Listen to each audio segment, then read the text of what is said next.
I request the dignitaries on the dais to please come near the lamp and inaugurate this beautiful event. We have with us Honorable Minister of State, Ministry of Education, Government of India, Srimati Annapurna Devi ji.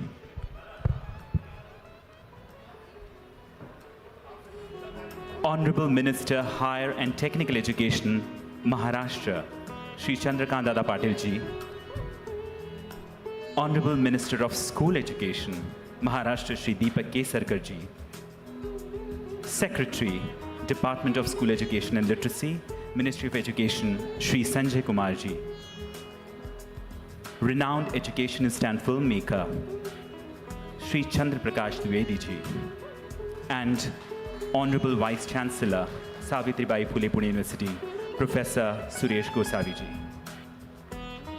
Shubham karoti kalyanam, arogyam dhana sampada, shatrubuddhi vinashaya, deepat jyoti namostute. I fold my hands before the light that brings prosperity, auspiciousness, good health, abundance of wealth, and destruction of the enemy's intellect or ignorance. I request all the dignitaries to occupy their seats on the dais. A beautiful sunny morning with 2 days of enriching deliberations and experience. It is without the unflinching support, unconditional support of all the dignitaries present on the dais, this event wouldn't have been possible.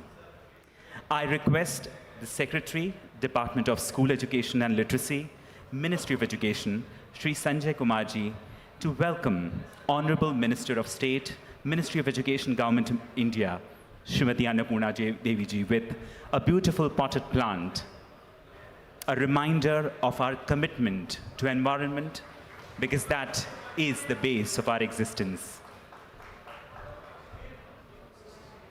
I request Additional Secretary, Department of School Education, Government of India, Shri Vipin Kumar ji, to welcome our Honorable Minister, Higher and Technical Education, Maharashtra, Shri Chandrakant Dada Patil ji. A down-to-earth person who's always there, and it is because of his support that we are carrying this initiative and event. I request Shri Vipin Kumar ji to welcome our Honorable Minister of School Education, Maharashtra, Shri Deepak Kesarkar ji.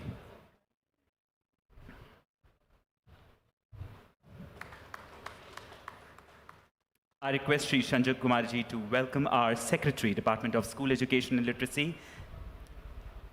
I request Archana Sharma Avasthi ji to welcome the Secretary, Department of School Education and Literacy, Ministry of Education, Shri Sanjay Kumar ji.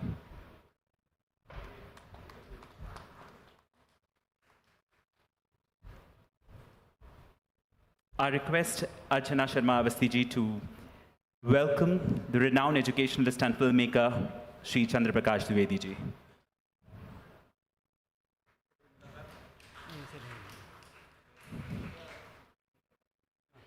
And I request Archana Sharma Avasthi ji to welcome our Honorable Vice Chancellor, Savitribai Phule Pune University, Professor Suresh Gosavi ji.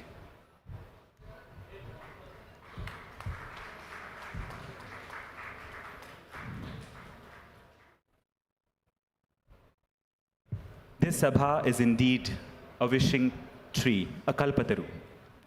As we approach the fourth and the final Education Working Group meeting, I invite the Secretary of the Department of School Education, Government of India, Shri Sanjay Kumar ji, to welcome the dignitaries and delegates. I invite Shri Sanjay Kumar ji.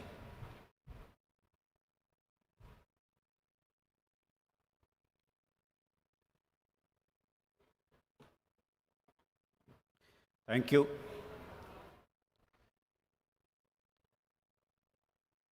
Honorable Minister of State, Education, Government of India, Srimati Annapurna Devi ji. Honorable Minister, Higher Education, Shri Chandrakant Patil ji. Honorable Minister of School Education, Maharashtra, Shri Kesarkar ji. Shri Chandraprakash Dwivedi, who is a very renowned person working in the field of lingualism, Vice Chancellor Savitribai Phule University, Shri Gosaviji, our senior officers who have come from Department of School Education and Literacy, secretaries of different states and UTs, SPDs. We have our Commissioner of Kendriya Vidyalaya Sangathan with us. We have the Commissioner of Jawahar Navodaya Vidyalaya, that is NVS, with us. Distinguished members who have joined us this morning, members from the press, ladies and gentlemen. For me, it's a privilege to welcome our esteemed guests who are on the stage. On the eve of G20, the fourth education group, which begins on the 19th. As a precursor to the main function, it was decided that we shall organize a national level of conference on fundamental literacy and numeracy, which is a very, very important and integral component of the National Education Policy 2020. We would be discussing FLN in the context of multilingualism, and we shall also be discussing how do we create the capacity of our teachers to be able to effect desired learning outcomes. I would like to start today's address by quoting from Swami Vivekananda ji. He said, quote, "We want that education by which character is formed, strength of mind is increased, the intellect is expanded, and by which one can stand one's own feet." I don't think so. Our goal or mission with respect to education has changed in the last 125 years. Swamiji summed it up so beautifully. And I would also want to tell you that last month while we were in Bhubaneswar, the Singapore High Commissioner, he was on the stage and he recalled a conversation he had with Lee Kuan Yew, the famous Prime Minister, statesman of Singapore. He said that education is supposed to ensure that everyone is in school. It is also to ensure that everyone gets a job, and a job which pays you sufficiently so you can keep your body and soul together. And I think the national education policy is primarily designed to fulfill this destiny for everyone who is part of our schools and colleges in India. In 2020, under the leadership of our Honorable Prime Minister, Shri Narendra Modi ji, the national education policy was released on 29th July, you may recall. The policy in its futuristic vision, it aims towards the holistic development of all the students in the country, and it is also rooted in the culture and our innate ethos. The policy recognizes the important role foundational education plays in developing the long-term cognitive and learning abilities of students, and accords the highest priority to what we call FLN. To ensure that all our children in our country can read with comprehension, write and perform basic mathematical skills, we launched National Initiative for Proficiency in Reading with Understanding and Numeracy. We call it NIPUN. As the name suggests, it's supposed to bring in a certain amount of nipunata among such children. The mission emphasizes the need to attain FLN goals nationally in a time-bound manner, that is by 2026-27. In pursuance to the National Education Policy, a National Steering Committee has been formed, which is headed by the eminent scientist, Professor Kasturi Rangan. And you know that the NEP talks about the school curriculum in 5+3+3+4. So this is about 15 years of education. So our children join in pre-primary at the age of 3. Till class 2, they are 8. So this National Steering Committee has already come out with the National Curriculum Framework for the Foundational Studies. It was released on 20th of October 2022. In pursuance to that, we released the adequate and apt learning and teaching material, which we call Jadvi Pitara, a box of magic. And all the magic which will come out of it will add to the learning outcomes of our student. It's indeed heartening to see that the states and UTs have zealously taken up the implementation of the FLN mission, and it is quite evident if you just go and visit the exhibition. We just went there, and I think the most colorful and exciting section of the exhibition is that of the states. And I must take this opportunity to compliment all our state secretaries and their SPDs for coming out in such an imaginative manner.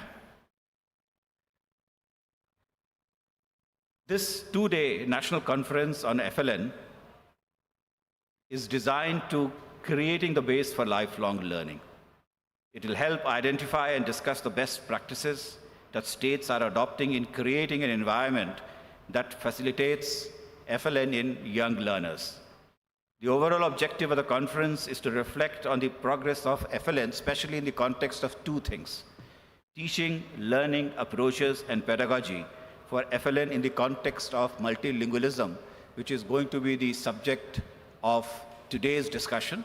And tomorrow we shall be discussing on capacity building and training of teachers in blended mode. In education, multilingualism means being able to read, write, and understand in multiple languages. It acknowledges the value of incorporating multiple languages, especially learning in one's mother tongue, and subsequent to that, you can learn any language. And in fact, many of us who are here in this hall, we are all practitioners of multilingualism. Some would be speaking 2, some would be speaking 3, some would also be speaking 4 or 5 languages. And you will agree with me that when you are able to think in 2 or 3 languages, it adds to your imagination and your cognitive ability. And this is what NEP desires to do. While we celebrate our Indian languages and all the 22 languages which are part of Schedule 8 and English, that makes it 23, and several foreign languages which our children study, we would want this experience to be a joyful experience for all our students. Let me share with you the perspective in the backdrop of G20. India assumed the presidency of G20 on 1st December 2022, and we'll be there till 30th of November 2023. And the education working group is primarily focusing on inclusive, equitable, relevant, and quality education and lifelong learning opportunities. So far, we have concluded 3 education working group meetings at Chennai, Amritsar, and Bhubaneswar. And now we are preparing to host the 4th and the last education working group, which is aptly on the theme of what we are going to discuss, ensuring foundational literacy and numeracy, especially in the context of blended learning. To conclude, I would re-emphasize that the foundational literacy and numeracy is not only the fundamental right of every child, but also a crucial enabler of the holistic development for coming generations and developed India, Vikasit Bharat. We must ensure that our FLN initiatives leaves no child behind. irrespective of their socio-economic background or geographical challenges. I'm looking forward to deliberations here in this hall for fruitful discussions around our experiences, insights, and innovations to multiply the effectiveness of our effort. Let us facilitate them to learn to read so that they can read to learn. Was very, very aptly emphasized by our Honorable Prime Minister when he spoke on foundational literacy and numeracy. We talk of preparing our children for lifelong learning, more so in the context of the kind of technology we are interfacing with. Technology is driving us in exciting directions, maybe some of which we don't quite understand, but we are pretty hopeful that things will come out of it. And if you look back at history, you will find that whenever there has been a juncture like this, we have always done well because we work together. Lifelong learning can only come if your foundational literacy is strong, and this we owe it to our children. Once again, I would thank all the dignitaries on the dais from the bottom of my heart, and I look forward to a very active discussion. Thank you, ladies and gentlemen.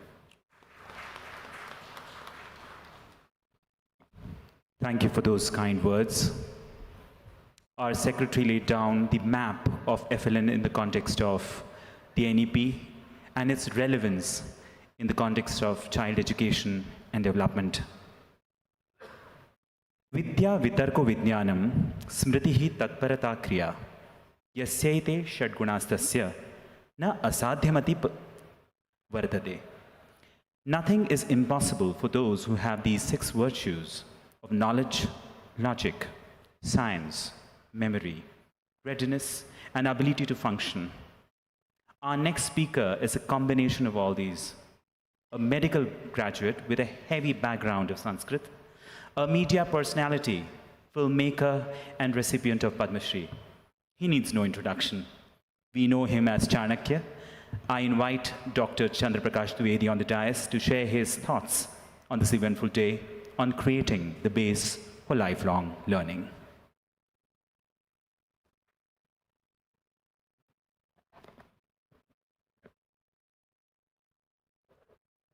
मंच पर उपस्थित सम्माननीय शिक्षा मंत्री अन्नपूर्णा जी, मेरे नाम से थोड़ा ही अंतर है, चंद्रकांत जी चंद्र प्रकाश में, दीपक श्री दीपक केसरकर जी, संजय जी गोसावी जी। मल्टीलिंगुअल की बात हुई है तो मैं पहला उदाहरण आपके सामने मल्टीलिंगुअल का आ गया हिंदी में।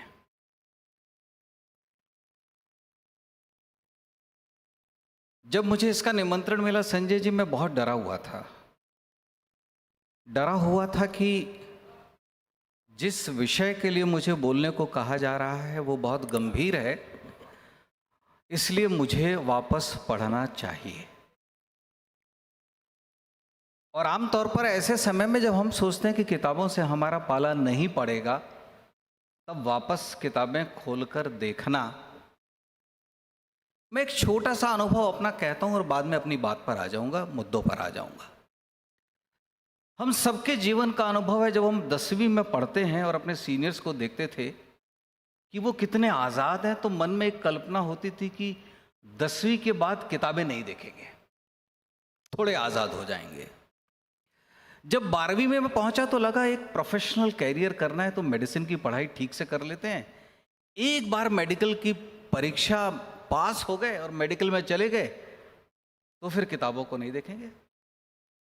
जब मेडिकल में गए तो पता चला हर 15 दिन पे वाइवा वॉइस होती है, हर 15 दिन पर आपको एक परीक्षा देनी है। तो लगा अब ये 4.5 साल पढ़ लेते हैं और इसके बाद कभी किताबों को हाथ नहीं लगाएंगे। मैं लगभग उम्र के 25 साल तक इसी भ्रम में जिया कि किताबों को हाथ नहीं लगाऊंगा। पर आप सभी शिक्षा के क्षेत्र में मित्रों, मेरी शिक्षा मेडिकल की शिक्षा के बाद में आरंभ हुई, इसलिए कि मैंने जीवन में जिन चुनौतियों को स्वीकार किया था उसके लिए पढ़ना अनिवार्य था। छोटा सा उदाहरण, अर्थशास्त्र मेरी शिक्षा का विषय नहीं है, लेकिन अर्थशास्त्र को मैंने गंभीरता से 1988 में भी पढ़ा, और उस पुस्तक को पढ़ने के बाद ऐसा नहीं था कि वो यात्रा समाप्त हो गई। उस पुस्तक को मैं बार बार पढ़ता हूं और हर बार उसमें कोई एक नया अर्थ मिलता है। फिर मैंने सोचा कि शायद चाणक्य से यात्रा समाप्त हो जाएगी, पुस्तकों से साथ समाप्त हो जाएगा। फिर मुझे एक कार्यक्रम करने का अवसर मिल गया, उपनिषद गंगा। तो मैंने प्राचीन भारतीय संस्कृत साहित्य, विचार, दर्शन, पुराण, इतिहास, महाकाव्य सब कुछ पढ़ डाले।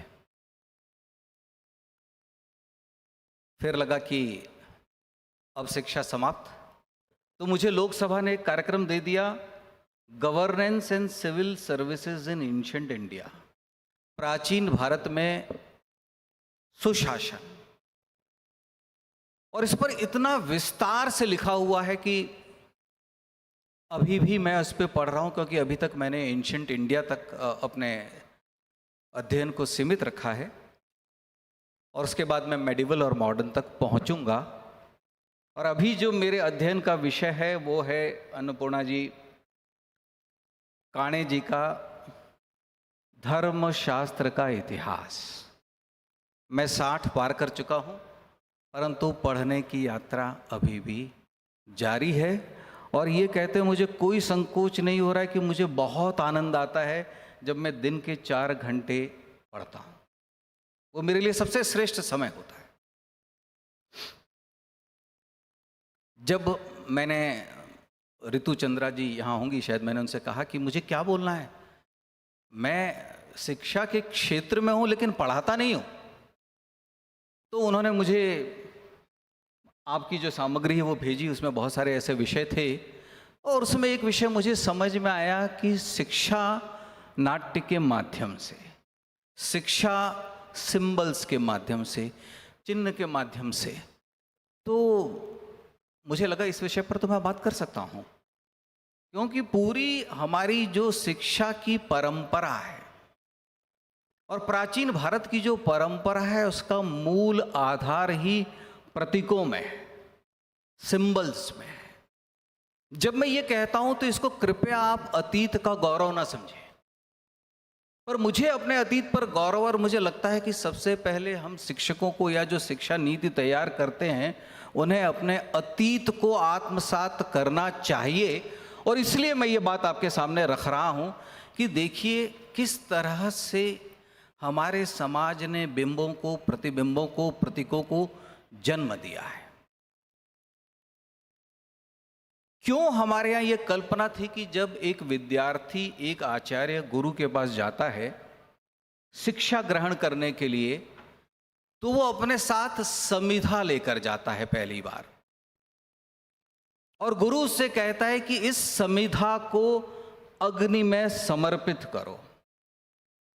किसी को लगता होगा कि ये कोई यज्ञ का बिंब है। यज्ञ के अनेक बिंब है, शिक्षा में ये यज्ञ का बिंब है। और इसका तात्पर्य बहुत सीधा था, आचार्य की अपने शिष्य से, अपने विद्यार्थी से ये अपेक्षा है कि ये ज्ञान की अग्नि जो निरंतर प्रज्वलित हो रही है, इसमें तुम अपने अहंकार की आहुति दो, और यहाँ से तुम्हारे नए जीवन, नई शिक्षा का प्रारंभ होता है। ये पहला बिंब। आपने देखा होगा कई चित्रों में एक विद्यार्थी के हाथ में दंड होता है। अभी हमने सेंगोल का पूरा इतिहास देखा, वो भी एक प्रकार का धर्म दंड है। लेकिन एक विद्यार्थी के हाथ में भी दंड है, इसका क्या अर्थ है? प्राचीन मनुष्यों ने ऐसा माना कि विद्यार्थी को ये निरंतर याद दिलाना चाहिए कि वह शास्त्रों की रक्षा करेगा। He will protect the learning culture and education. Protect करेगा, सुरक्षित रखेगा, संवर्धित करेगा। जो प्राप्त नहीं है वो प्राप्त करेगा, जो प्राप्त हो गया है उसकी सुरक्षा करेगा, जो सुरक्षित है उसे वापस समाज में ले जाएगा। ये इसका एक सिंबॉलिज्म है। जब हम यज्ञोपवीत की बात करते हैं तो उस पर कई प्रकार के मत और कई प्रकार की आपत्तियां हो सकती हैं, लेकिन उसके पीछे भी जो उद्देश्य था, वेदत्रयी ज्ञान की ये जो शाखाएं हैं उनकी मैं रक्षा करूंगा।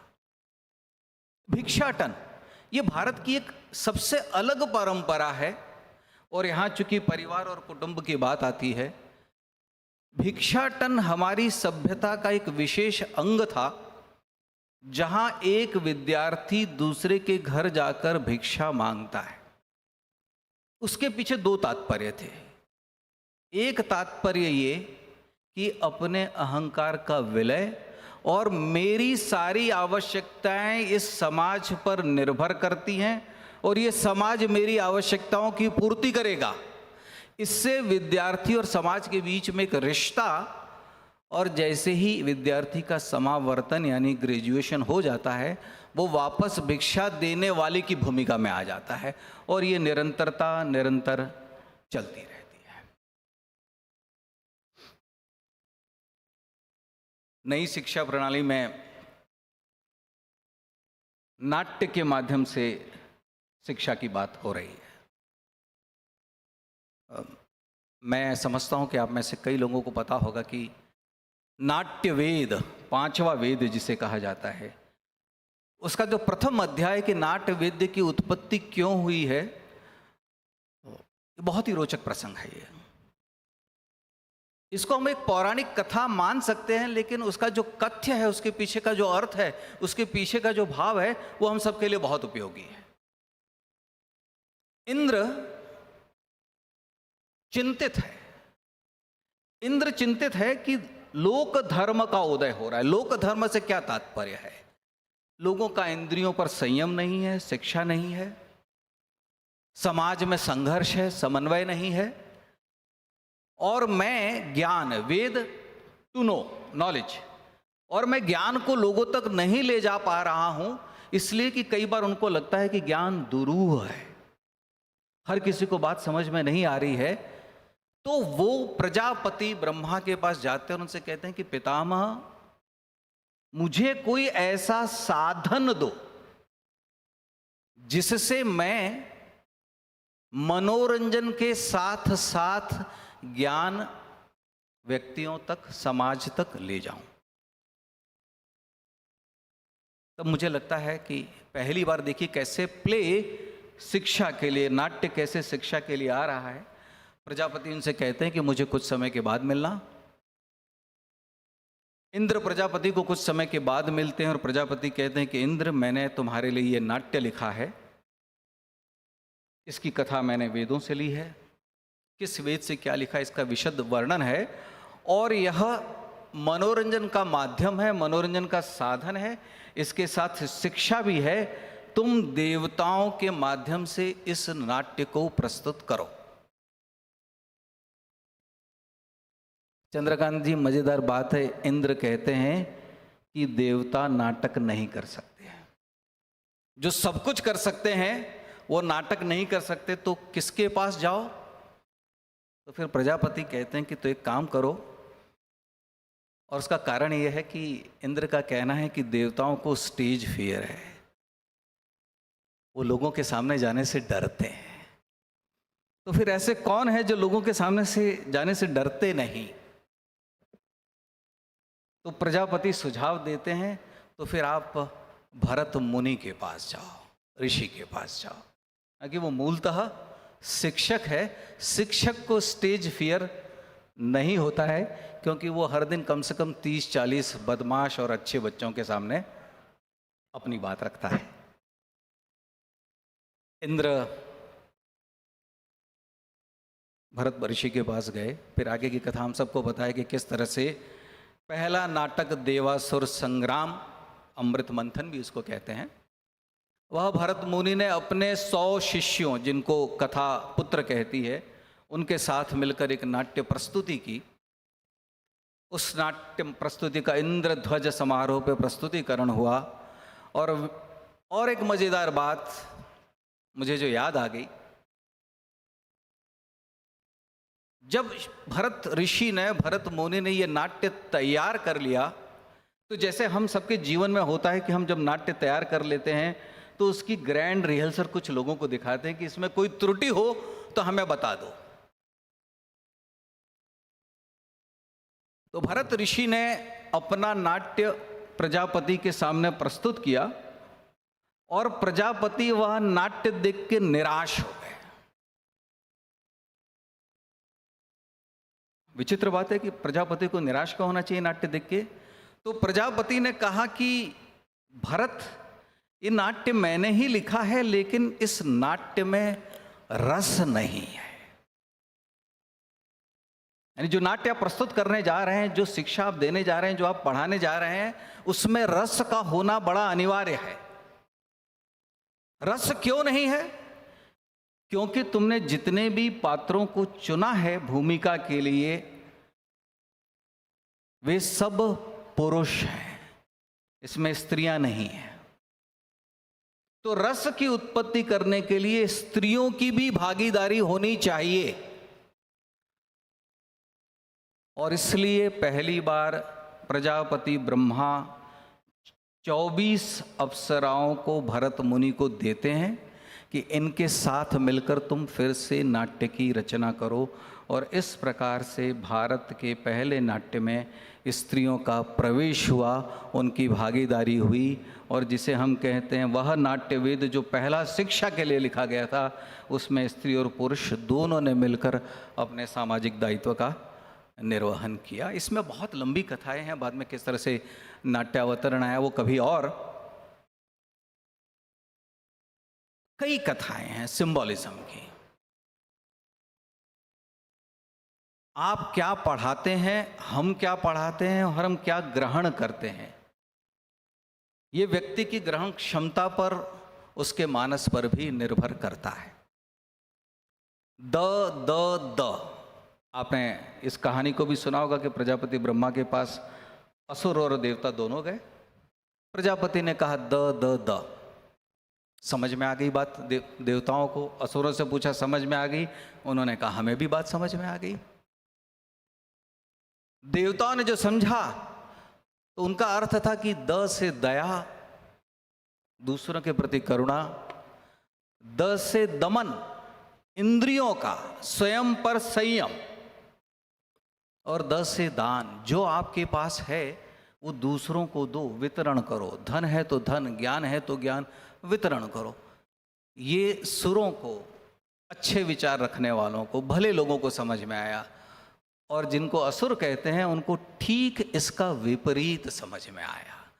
दमन यानी दूसरे का दमन करो, दूसरों पर दया मत करो, हिंसा करो। कहने का तात्पर्य है प्राचीन भारतीय शिक्षा की परंपरा में सिंबलिज्म, प्रतीकों के माध्यम से शिक्षा, नाट्य के माध्यम से शिक्षा, जीवन भर शिक्षा।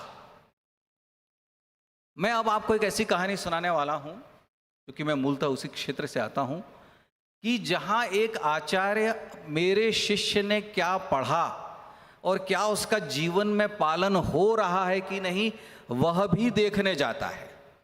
आप मुझसे पूछेंगे चंद्र प्रकाश ये कहाँ है? तो ऋभु नाम के एक ऋषि हैं, निदग भी कहते हैं, उनका शिष्य है। उसका समावर्तन हो गया है, वो जीवन में, समावर्तन यानी ग्रेजुएशन सेरेमनी, वो जीवन में वापस जा चुका है। और एक दिन ऋभु के मन में विचार आता है कि मैं जाकर देखूं तो कि जिस शिष्य को मैंने पढ़ाया है, जो पढ़ाया है, क्या वह उसका विस्तार कर रहा है? क्या जो मैंने उसको पढ़ाया है उसने उसे समझा है और अपने जीवन में उतारा है? तो वो एक दिन निदाघ के ग्राम में जाते हैं। जब निदाघ के गांव गए हैं चंद्रकांत जी, उस समय वहां एक राजा की सवारी जा रही है। राजा जो है वो हाथी पर बैठा हुआ है। ऋभु उस भीड़ में सम्मिलित हो गए जिसे हजारों लोग देख रहे हैं। और ऋभु अपने शिष्य निदाघ के पीछे खड़े होकर पूछते हैं, ये क्या हो रहा है भाई? तो निधग ने पीछे देखे ही बिना कहा, अरे इतनी बात समझ में नहीं आ रही है, राजा की सवारी जा रही है। बोले कहाँ? बोले जो हाथी पर जो जा रहा है। तो रेहू कहते हैं, अच्छा इसमें हाथी कौन है और राजा कौन है? बड़ा अजीब सा सवाल है कि हाथी कौन है, राजा कौन है। तो निदाग को थोड़ी परेशानी हुई कि तुम्हें इतनी बात समझ में नहीं आती। उसने अभी भी पीछे नहीं देखा है कि जो ऊपर है वो राजा है, जो नीचे है वो हाथी है। बोले ऊपर क्या है और नीचे क्या है?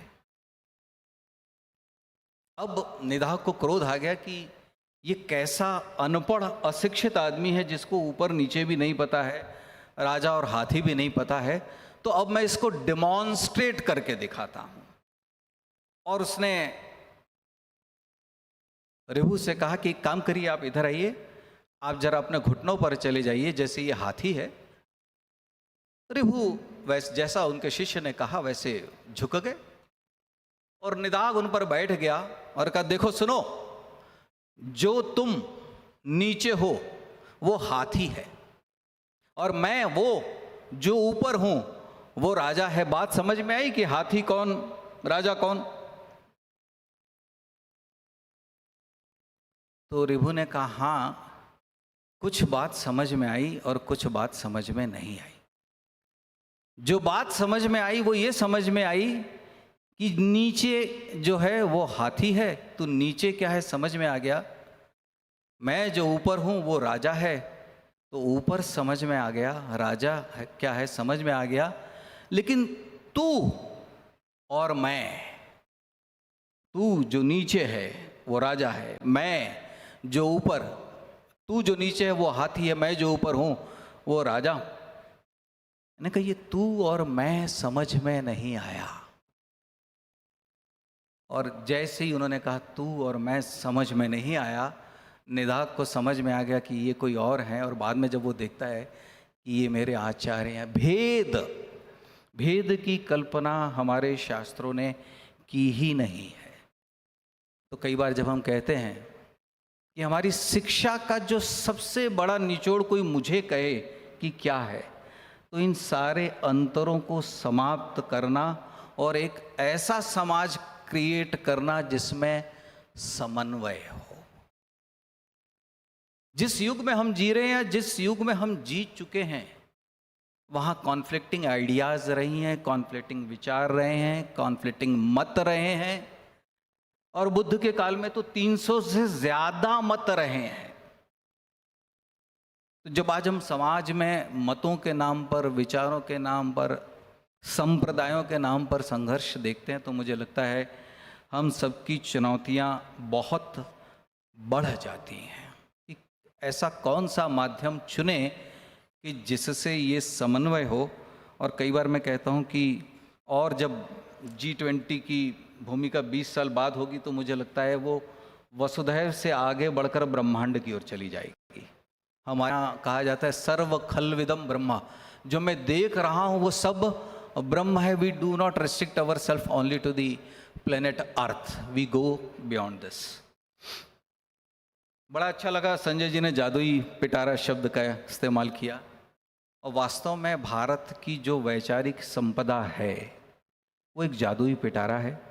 और जब वहाँ से कहानियाँ, वहाँ से दृष्टांत, वहाँ से विचार और मत वो हम ले आए और इसी उम्र में 6 से पहले ले आए।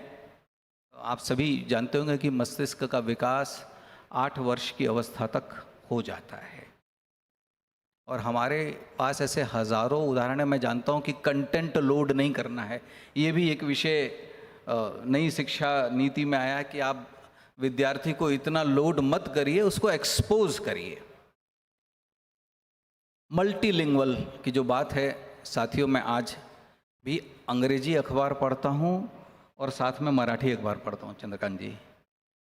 और मराठी अखबार क्यों पढ़ता हूँ?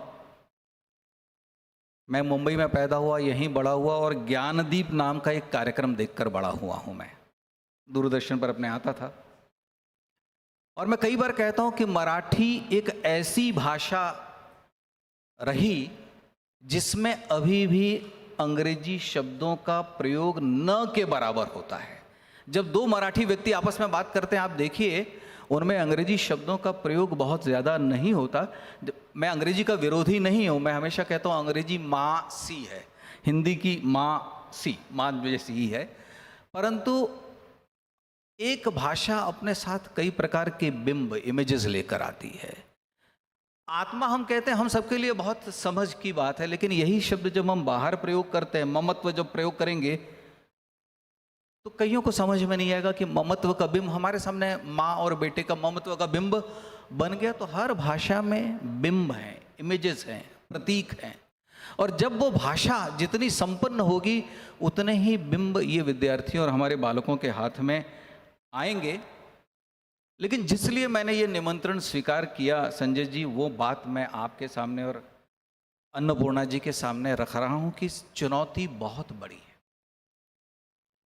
चुनौती इसलिए बड़ी है कि 6 घंटा एक विद्यार्थी स्कूल में रहता है, लेकिन क्या हम लोगों ने कभी इस पर गंभीरता से अध्ययन किया कि कितने घंटे वो टेलीविज़न देखता है, कितने घंटे वो ओटीटी प्लेटफॉर्म देखता है, कितने घंटे वो सोशल मीडिया पे रहता है, ट्विटर है, फेसबुक है, दूसरे जो माध्यम हैं, और कितने घंटे वो गेम्स। आपको जानकर हैरानी होगी कि जितने घंटे वो आपके साथ स्कूल में शिक्षक के साथ नहीं बिताता, उससे ज़्यादा समय वो टेलीविज़न, ओटीटी प्लेटफॉर्म और जो नए माध्यम आए हैं उन पे वो बिता रहा है। तो कई बार मुझे ये कहने में संकोच नहीं होता कि वो उनके ज़्यादा बड़े और ज़्यादा नज़दीक के शिक्षक हैं। हो सकता है भविष्य में हमको ये माध्यम बदलना पड़े, और अभी भी हमारे पास, मैं नहीं जानता कि क्या कोई ऐसी नीति है जिसके माध्यम से हम हस्तक्षेप नहीं, उनके साथ कोई समन्वय कर सकें, क्योंकि शिक्षा विद्यालय के बाद हमारे पास ऐसे इंस्टीट्यूशंस नहीं हैं जहाँ जाकर हम रिविज़िट कर सकें जो हमने पढ़ा है, जो पढ़ा है उसमें कुछ जोड़ सकें। तो मुझे लगता है कि शिक्षा शास्त्रियों को और नए विचारकों को इस पर भी ध्यान देना पड़ेगा, इसलिए कि जो हम पढ़ा रहे हैं उससे ज़्यादा ज्ञान व्हाट्सएप यूनिवर्सिटियाँ दे रही हैं, और वो ऐसे ऐसे ज्ञान दे रही हैं जिसका मूल से कोई रिश्ता नहीं है। मेरे कहने का तात्पर्य, बदलते हुए समाज के सामने ये सब चुनौतियाँ आएंगी, और इन चुनौतियों को ध्यान में रखते हुए भी हमें अपनी शिक्षा नीति बनानी पड़ेगी। और जिस बात को मैं कहकर अपनी बात समाप्त करूंगा, दत्त गुरु का नाम हम सब ने सुना है, और दत्त के 24 गुरु। गुरु सिर्फ वही नहीं होता जो स्कूल में पढ़ाता है। गुरु शब्द का ही अर्थ है अंधकार का नाश करने वाला। जो भी हमें शिक्षा दे, गूगल को भी मैं गुरु मानता हूँ, क्योंकि वो हमें कुछ ना कुछ इम्पार्ट करता है, कुछ ना कुछ बताता है। तो कहने का तात्पर्य, हमें इन नए माध्यमों को भी गुरु मानना पड़ेगा, इन नए प्लेटफॉर्म्स को भी विद्यालय मानने पड़ेंगे, लेकिन जो अनुशासन हम अपेक्षा रखते हैं उनसे, उस अनुशासन के लिए भी कुछ सोचना पड़ेगा। इसी के साथ मैं अपनी बात समाप्त करता हूँ। धन्यवाद।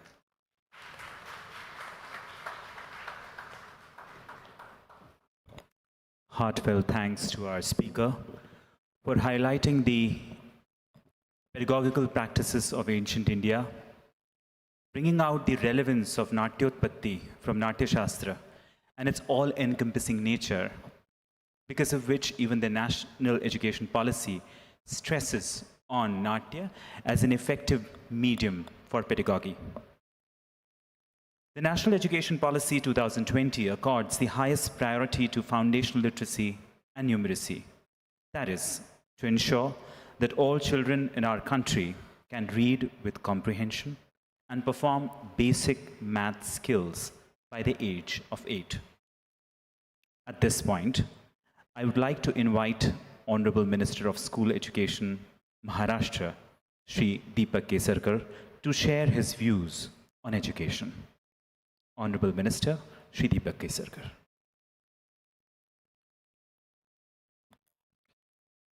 the chief guest of today's meet, Honorable Annapurna Devi ji, our Higher and Technical Education Minister, Honorable Chandrakant Patil ji, Honorable Dr. Chandrakant Dwivedi ji, who has just enlightened us about the history of India, our education system, Honorable Sanjay Kumar ji, Honorable Vipin Kumar ji, Honorable Vice Chancellor Gosavi ji, all other dignitaries of the dais.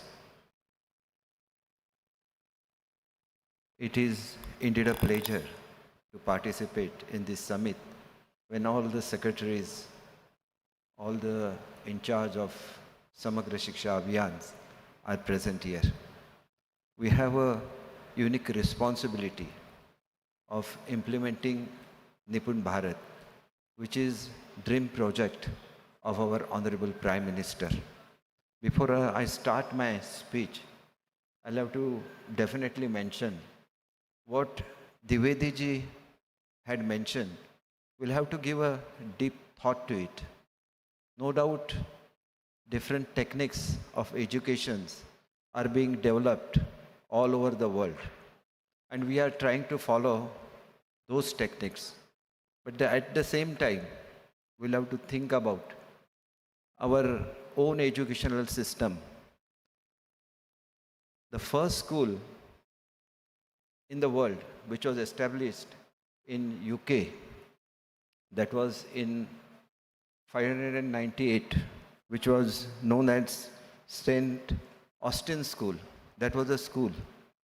But we had our own Gurukul systems. And universities like Nalanda, Takshashila existed from 5th century. Takshashila was still an older university. So that is the history. The country which wants to rule any country first destroys the educational system. It first destroys the cultural systems. And that is what which has happened to India, as per what I think. Honorable Mahatma Gandhi ji, who is father of our nation, liberated us from the British rule. But still, we are being ruled by English language. No doubt, English is an international communication language. But you go to any European country, they have their own language, which is very important. What Honorable Secretary Education mentioned here, when you learn in your mother tongue, mother language, it goes to your heart.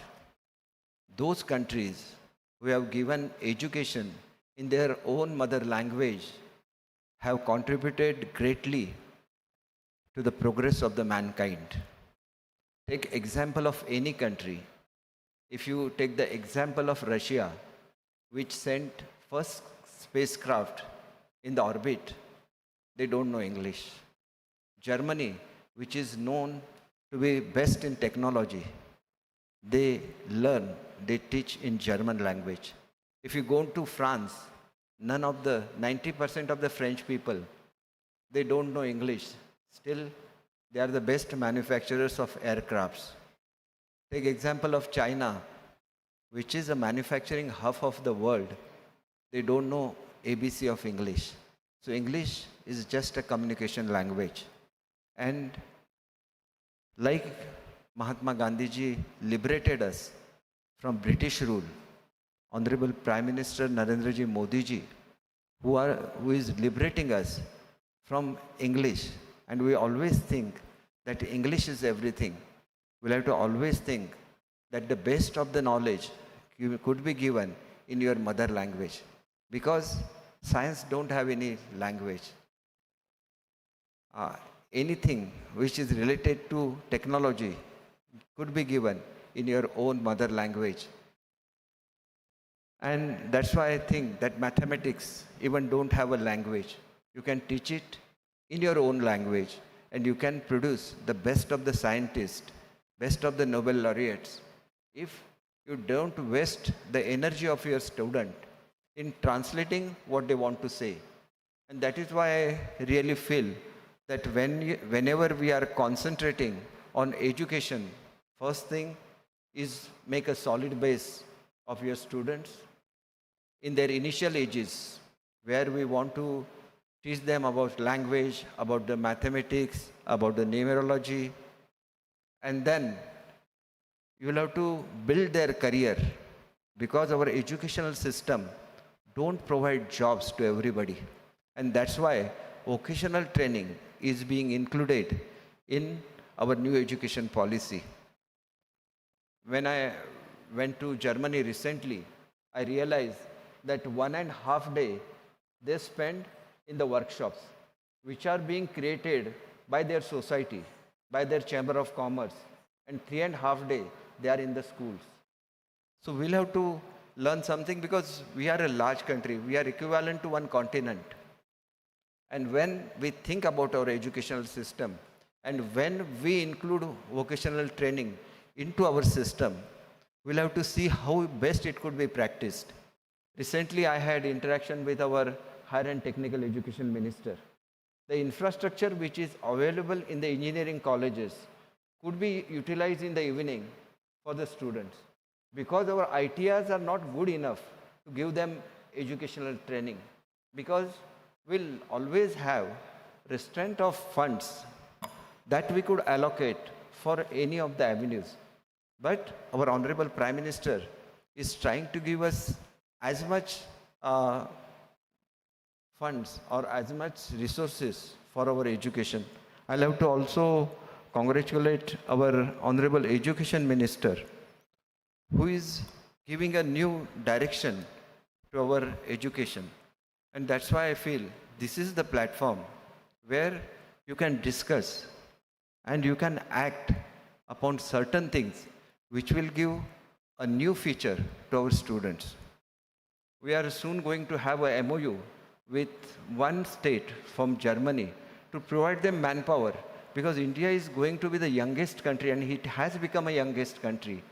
And when we want to lead the world, we'll have to give them the services. We have to create a kind of infrastructure which could give training to our students to serve the world. We'll have to serve the aging population of the European countries, aging population of the countries like Japan, which requires a manpower. Manpower is definitely our liability, and our Honorable Prime Minister wants to convert it into an asset. And that's why we'll have to focus. One is the foundation of literacy and numeracy. At the same time, the vocational training, although it is not a part of this discussion, it is a very important part that we'll have to look at, and we'll have to plan it certainly in a direction that we will have to assess what is the manpower requirement of different countries. We'll have to give them the training, the skills, those are required to serve those countries. We'll have to teach them various languages. If they are going to Germany, we'll have to teach them German language. If they are going to France, we'll have to teach them French language. So when we are looking at the new education policy, we'll have to think that we have to think not about India, but about the entire world. And today, the world is looking at our Honorable Prime Minister as a leader of the world.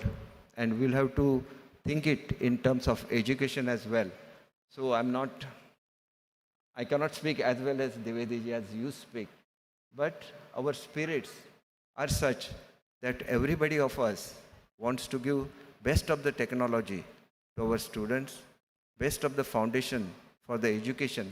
At the same time, we'll have to ensure that every student who is given knowledge in our schools, in our colleges, will have to be self-reliant. Second thing that we'll have to teach our young student is dignity of labor. They are always hesitant in doing small jobs, which is not the culture abroad. Whenever they have vacations, they go to some store, work as a salesperson, they go to the neighbor's house, they do the lawn mowing, but not free. They charge for it. So in our education system also, from first standard onwards, we are making it compulsory to have scout and guide, where they can do khari kamai. And like that, we are introducing agriculture as a subject for the students, because this is an agricultural nation. Everybody will have to understand what is agriculture. They will go close to the nature.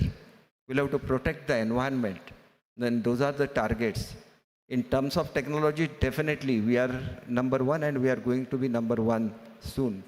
But at the same time, we'll have to think about our country, the self-reliant country, and definitely we'll have to lead the world. So I'm really grateful to Annapurna ji. You have given us the opportunity to hold this conference in Maharashtra, and especially Pune, which is supposed to be the Oxford of East, and in a university which is named after Savitribai Phule, who was the first to take the initiative in women education. And that's why, and you are a woman yourself. So welcoming you in Savitribai Phule, I am sure it will give a new direction to the education of India. मैं आप सबका शुक्रगुजार हूँ. हालांकि मुझे हिंदी में बोलना चाहिए था या तो मराठी में बोलना चाहिए था, क्योंकि जो द्विवेदी जी ने बोला है बहुत ही इम्पोर्टेंट है. हमारे पास हर एक शब्द के लिए उसका मराठी में उसको बनाया गया, और ये स्वतंत्रवीर सावरकर जी ने बनाया है. चाहे वो यूनिवर्सिटी हो, चाहे वो हमारी विधानसभा हो, ये जो सब शब्द है हमें लगता है कि ये मराठी है, लेकिन जो अंग्रेज़ी हमारे यहाँ पे हुकूमत हुई, उसके बावजूद जो अंग्रेज़ी में शब्द यूज़ हुए, उन सबके लिए प्रतिशब्द उन्होंने बनाए. और मुझे कहते हुए गर्व होता है कि महाराष्ट्र एक ऐसा राज्य है जो पंतप्रधान जी की नीति पे चल के higher and technical education minister हमारे यहाँ पे है. जो पहला हमारा इंजीनियरिंग का शिक्षण चालू हो जाएगा इस एकेडमिक ईयर से, वो मराठी में चालू हो जाएगा, ताकि आगे चल के हमारे बच्चे मराठी स्कूल में जाए. उनका ये भी टारगेट है कि आगे चल के मेडिकल एजुकेशन भी मराठी में हम लोग करना चाहते हैं. और जो पंतप्रधान महोदय का सपना है, उसके लिए पहली स्टेप जो चंद्रकांत जी ने ली है, उसके लिए उनको भी मैं कॉन्ग्रेचुलेट करता हूँ. फिर एक बार आप सबका महाराष्ट्र में स्वागत करता हूँ और मेरी वाणी को विराम देता हूँ. जय हिंद, जय महाराष्ट्र.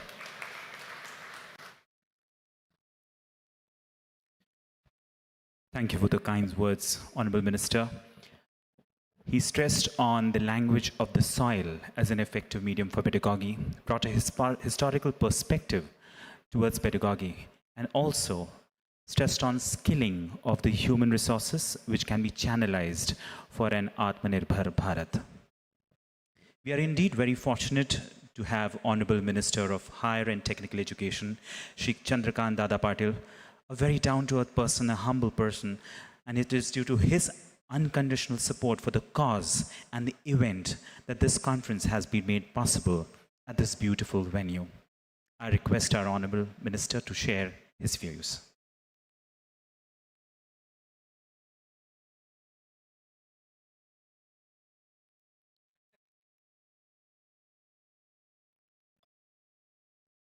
मैंने चंद्र प्रकाश जी को नमस्कार किया कि गुरु को पहला नमस्कार.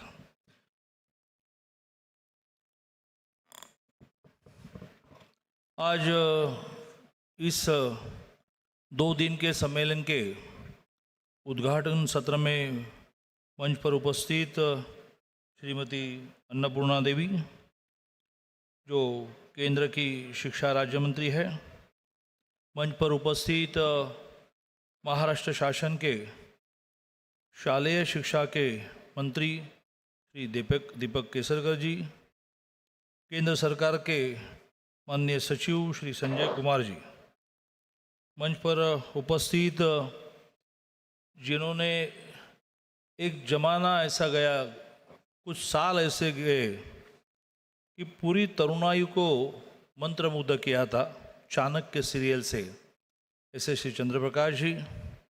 मंच पर उपस्थित इस सावित्रीबाई फुले विश्वविद्यालय के अभी अभी वाइस चांसलर बने और जिसके कारण उनके पास पूरे 5 साल है नई शिक्षा नीति को अमल करने के लिए, ऐसे डॉक्टर गोसावी जी इस 2 दिन के चर्चा के निमित्त पूरे देश भर से अन्य अन्य राज्यों के उस स्टेट के सचिव, उस स्टेट के शिक्षाविद, सारे बंधु और बहनों,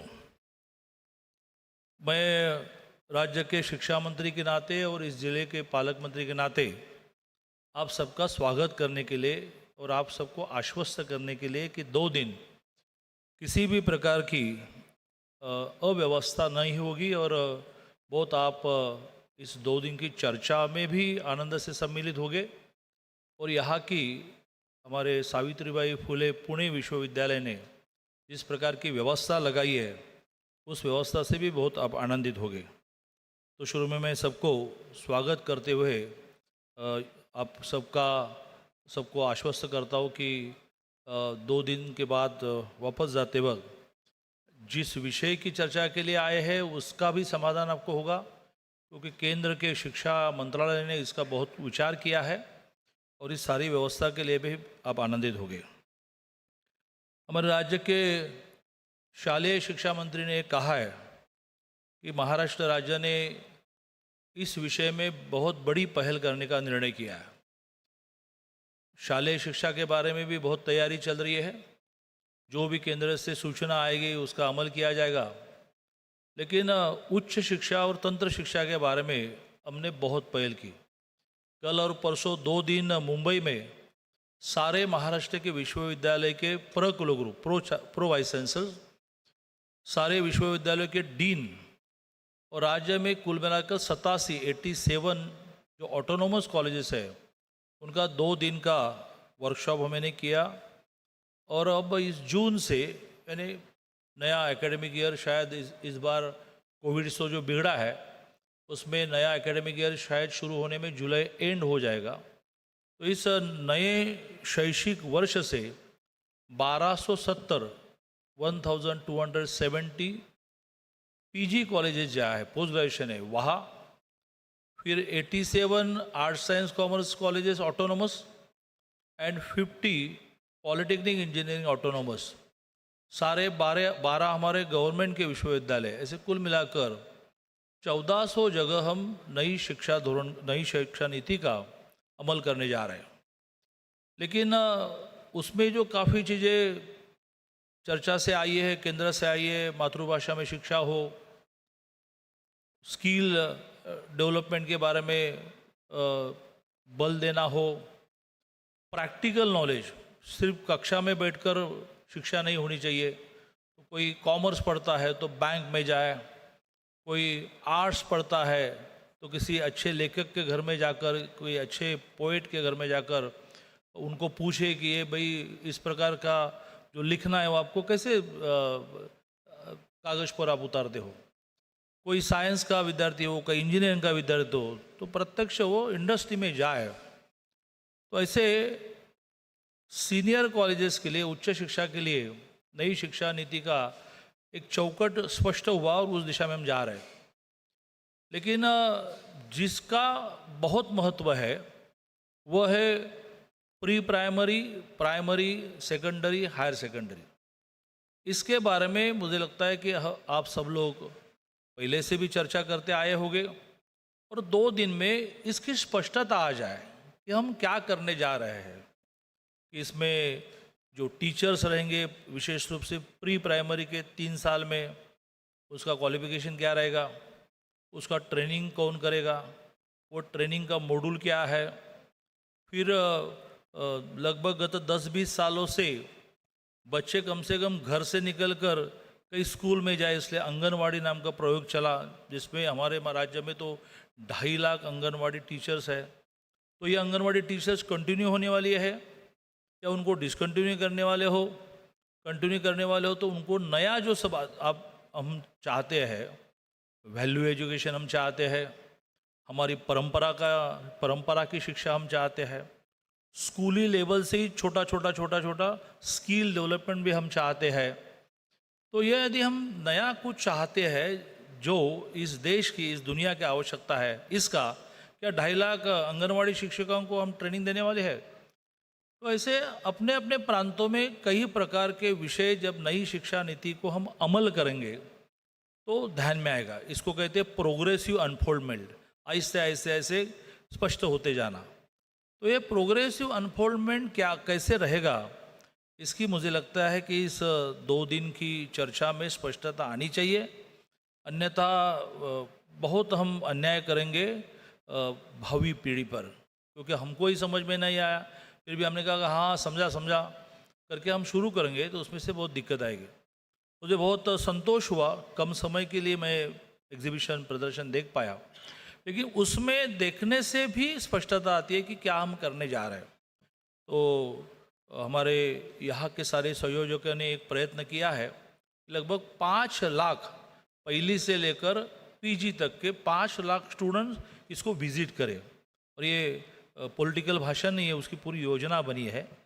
पुणे शहर में जितने स्कूल है, उन स्कूलों के, उन संस्थाओं के जो इंचार्ज होते हैं, अध्यक्ष होते हैं, उन सब की इसी हॉल में एक बहुत अच्छी 2 घंटे की मीटिंग हमने की।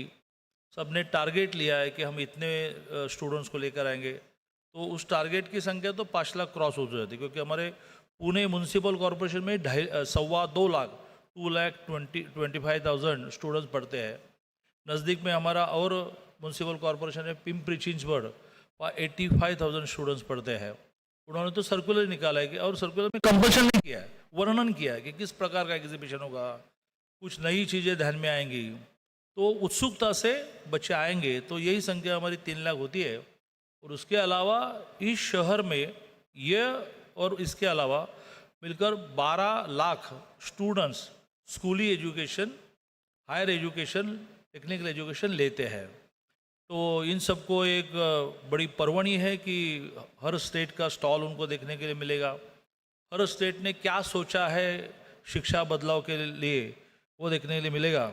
इसलिए मैं केंद्रीय शिक्षा मंत्रालय का, आदरणीय अन्नपूर्णा देवी जी का, श्री संजय कुमार जी का बहुत आभार व्यक्त करता हूँ कि पुणे जैसा शिक्षा के दृष्टि से बहुत प्रगत शहर कि जहाँ सब प्रकार के प्रयोग चल रहे हैं, तो यह शहर आपने चुना, हमको ये मौका दिया। और सबसे महत्व की बात, पुणे शहर, पुणे ज़िला, दूर से भी थोड़ा आने का प्रयत्न है, नासिक नगर, लेकिन पुणे शहर, पुणे ज़िले के हमारे सारे विद्यार्थियों के लिए यह एक नए नए उन राज्यों में क्या प्रयोग चलने वाले हैं, शिक्षा अब किस दिशा में जाने वाली है, ये देखने का मौका दिया। इसके लिए आभार व्यक्त करते हुए फिर से आप सबका स्वागत करते हुए मेरे भाषण समाप्त करता हूँ।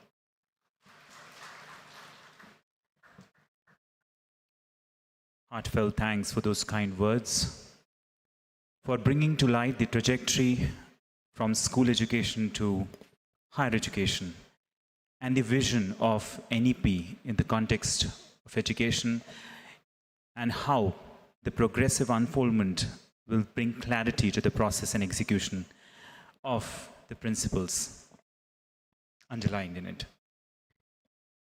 We are fortunate today to have amidst us Honorable Minister of State, Government of India, Srimati Annapurna Devi ji, who has always been a mentor and guide for policy making and issues related to school education.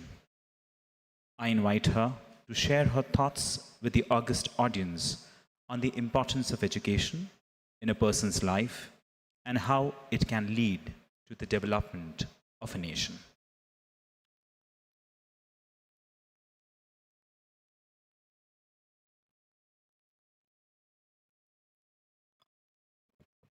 नमस्कार।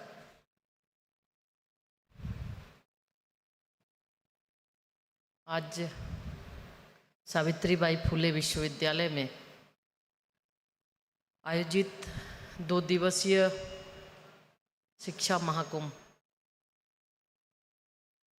के अवसर पर उपस्थित आज के इस कार्यक्रम में महाराष्ट्र सरकार के मंत्री आदरणीय चंद्रकांत पाटिल जी, उच्च शिक्षा एवं तकनीकी शिक्षा मंत्री, उपस्थित स्कूली शिक्षा मंत्री माननीय दीपक केसरकर जी, सचिव स्कूली शिक्षा भारत सरकार संजय कुमार जी, शिक्षाविद चंद्र प्रकाश द्विवेदी जी, शिक्षाविद एवं फिल्म निर्माता, कुलपति डॉक्टर सुरेश जोशावी जी, सावित्रीबाई फुले विश्वविद्यालय, उपस्थित सभी विभिन्न राज्य से आए हुए शिक्षा सचिव, शिक्षाविद, एसपीडी डायरेक्टर और सभी शिक्षा मंत्रालय भारत सरकार के सभी अधिकारीगण, आज मेरे लिए भी ये सौभाग्य की बात है कि आज इस शिक्षा महाकुंभ में सावित्रीबाई फुले विश्वविद्यालय में आने का अवसर मिला और इस 2 दिवसीय सेमिनार में, गोष्ठी में बहुत सारे शिक्षाविद, बुद्धिजीवी से संवाद स्थापित करने का भी अवसर मिलेगा। और निश्चित रूप से ये, जैसा कि मैंने पहले कहा कि ये शिक्षा महाकुंभ है और महाकुंभ में एक दूसरे के राज्य में जो चलने वाले नए राष्ट्रीय शिक्षा नीति के ऊपर जो काम किए जा रहे हैं उस पर भी चर्चा होगी, हम इसे बेहतर कैसे करेंगे इस पर भी चर्चा होगी। और अभी बहुत कुछ एग्जीबिशन के माध्यम से भी हम सबको देखने को मिला कि विभिन्न राज्य अपने अपने क्षेत्र से राष्ट्रीय शिक्षा नीति को लागू करने के लिए बेहतर शिक्षा हम कैसे दें इस पर प्रयास कर रहे हैं। तो इसके लिए भी सभी राज्य को हम धन्यवाद और आभार व्यक्त करते हैं। साथ ही जैसा कि आप सभी जानते हैं, हमारे यशस्वी प्रधानमंत्री जी के नेतृत्व में भारत ने 2023 के लिए G20 की अध्यक्षता ग्रहण की है। G20 अध्यक्षता के घोषित उद्देश्यों में से एक गुणवत्तापूर्ण शिक्षा और कौशल में अंतराल को कम करने के लिए है। G20 देशों के साथ मिलकर काम करना। वास्तव में वर्ष 2023 के G20 शिखर सम्मेलन का विषय एक पृथ्वी, एक परिवार, एक भविष्य भारत के मूल भावना से मेल खाता है कि विश्व एक परिवार है। इसके सामने आने वाली चुनौतियों के समाधान हेतु हमें एक साथ कल्पना व कार्य करना चाहिए, जिसमें शिक्षा क्षेत्र भी शामिल है। हमें यह जानकर भी बड़ी प्रसन्नता हो रही है कि भारत में हम सभी मूलभूत साक्षरता और संख्या ज्ञान कौशल के सार्वभौमिक अर्जन को महत्व देते हैं। वह अन्य G20 देशों द्वारा भी महसूस किया जा रहा है। इस बात का प्रमाण यह तथ्य है कि विशेष रूप से मिश्रित अधिगम के संदर्भ में मूलभूत साक्षरता और संख्या ज्ञान सुनिश्चित करना G20 शिक्षा कार्य समूह द्वारा विचार विमर्श के लिए प्राथमिकता वाले क्षेत्र में चुना गया है। हमारी अध्यक्षता की शुरुआत के बाद से हमने G20 शिक्षा कार्य समूह की 3 बैठकों की मेज़बानी भी की है। ये बैठकें तकनीक सक्षम अधिगम, कौशल एवं कार्य के भावी स्वरूप और अनुसंधान को सुदृढ़ करने तथा नवाचार को बढ़ावा देने के क्षेत्रों में दुनिया भर से कुछ सर्वोत्तम प्रथाओं को साझा करने में सहायक सिद्ध हुए हैं। अब जब हम G20 शिक्षा कार्य समूह की मूलभूत साक्षरता और संख्या ज्ञान पर आधारित चौथी और अंतिम बैठक की मेज़बानी करने की तैयारी कर रहे हैं, तो यह भारत की G20 अध्यक्षता के संबंध में अधिक जागरूकता पैदा करने के साथ साथ FLN कौशल की सार्वभौमिक प्राप्ति के प्रति हमारे संकल्प को नवीन रूप देने के लिए विविध कार्यक्रमों का आयोजन करने हेतु एक बड़ा ही उपयुक्त क्षण है। देवियों और सज्जनों, शिक्षा में खासकर बच्चों की शिक्षा में पठन क्षमता को बढ़ाने और उनके न्यूमरिक समझ विकसित करने की दिशा में निपुण भारत के तहत फाउंडेशनल लिटरेसी एंड न्यूमरेसी का अवलोकन इस सम्मेलन का केंद्र बिंदु तो है ही, लेकिन इसके साथ साथ यह राष्ट्र निर्माण में शिक्षा के योगदान का अवलोकन करने का भी समय है। साथियों, जब हम इस बात पर गौर करते हैं कि आखिर किसी राष्ट्र का निर्माण कैसे होता है, तो हम पाते हैं कि राष्ट्र सिर्फ भूमि का एक टुकड़ा नहीं, बल्कि राष्ट्र बनता है वहाँ के लोगों से। किसी राष्ट्र के लोग जितने ज़्यादा सशक्त होते जाएंगे, वह राष्ट्र उतना ही ज़्यादा सशक्त और मजबूत होगा। जनता का सशक्तिकरण आर्थिक, सामाजिक, राजनीतिक और शैक्षणिक दृष्टिकोण से होता है।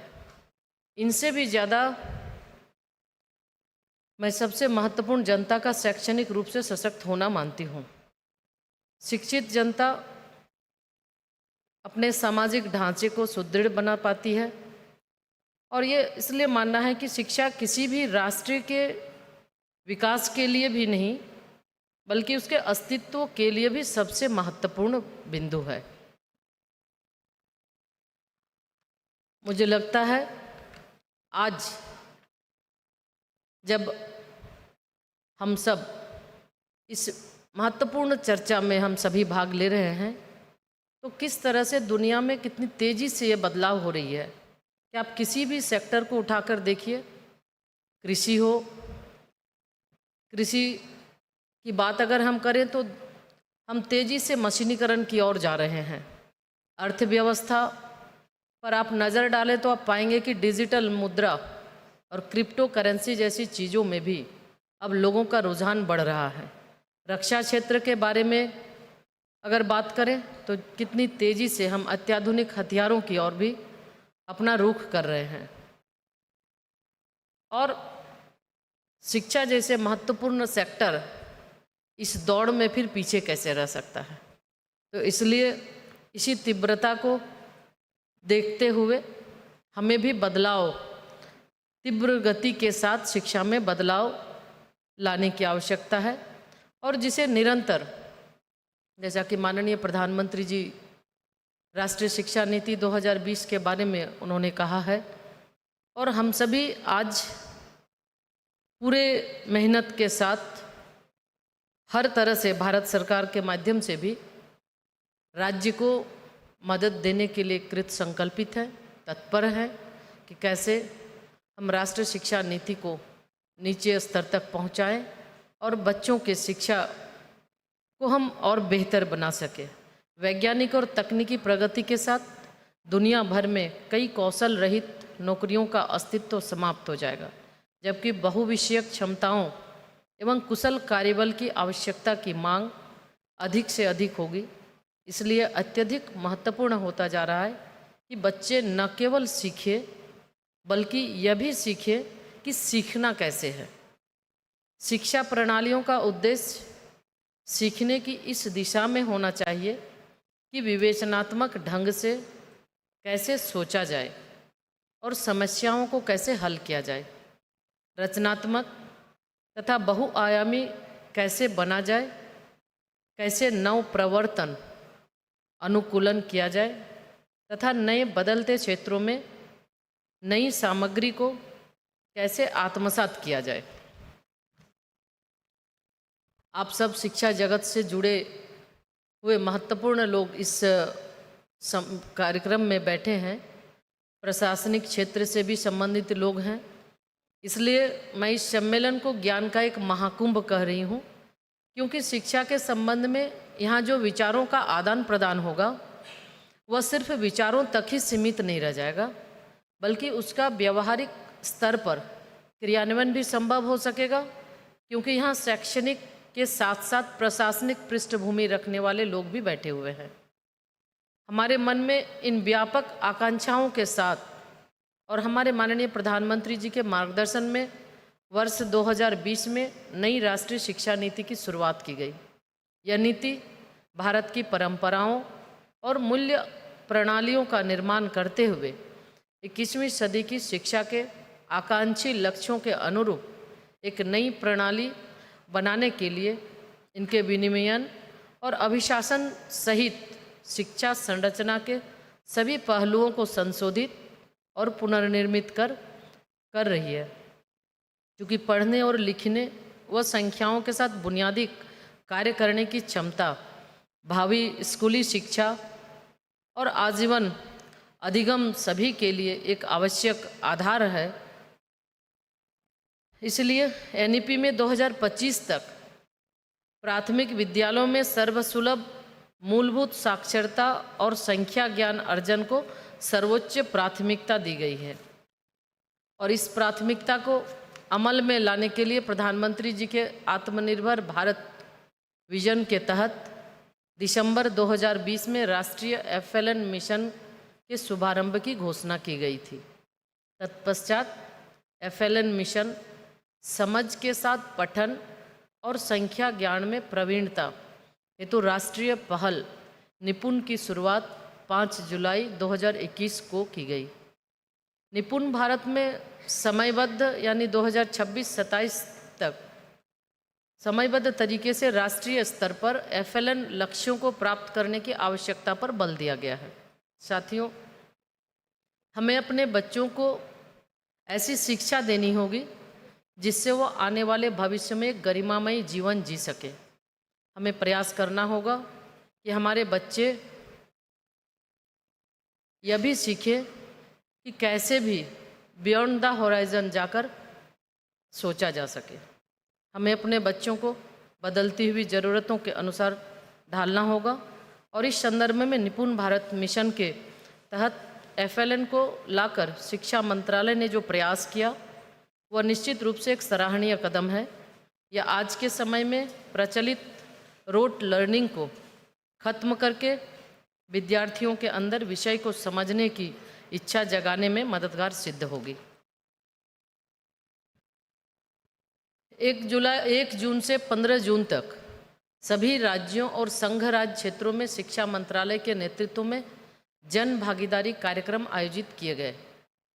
केंद्रीय विद्यालय संगठन, नवोदय विद्यालय, NCERT, CBSE जैसे सभी स्वायत्त निकायों ने FLN और G20 के बारे में जागरूकता पैदा करने के लिए विभिन्न प्रकार की गतिविधियों के संचालन में सक्रिय रूप से भाग लिया। शिक्षक सावधानीपूर्वक तैयार की गई विभिन्न गतिविधियों के माध्यम से छात्रों को उनकी रचनात्मक क्षमता को उजागर करने के लिए समर्थन व प्रेरणा दे रहे हैं। संपूर्ण कार्यक्रम काफ़ी सफल हुआ और इसमें 13 लाख स्कूलों के 2,86,00,000 विद्यार्थियों व 32 लाख शिक्षकों ने भाग लिया। आम जन समुदाय द्वारा भी जन भागीदारी गतिविधियों को भली भांति स्वीकार किया गया और इन आयोजनों में देश भर के समुदायों के कुल 3,84,00,000 लोगों ने भाग लिया, जो न केवल अभूतपूर्व है बल्कि भारत की G20 अध्यक्षता के बारे में उच्च स्तर की रुचि और गर्व को भी दर्शाता है। इन जन भागीदारी आयोजनों द्वारा सृजित गति को आगे बढ़ाते हुए हमने आज मूलभूत शिक्षा संबंधी एक प्रदर्शनी का भी उद्घाटन किया, जो जून 22 तक ये चलेंगे। प्रदर्शनी में FLN और डिजिटल पहलों कार्य के भावी स्वरूप आदि के से संबंधित पहलों को दर्शाया भी गया है। जैसा कि मैंने पहले ही कहा कि विभिन्न राज्य के द्वारा बहुत ही अच्छे ढंग से इस डिजिटल पहल को अपने प्रदर्शनी के माध्यम से बताया गया है और राज्यों के द्वारा जो कार्य किए जा रहे हैं इसको हम बेहतर ढंग से इस प्रदर्शनी में देख भी सकते हैं और इसको समझ भी सकते हैं।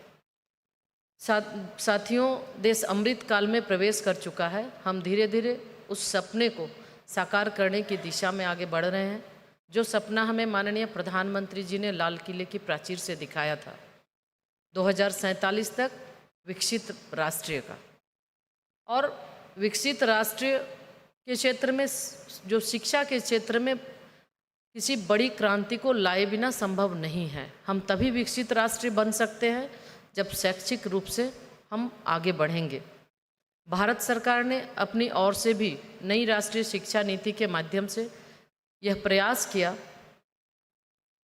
कर रही है और हमें सारे प्रयासों का हर संभव सरकारी स्तर से हम सभी इसको देख भी रहे हैं। इसके लिए हर कदम पर हमें आप सबकी आवश्यकता भी पड़ेगी। मुझे पूरा विश्वास है आप सब हमेशा की तरह अपना सहयोग बरकरार रखेंगे। अंत में मैं अपना बात आपका ध्यान इस और भी दिलाना चाहूँगी कि हमारे अतीत में, जैसा कि हम लोग पहले डॉक्टर चंद्र प्रकाश द्विवेदी जी से भी हम लोग सुन रहे थे अतीत की बात, अतीत को आत्मसात करने की बात, तो आज जिस परिसर में हम सभी उपस्थित हैं, निश्चित रूप से ये परिसर सावित्रीबाई फुले जी जो कि हम सबका आदर्श भी है और हमें उनको आदर्श बनाकर आगे हमें काम भी करने की आवश्यकता है और उनके लगातार सीखने का भी प्रयास करना है। हम सब जहाँ हैं, इस संस्थान का नाम महान सावित्रीबाई फुले जी के नाम पर ही रखा गया है और महिलाओं के लिए खास करके शिक्षा के दिशा में उन्होंने जो प्रयास किया वो हमारे लिए किसी आदर्श से कम नहीं है। उस समय जब महिलाओं के लिए घर से बाहर भी निकलना दुष्कर था, ऐसी स्थिति में उन्होंने विभिन्न झंझावतों को झेलकर महिलाओं को आगे बढ़ाने के लिए, शिक्षित करने के लिए उन्होंने अपने जीवन काल में बहुत ही अनुकरणीय काम किए हैं। मैं इस मंच के माध्यम से उनकी महानता को नमन करती हूँ और आप सबसे भी यह अपेक्षा करती हूँ कि आप उनकी ही भांति हर चुनौती से लड़ते हुए शिक्षा के क्षेत्र में भारत को एक बार फिर शिखर पर ले जाने में का प्रयास आप सभी करेंगे। इसी के साथ मैं फिर से आप सभी को आज के इस 2 दिवसीय सम्मेलन में उपस्थित होने के लिए बहुत बहुत धन्यवाद देती हूँ, आभार देती हूँ और सभी उपस्थित मंचस्थ अधिकारियों के अतिथियों के प्रति भी हम अपनी शुभकामनाएं व्यक्त करते हैं। बहुत बहुत धन्यवाद। जय हिंद, जय Bharat.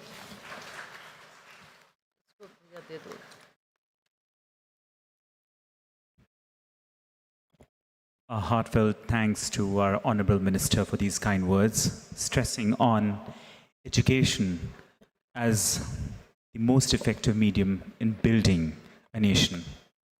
What a beautiful start to this 2-day conference. We wish to express our gratitude to the dignitaries who have blessed us, supported us for this initiative. I request Shri Ravindra Shinganapurkar, the chairman of the organizing committee of G20 SPPU, to present a token to our Honorable Minister of State, Srimati Annapurna Devi ji.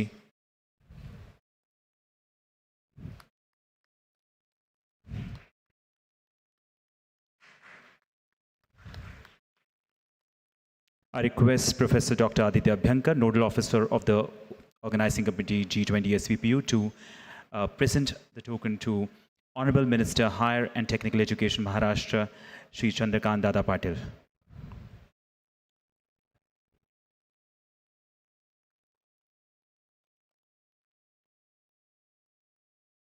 I request Dr. Deepak Mane, the in-charge registrar of SPPU, to present the token to the Honorable Minister School Education Maharashtra, Shri Deepak Kesarkar ji.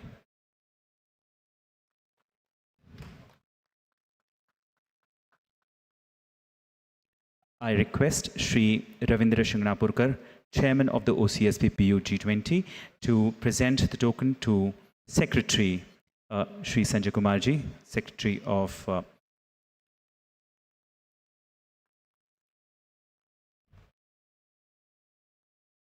I request Professor Dr. Aditya Abhyankar, Nodal Officer, G20 OCSPPU, to present the token to Shri Chandraprakash Dwivedi ji, Educationist and Filmmaker.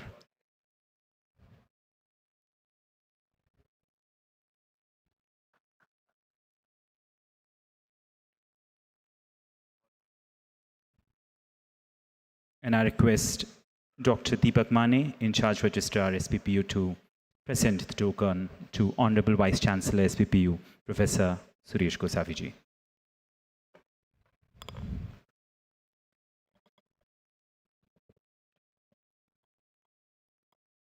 As we come to the end of the inaugural ceremony, I request the august audience present here to be seated while the dignitaries on the stage will leave this venue and pay their obeisance, offer Pushpanjali to the iconic image of none other than Savitribai Phule. I request the dignitaries to please offer your respect just outside the venue where the iconic sculpture is installed.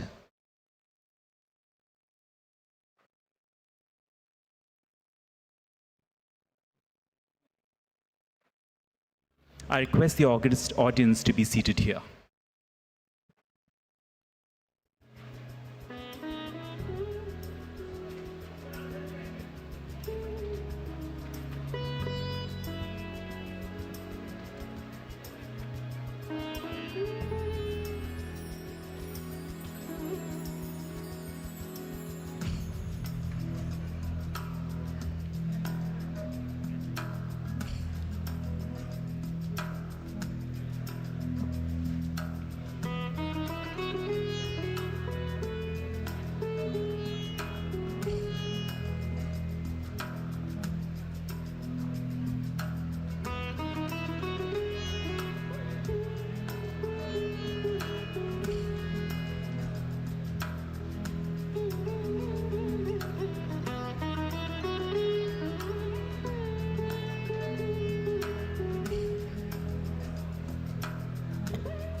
We will have a short tea break for 15 minutes.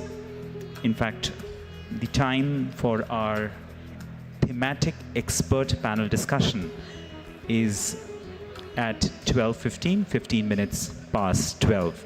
So we break for tea and then come back at 15 minutes past 12.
Cover उडून जाते.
Welcome back.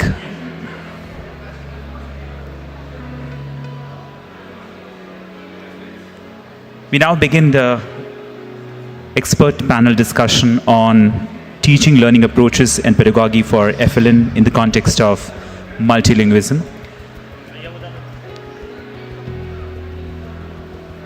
I call upon the moderator of this panel discussion, Professor Subin Sudhir, Chair Executive Education IIM Indore, to kindly occupy your seat here.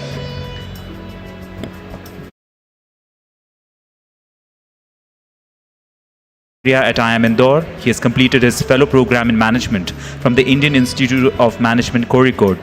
His doctoral dissertation explored rumor sharing behavior among consumers in the marketplace. His research interests include consumer behavior, word of mouth, rumor research and marketing, customer relationship management, and digital marketing. He's earned his MBA and BTech degrees from the Kerala University. He has been associated with various organizations prior to joining IIM Indore, which include IIM Trichy, Institute for Financial Management and Research, Institute for Customer Relationship Management, Tata Elxsi, Wipro Technologies. He has worked on multiple projects in automation, marketing of higher technology services, etc. I call upon our next panelist,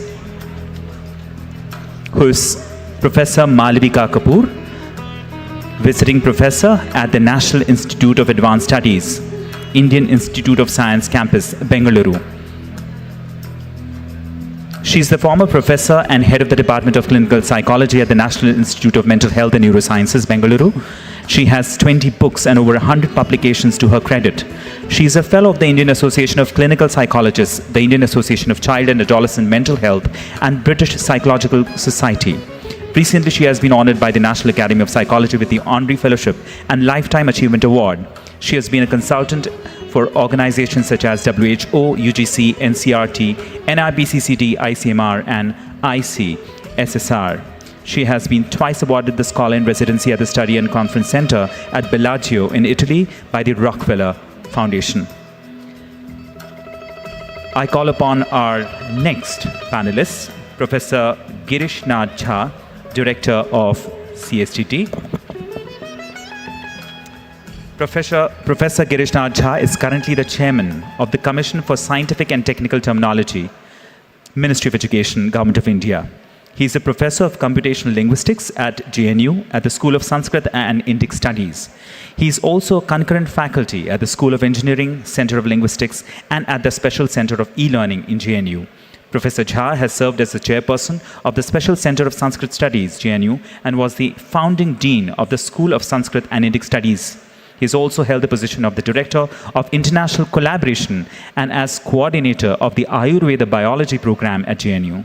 His research interests include Indian languages, corpora and standards, Sanskrit and Hindi linguistics, lexicography, science and technology in Sanskrit, machine translation, e-learning, web-based technologies, RDA-BMS techniques, software design, and localization. And our final panelist, Dr. Dheer Jingran, member of the National Steering Committee. I call upon Dr. Dheer Jingran.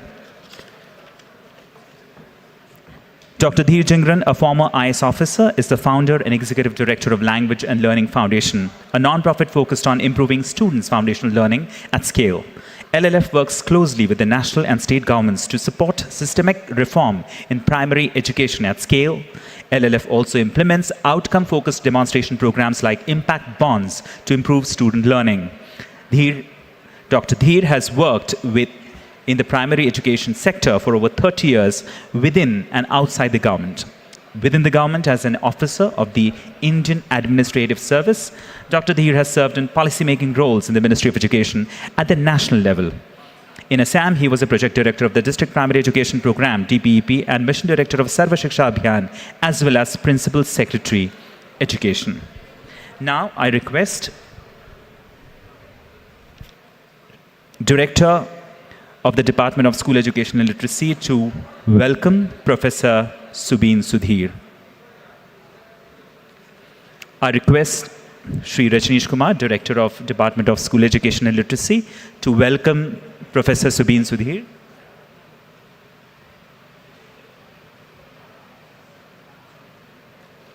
Okay.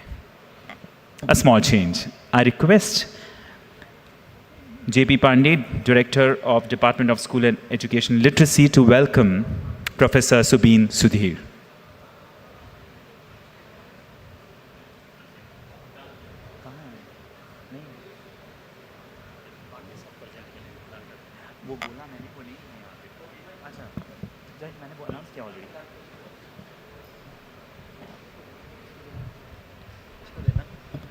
Professor Subin Sudhir ji, right.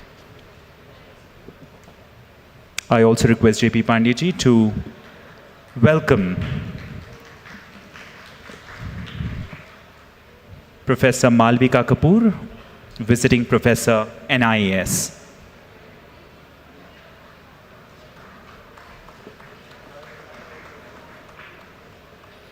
I request Dr. Ritu Chandra, the Deputy Secretary of Department of School Education and Literacy, to welcome Professor Girishnath Jha, Director CSTT.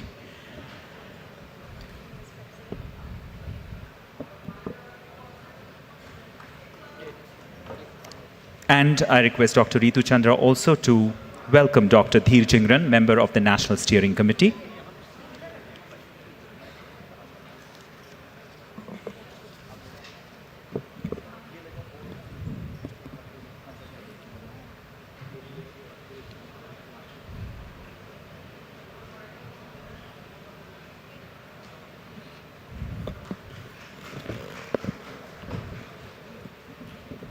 And now I invite Professor Subin Sudhir to set the context for this panel discussion and express his views.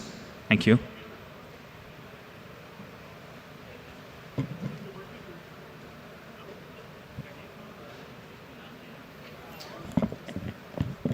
So good afternoon, everyone. I hope I'm audible, crystal clear to all of you. Let me first of all welcome my co-panelists, Professor Malvika Kapoor, Professor Girishnath Jha, and Dr. Dheer Jingran. The context has been set in the welcome session itself. To an extent, all of us understand, and some of us would remember having read in the National Education Policy 2020, where it was clearly articulated that roughly around 5 crore students who were in elementary schools at that point of time were unable to comprehend what was written. They were unable to comprehend reading the text. They were also not having the basic numerical skills. And that is where there was a lot of emphasis that was given on the foundational literacy and numeracy, which was kind of called out as an important area in the national education policy. Subsequently, we also had heard about, and some of us have participated very actively in the Nipun program. We had also kind of discussed a few of these elements in terms of the session in the morning. So we are going forward with understanding what needs to be done more in terms of the foundational literacy and numeracy, and how we can enhance the skills in students in their initial years itself. As all of you would remember, roughly 85% of a child's brain is developed before the ages of 8.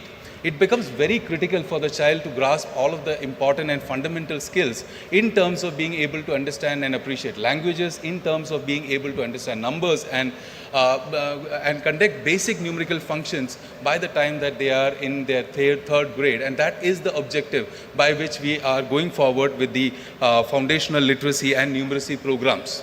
Now, in this context, our discussion today and my expert panelists here are going to touch upon the topic of multilingualism.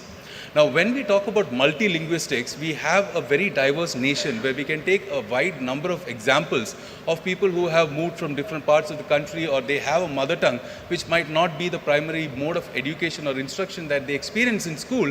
But let me talk about a global context first, and then we will come into the Indian context. So globally, there are a lot of countries which are either having a multilingualistic background, or countries which have more or less of a single language kind of format, or a monolinguistic format. So a country like, say, Switzerland would have at least 4 languages that people are getting exposed to. Countries similar to the United States, where you have a large amount of population which is immigrated, might have many more languages that people are getting exposed to. Countries like Australia, etc., might also be extremely multilinguistic when it comes to their cultural backgrounds and the societies and how they function. Now, there was an interesting report that was published in the World Economic Forum, and the World Economic Forum kind of identified what is going to be the impact of multilinguistics and multilinguistic focused pedagogy in terms of the economic outcomes of a nation. And I'll give you just 2 data points which are critical to remember here. One is from the point of view of a country, Switzerland. Switzerland, like I told you, has 4 predominant languages. Students are exposed to pedagogy across these 4 different languages. And Switzerland accounts for almost 10% of their GDP because of this multilinguistic culture. On the other hand, the World Economic Forum suggests that Britain or UK, which basically might have a monolinguistic culture, or English is the predominant language, and probably they have very limited skill sets in terms of other languages, or proficiencies are low, might actually be losing out 3.5% of their potential GDP because of a lack of multilinguistic pedagogies and the inability of their society to be able to understand and appreciate multiple languages. So from this global context, we are now coming down to the Indian context. Now, multilinguistics and a cross-cultural domain is part of our DNA. As we all are from different parts of the country, we understand there are different languages that we speak, and we are also seeing that many Indians are now traveling and moving across the nation to different parts of the country. So I personally am from Kerala, but I was born in Jodhpur, Rajasthan. Then I moved to Kerala, then I worked for some time in Tamil Nadu, and currently I'm working with Indian Institute of Management in Indore, which is in Madhya Pradesh. So you can consider me to be one sample of an Indian student who might see himself or herself moving around this country and trying to converse, trying to interact, trying to be able to make friends and colleagues across this country. So it is in this domain that we also want the youngest of our kids and probably the future of our nation to also be exposed to multilinguistical pedagogies in terms of their foundational literacy and numeracy. Now, when I talk about multilingualism in education, there are a few things that we need to be very clearly focusing upon. And like the secretary mentioned in the morning, when we look at the national curriculum, the national curriculum framework for the foundational levels or foundational stages, we see that there is a lot of emphasis on this, but a lot more needs to be done. So that is what this panel and the panels in the afternoon, as well as what we are going to do in terms of capacity building tomorrow, are going to focus upon. So that is the context here. Now, personally, when I think about multilinguistics in the Indian context, I realize that we need to focus on creating a lot of different competencies, a lot of different attention, a lot of different areas in which attention has to be put across. So when I was thinking how I should articulate my thoughts and how I should be presenting them to you, I basically was thinking about a pyramid. So I want all of you to visualize that there is going to be a pyramid-like structure. Better? So I want all of you to visualize a pyramid-like structure. Now, all of you would remember that the pyramid has 4 corners, and all the 4 corners join together in the top of the pyramid. So let's assume that what we want to achieve in terms of foundational literacy and numeracy of our students between the ages of 3 to 8 is what is the end objective. I see 4 things that need to be put together as 4 corner pieces of this particular. Am I audible? Is it better now? Sorry?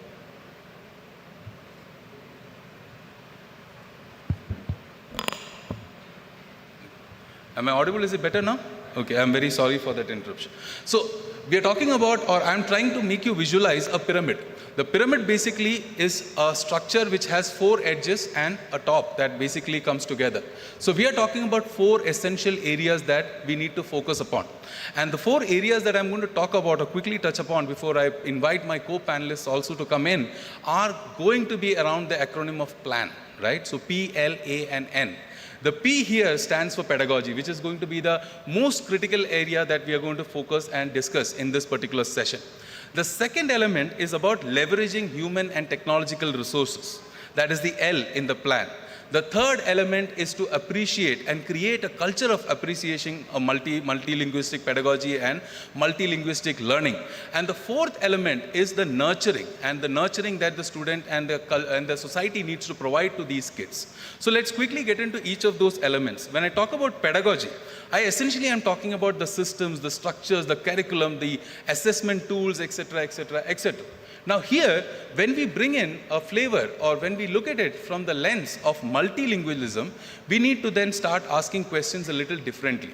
I'm sure that some of you would have already thought about all of these aspects. In the past decades, the way most of us were educated in our school and in our early years, we would have at best had a bilingual pedagogy. What do I mean by a bilingual pedagogy? We had our own mother tongues. The mother tongue is what we learn from our houses, and then we come to school and we acquire a foreign language. In most occasions, the foreign language that we would have acquired at that point of time would have been English, because that is like the dignitaries mentioned in the morning as well, is a good language for communication. Now, when we talk about the future, maybe these two languages or maybe a bilingual format is not going to be appropriate. We are talking about actual multilingual format or actual multilingual pedagogy that needs to be brought in. So hence, we have to start questioning what are the tools that we are going to provide to our students. The secretary today morning mentioned about the magic box, which was basically the toolkit that was provided to all the teachers so that they can enable themselves in providing the foundational literacy and numeracy skills to students.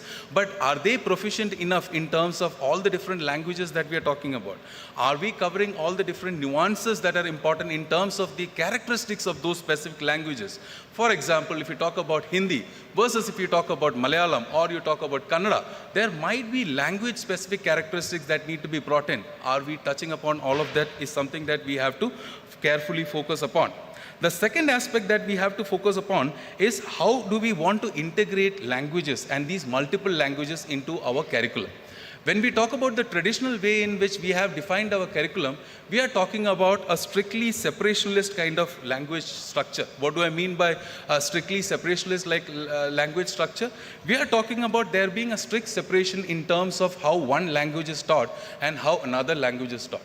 This might provide students with kind of competencies and proficiencies in understanding that language. Maybe at a starting level, they might be able to communicate, they might be able to read, they might be able to write, they might be able to have conversations, but they are not going to be able to learn between languages. They are not be able to have any kind of integration, and holistic learning might not take place. So we have to start questioning ourselves as to what kind of flexible convergence are we trying to bring in or should we bring in terms of the multiple languages that we are trying to expose our students to. We also have to start asking what is the purpose of such proficiency. If you look at the way the Indian culture is and the way most parents expect their students to go and study in schools, the end objective is to get a job. The end objective is to get a good employment. The end objective is to be able to do something on your own. And many a times, languages are a means to an end. So you want to make people study English because they want to get a job. You want people to study French because they might have an opportunity outside India. You want people to study Hindi for a particular reason. You want people to study something else for another reason. We should actually start studying languages in terms of the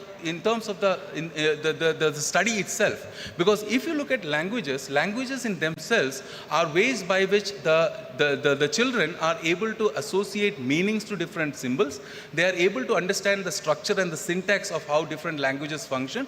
They are able to understand literature that might be in different languages, and also many a times language is representational of culture.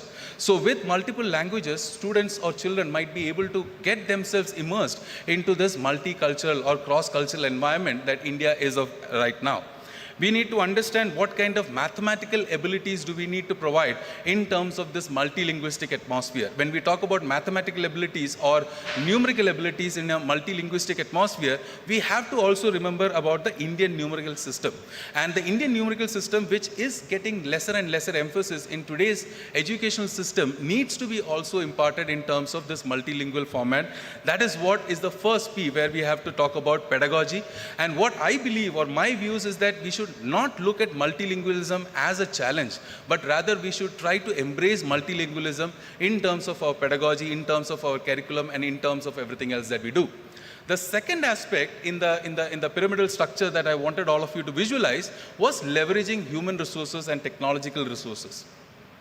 When I say leveraging human resources, we are of course talking about the fundamental people who are involved in imparting education to the student, which are of course the teachers and the leaders in different educational institutions.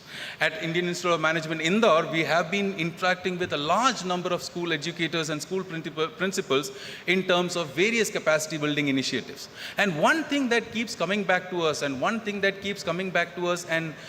kind of makes us think a lot, is about the need to make teachers and principals appreciate this entire change that is happening in terms of the digital divide, in terms of age compression. So when I say age compression, a student is studying things much faster as compared to what he or she was studying 10 years ago or 15 years ago. It is because of the exposure that they're getting across different platforms, across digital platforms, etc. This digital divides needs to be brought down, and that can only happen in terms of capacity building. And if you look at the Nipun Yojana or the Nipun policy, you basically would find that a lot of students need to be provided individual attention. Now, individual attention would require the teachers to have the capabilities, the teachers to have the kind of time and the ability to provide that attention. So that is where we also want to leverage digital technology. Now, when we talk about digital technology, of course, we have made a lot of strides. We have already put in place a lot of infrastructure. But in many situations, we are trying to support or augment what already exists in terms of content, in terms of asynchronous programs, in terms of tools, etc. But we should now look at digital technology and try to see what could be the technology that can actually replace existing policies and processes, what could be technologies that can be used to supplement and augment what we already have, and what would be things that could be brought in order to create a new system or a new structure. For example, all of you would have heard very recently about the entire space of how artificial intelligence is expanding. And if you look at the way artificial intelligence is expanding, and if you look at how the educational technology, edtech companies are utilizing this space, they are very effectively able to assess the pace at which a particular student is moving in terms of their curriculum, in terms of their learning goals, in terms of their learning objectives, and that is being utilized in order to create an individualized learning plan for the student. This could be something that can be brought in, and the teacher's burden, the teacher's effort can be brought down. So we need to think about and brainstorm what could be those areas where we can actually use technology to replace some of the existing practices, to supplement, as well as to bring in new processes and strengthen the entire curriculum system. The third element and the fourth element are not to do with the school setup or the pedagogy, etc., but things that need to be done at a larger societal level. And that is where we need to, as a society, bring about change. And we need to bring about more appreciation in terms of multilingual pedagogy, especially in the foundational years. Because many a times, like I told you, the society believes that you are able to impart education that is going to get you a job. Maybe studying multiple languages is not so important for the parent, unless the parent has that commitment, unless the society has that commitment, in order to enable and in order to encourage multilingual pedagogies in the foundational levels, this objective might not be achieved. So we might need to use information, communication, entertainment, eyes, other kind of societal activities to make people appreciate the importance of multilingual pedagogies, at least in the foundational levels between the ages of 3 and 8. And finally, there needs to be nurturing. And what kind of nurturing am I talking about? I'm talking about nurturing at the home level. Because we are talking about a school education system where the student comes to the school only by the age of 3. And before the age of 3, the student has already been exposed to languages in terms of their mother tongue, maybe got exposed to languages in terms of the content that they see on digital platforms, etc. So there is a very great importance and emphasis that needs to be provided to educating parents, educating families, and probably the Anganwadi networks, the self-help groups, etc., should also be made active participants in this activity. So when I look at multilingualism in the foundational literacy and numeracy format, I see that these 4 elements is what need to focus on: pedagogy, the element of leveraging human and digital technologies, the element of creating appreciative culture among the society and its stakeholders, and finally the element of nurturing within the family in the initial 3 years when the student is not at school. So having said that, I think we have a lot of things to think about, a lot of things to brainstorm and ponder upon. But in the meantime, let me also invite my next speaker, Professor Malvika Kapoor, to come and share her views about this topic and maybe put some more thoughts into our minds. Yes, Professor, please.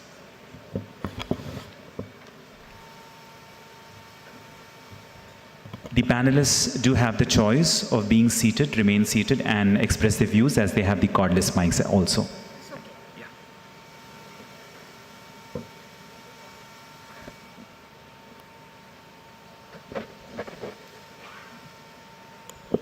Am I audible?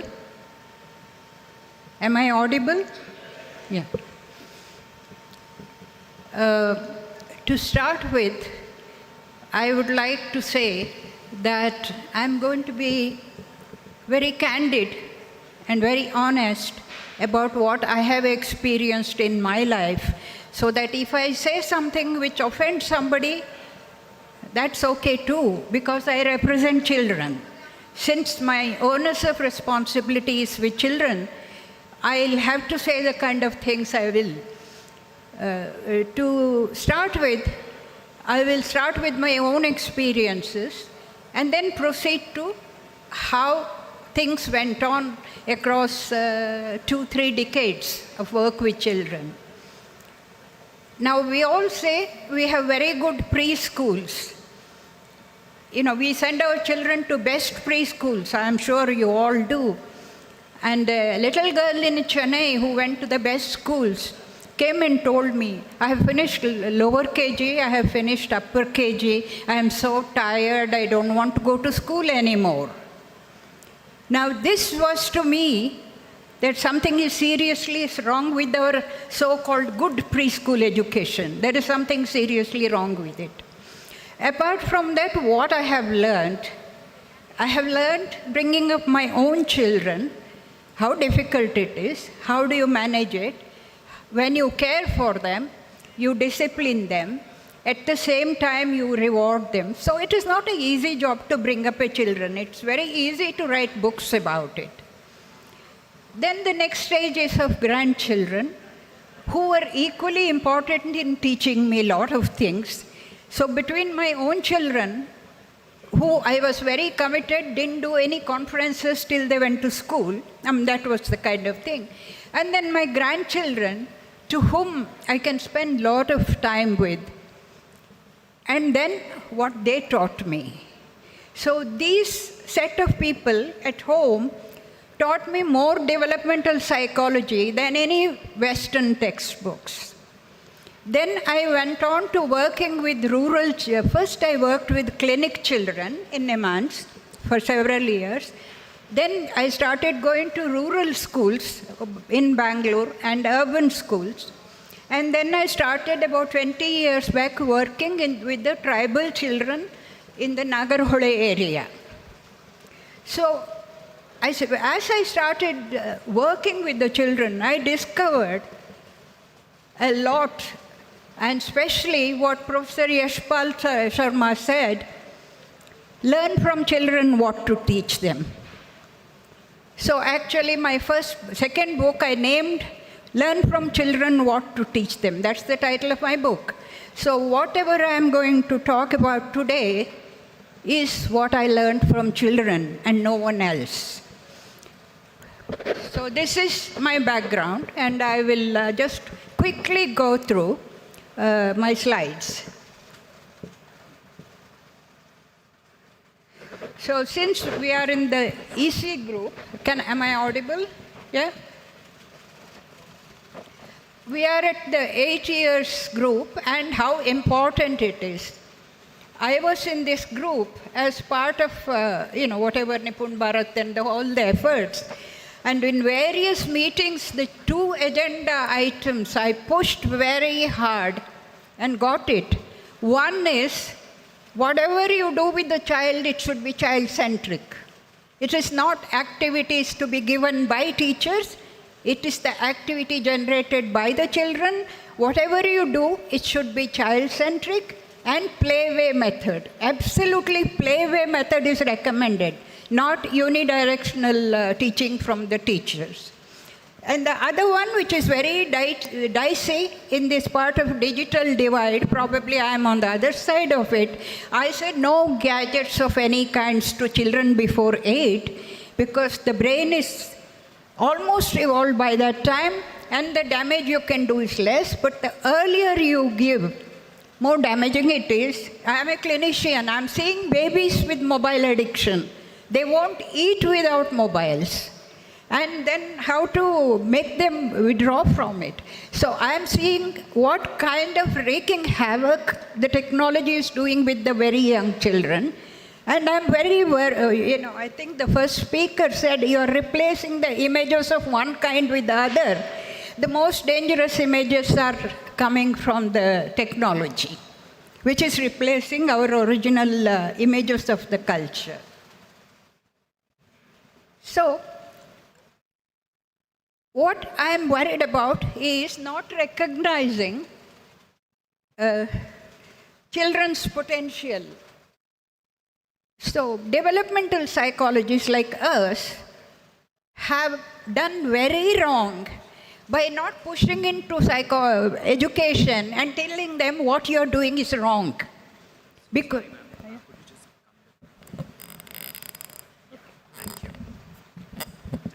yeah. So the belief is that the teachers know everything, which is a very dangerous thing because they don't know anything. And so I go on to now, what is my evidence that children know more? The first is, the child is a scientist in the crib. That is the title of a book, Empirical Studies About Babies from Zero. And the other is, the child is a linguist in the crib. How can that be? How can the child be a linguist in the crib? I'll go to explain it a little later. The child is a philosopher in the crib. This is my conviction. Now, how do you call a child a philosopher? Okay? Then, child's way of learning happens by dealing with the world around him, between the environment and the child.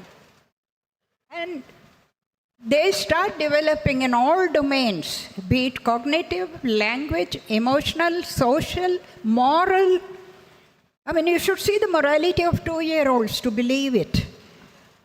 This happens soon after birth.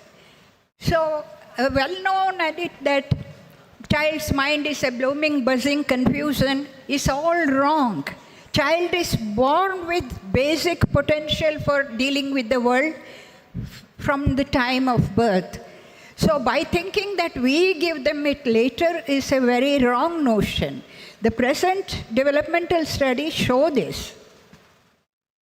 And it all occurs through play, nothing else. All through play it occurs.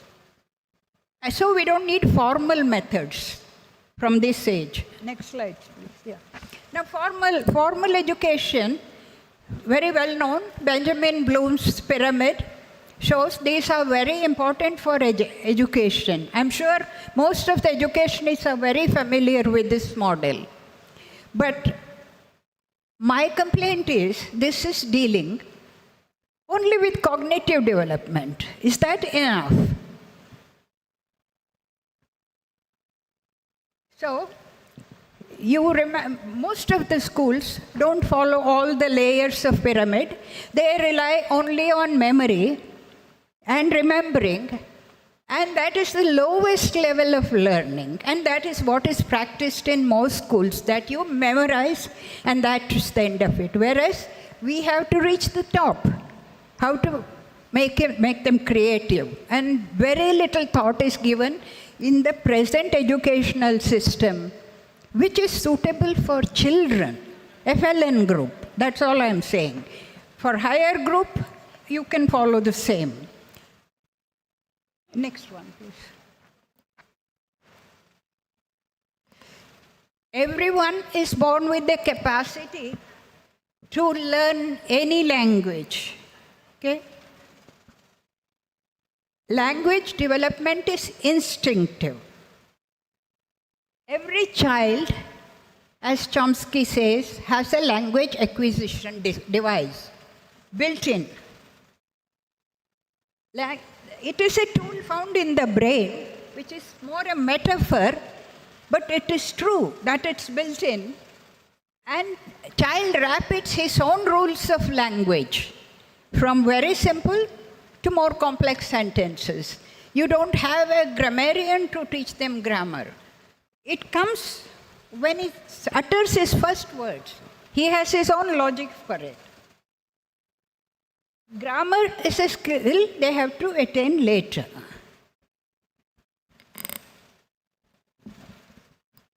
Here, Lois Bloom studied the language structure of children, how it developed. Tremendous. About 20 years she has worked on it, and she suggested that surrounding environment and people around are very important for the language acquisition. And behaviorists, the so-called one group of psychology, believe that they learn only by mimicry, that instruction and they will learn it. It is not true. Child learns language in multiple ways as it needs to use it. Next one.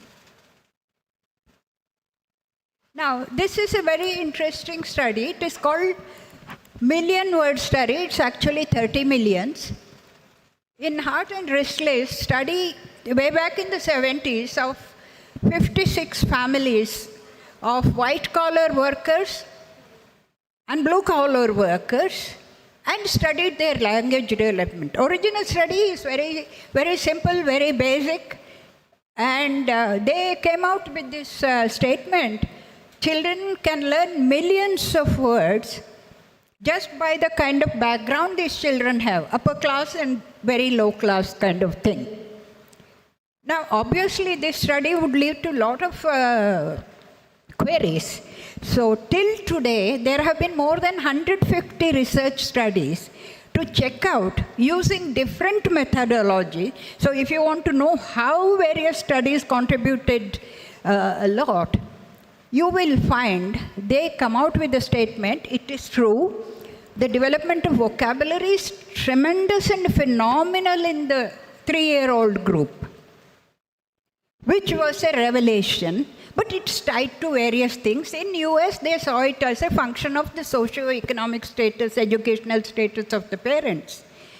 And this led to a lot of preschool education, which supplemented the lack of what was happening in the poor homes. So, what did they say? What was the final conclusion? Talk to the child, read to the child, play with the child. Even newborn, start then. Because language acquisition starts straight after birth by making sounds. So start reading to the child. So this became a dictum that this is what all parents do. So in Finland, when they say send the nursing mother home, they send her with box of books. So read to the child. This is very important learning which comes from the US. So I kept wondering, how then, what about our rural women? How about our illiterate women? Are they without culture? So what is happening? So I was doing a study of early childhood in Ramnagaram village, urban Ramnagaram and rural Ramnagaram village, studying their development, language development and all realms of development. And I found their language development of preschool, 3-year-olds was fine. So then I started at the child rearing practices. The mother is constantly talking to the child, telling her to do this, telling her to do that. A lot of oral communication goes on. They are sung songs. They are shown how they dance in their villages. So there is active, full, living culture available for children to pick up.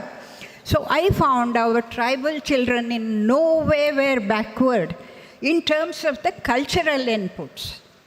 And that I saw personally in my work with the tribal children in many ashram schools.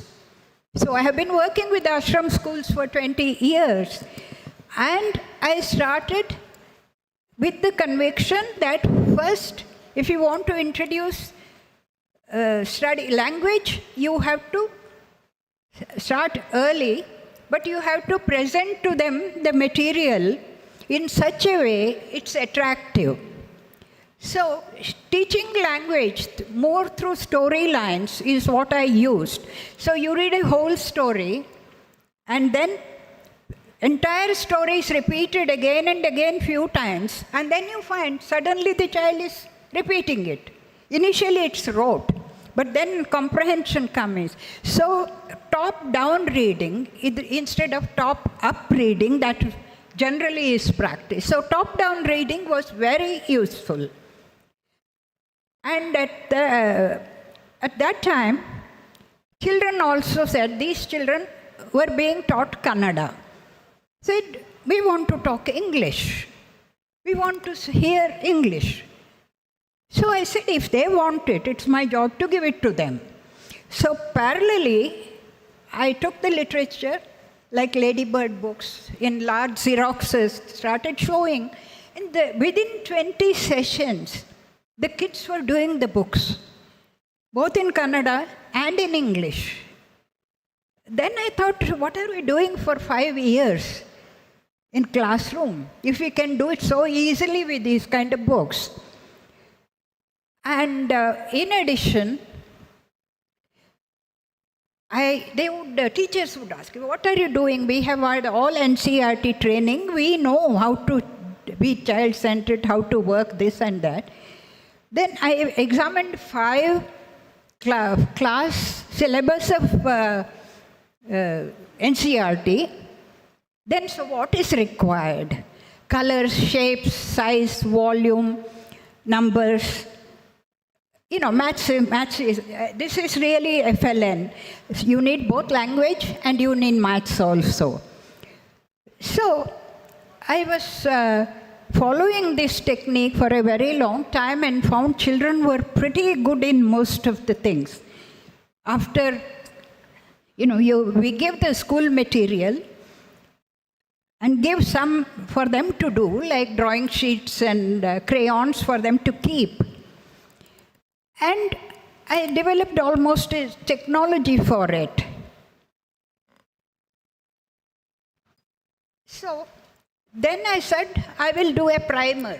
I will do a Kannada English primer.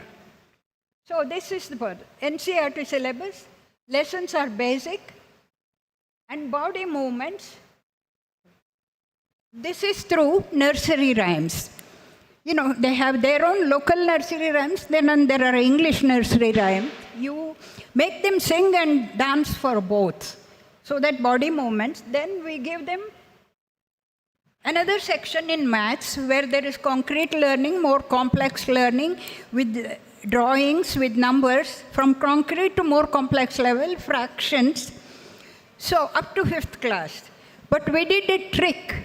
We didn't want the teachers to humiliate them. We said the answers are given below the sums. You look at the answer, change, take an eraser, change and correct it. So that child doesn't need anybody to teach them. Answers are all below at the end of the book. Then several activities which are suited. And we found, and we would give the book to the child along with a drawing book and a box of crayons to manage on their own. And this was a product post-COVID because all our tribal children were away.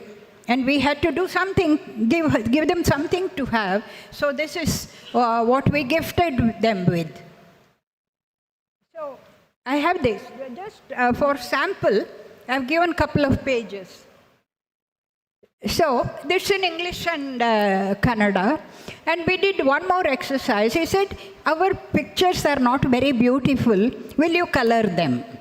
So they enjoyed filling the color into each of the pictures in an appropriate way. We didn't say that it's a book, it's very precious, you shouldn't do anything. We gave them full permission to damage the book in matter they want because it's their possession.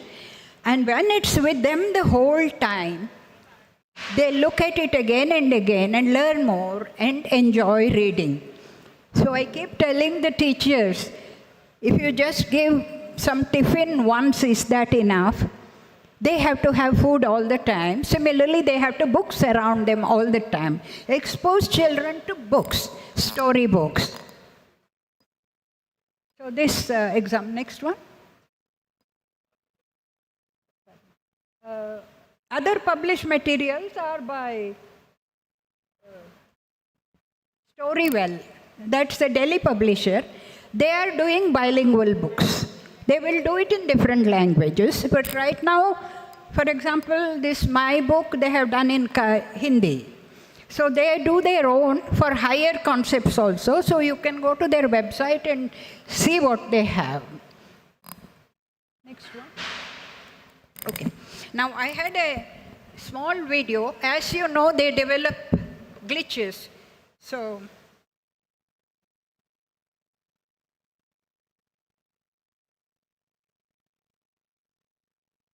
this is something very practical.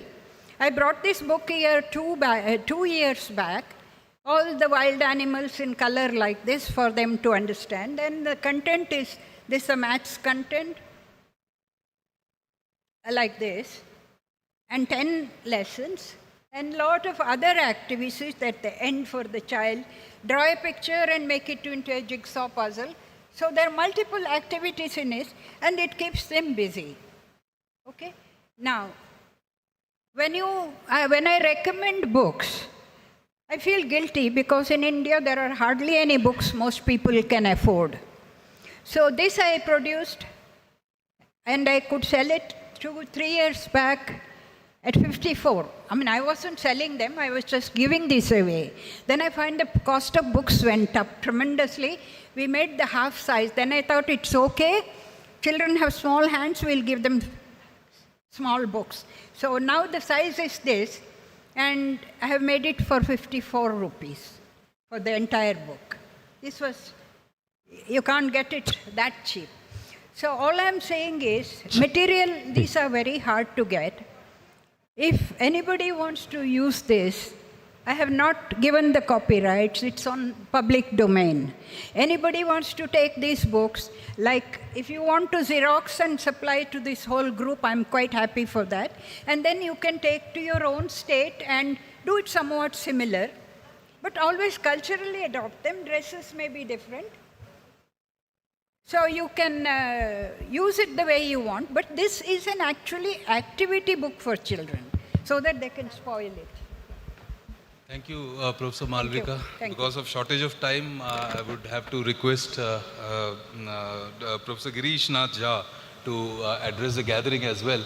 But I'm sure that as you're addressing, a lot of us can make use of the books that ma'am has also brought in. Thank you. Thank you, Subin, for inviting me, and I'm so happy to be here. Lovely afternoon in Pune, and a prestigious university. My thanks to the Secretary and Joint Secretary, Additional Secretary, and the other members of the team for inviting me to this very prestigious event today. And the topic is even more appealing. Thank you so much. Well, I think the task is very difficult. Difficult in the sense that we are going to educate, teach very young kids, and in a multilingual setting, multi-scriptal setting. India is home to more than 19,500 languages, as reported by last census. Out of those, 270 mother tongues. And the new education policy emphasizes mother tongue learning and also the FLN learning, both together. And we have 121 language groups, bigger languages, and out of those, 22 are in our schedule, right? And 23rd is English, the Dada language, right? And out of 22 languages, we have 4 language families. And we grow in a multilingual, multiscriptal setting, and learning in Indian languages would have been easier compared to learning a script, which is Roman, which is not phonetic script. Roman is not phonetic. We have difficulties in pronouncing words and also learning spellings. Indian language scripts are evolved from Brahmi, they're phonetic scripts, right? 2 scripts in India are not phonetic, Persian, Arabic, and Roman, and others are phonetic scripts. So we are basically a sound community. We have evolved from, sounds. Our languages are more phonetic. Entire Rig Veda is just song. Panini's grammar is just song, right? So we have been teaching people to memorize songs of our Shastra's texts. And learning through storage, Panchatantra, Hitopadesha, Jataka. Very old practice in India. Learning through songs, learning through stories, learning through dialogues and debates, not learning through reading and writing. This came much later to India, so we have to adapt to this new situation, right? So we have a very difficult task. We have become almost 200 years in Macaulay's principles, 1835. We are going to be 200 years in 2035. And there is a compulsion of English in at least higher education. How can we get rid of that? How can we stop the end of the अंग्रेजी की अनिवार्यता को कैसे समाप्त करें, ये बहुत बड़ा एक प्रश्न चिन्ह हमारे लिए है. So what has become of us, from the Macaulay system, from Guru Shishya Parampara, we had oral tradition, education orally transmitted, right? And Macaulay's strictly alphabetic system, right? We have to read and write. So person may be educated, but he is not literate. So we call him asakshara, ashikshita. The person might be educated. एक गांव का किसान जो कठिन से कठिन परिस्थिति में अपने परिवार का लालन पालन कर लेता है, वो ज़्यादा शिक्षित है, ना कि वो पीएचडी विद्यार्थी जो थोड़ी सी कठिन परिस्थिति में आत्महत्या कर लेता है. तो देखिए फ़र्क देखिए. So we have to redefine what education is actually. We had our own experimental based content and content based on local issues to a model based on colonial prerogatives. Our curricula was based on colonial prerogatives. Vedanga, Anvikshaki, debate, discussion. And two, strictly physics, chemistry, biology. Now the new education policy is bringing in minor concepts, so we can have multiple subjects. Earlier, a physics guy could not study chemistry. Chemistry guy could not study, biology. But our ancient, the Shastric people, they wrote even poetry, and mathematics guy would write poetry. A philosophy guy could do, nuclear physics. So there was no strict compartmentalization of subjects. From humanistic universalization to based on ethics and values, what we have done today, it is based on self-centered greed, individualism, Western principles, rampant destruction of resources. All of that we have learned from Macaulay's system. It's not simply English medium, it is basically the culture that has gotten to us. Whenever I visit many other countries in Europe, they say we don't have a problem with English language, but the Anglicism which comes with English, that is the problem, right? The culture which is much more problematic. Next slide, please. So NEP luckily has given two very good principles, which is emphasis on mother tongue, which is a hard task to achieve, and the universal literacy and numeracy. I was very happily looking at your talk, madam, and you've done work with Indian hands. So a lot of work done by funding from DST. There's a cognitive science research initiative. I'm a member of that, and the fund goes to many universities, and they do a lot of work on readability, simplification of text, etc. Those should be brought in. Right. So these are hard tasks, and we have set ourselves a very tough task, and we can achieve that. And my argument is that we cannot achieve all of them manually only, involving human labor only. We have to have technology, and a very distinct nature of technology. I'm going to focus on that. Please, next slide, please. So look at the ground realities. We have 70% of India villages and 80 or 90 universities, colleges, standalone institutions, and about 250 million students, 50 million at primary levels, right? And these are the languages, I already mentioned that. And 90% of India does not speak English. So if you're forcing English to 90% of India, that is a crime, right? We have been doing that. Luckily, this government has been very strong in focusing on Indian languages. And I'm very happy to note that we're going to get results very soon. Now, let's go to the next slide, please. So obviously, we cannot do it alone without technology. We have to have technology and a lot of AI tools. And our languages lack digital content, and AI needs digital content. To train a large language model, we need a lot of corpora, a lot of data in all languages, right? We have 19,568 languages. Remember, we have to get a lot of data. And AI models need language data. How do you actually get over that? Next slide, please. So look at the, there was a survey done on Indian languages or the languages websites on the internet, most popular websites, and our languages don't figure anywhere there. So the most popularly used Indian language is Hindi, and we have 0.1% content in Hindi alone. Go back to the next slide, please. Yeah. Hindi happens to be the 4th largest language in terms of people using it. If you combine Urdu, Urdu becomes 3rd most spoken language. And the content is 0.1% on internet in terms of websites, right? And look at the languages, 15 Indo-Aryan, North Indian languages. I don't believe in this language family business. I have a book which actually talks against the language family. I believe that we should have a Indic family, and all languages actually have come from Indic family, and there are arguments for that. So 4 Dravidian, 2 Tibeto-Burman, 1 Austro-Asiatic Santhali, 2 Tibeto-Burman, Bodo and Manipuri, 4 Dravidian, 15 Indo-Aryan. Next slide, please. These are the population statistics. We have almost 96% people speaking about 19 languages of India, 4 Dravidian and 15 Indo-Aryan. And then the remaining a small percentage of people. And so we have to focus on a small percentage of languages, where there'll be languages dying and getting endangered, right? So this is our focus should be. Next slide, please. Look at our languages and the scripts. Devanagari is the biggest script, and then we have followed by Bangla and then other scripts. Look at Perso-Arabic being used for Urdu and Kashmiri and also perhaps for Sindhi, and Old Chiki, and so these are the scripts. And we need to make sure our kids learn script, effortlessly. Our scripts are phonetic, so it will be easier learning our script than learning Roman. Next, please. Hindi does much better on YouTube because Hindi is at least 5% representation on YouTube because it is videos, mostly videos. If you have to write content, then our representation goes much down because we don't have enough tools for writing Indian languages, digitally.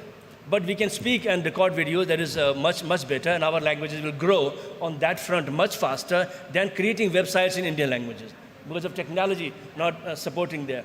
But more than 500 million Indians using internet, and about 90% or more using Indian languages, or at least demanding Indian languages. That's the best part. Next, please. Now, English is an important language, you all agree. This seminar is being held in English language mostly. But making it compulsory is the problem, right? So a student, very bright student, comes to IIT Delhi. He has passed his 12th in Hindi medium and comes to IIT Delhi, and he's being lectured in English language. He goes into depression. So what to do to help such students? So how to achieve mass education of this 90% population in India? That is the challenge, right? Next slide, please. So what is the requirements? If you have to go for mass education using technology, what is the requirement? Next slide. So it has to be mother tongue based, multilingual, multimodal. Multimodal means no requirement for reading and writing. Excuse me. It must cater to diverse oral traditions. It must be independent of literacy. We cannot call a person literate if he knows only the scripts, right? Literacy is something which comes from the West. We have to disregard this thing. Person is knowledgeable if he knows subject matter, not the script. And highlight education, not degrees, and free of cost or cost effective. That is the model that we have to have. Next. We'll need 2 kinds of technology: the educational technology, e-learning, and the language technology, driven artificial intelligence. Next. So, how much time do I have? About 5, 10 minutes. Okay, good. Thank you so much. So we need a lot of tools, like basic I/O tools. For example, I'm giving a lecture in English language. The machine is going to type it, machine is going to translate it, machine is going to convert to speech in multiple Indian languages. So my English language lecture right now gets transmitted in speech form in all Indian languages. If we need speech-to-speech technology, we need real-time machine translation. Very quick. I'm speaking and my lecture is being heard in multiple Indian languages, real-time, right? Text, dialogue, speech, all these technologies have to be there. Not easy, but then, we have to do it. And education technology, server-based, cost-effective, easy content creation, learning management system. We were talking about, how to manage learning, readability, how much a student has learned actually.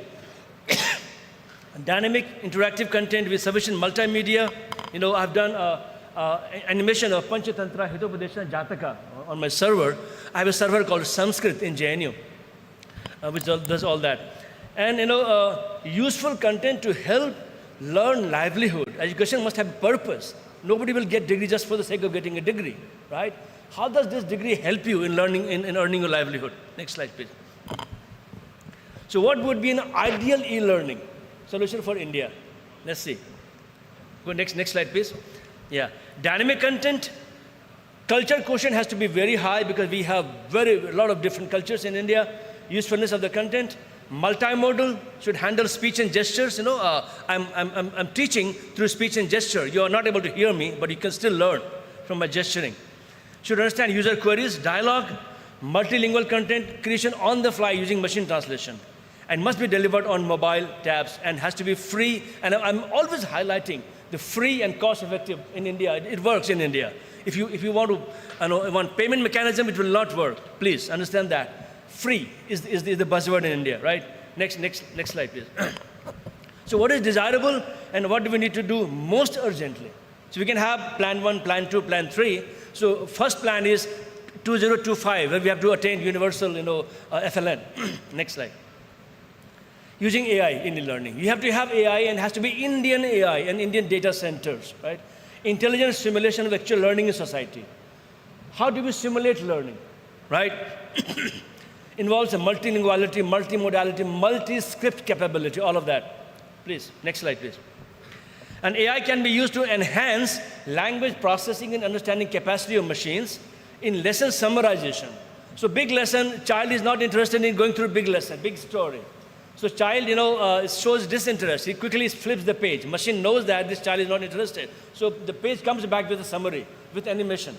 So we convert text to images for the sake of the children, right? So big story, child is not interested. The lesson is reproduced with smaller text and animation for the child's benefit. Lesson simplification to aid readability. Lesson is too tough. A lot of difficult words are used in the lesson. You can track the eye movement of the child, and then we can come back with simpler lesson simplification. A lot of people are working on lesson readability issues. I know IT Kharagpur is working on that. And lesson reader speech synthesis, you convert it to speech. Lessons appropriateness to the culture and to the child, right?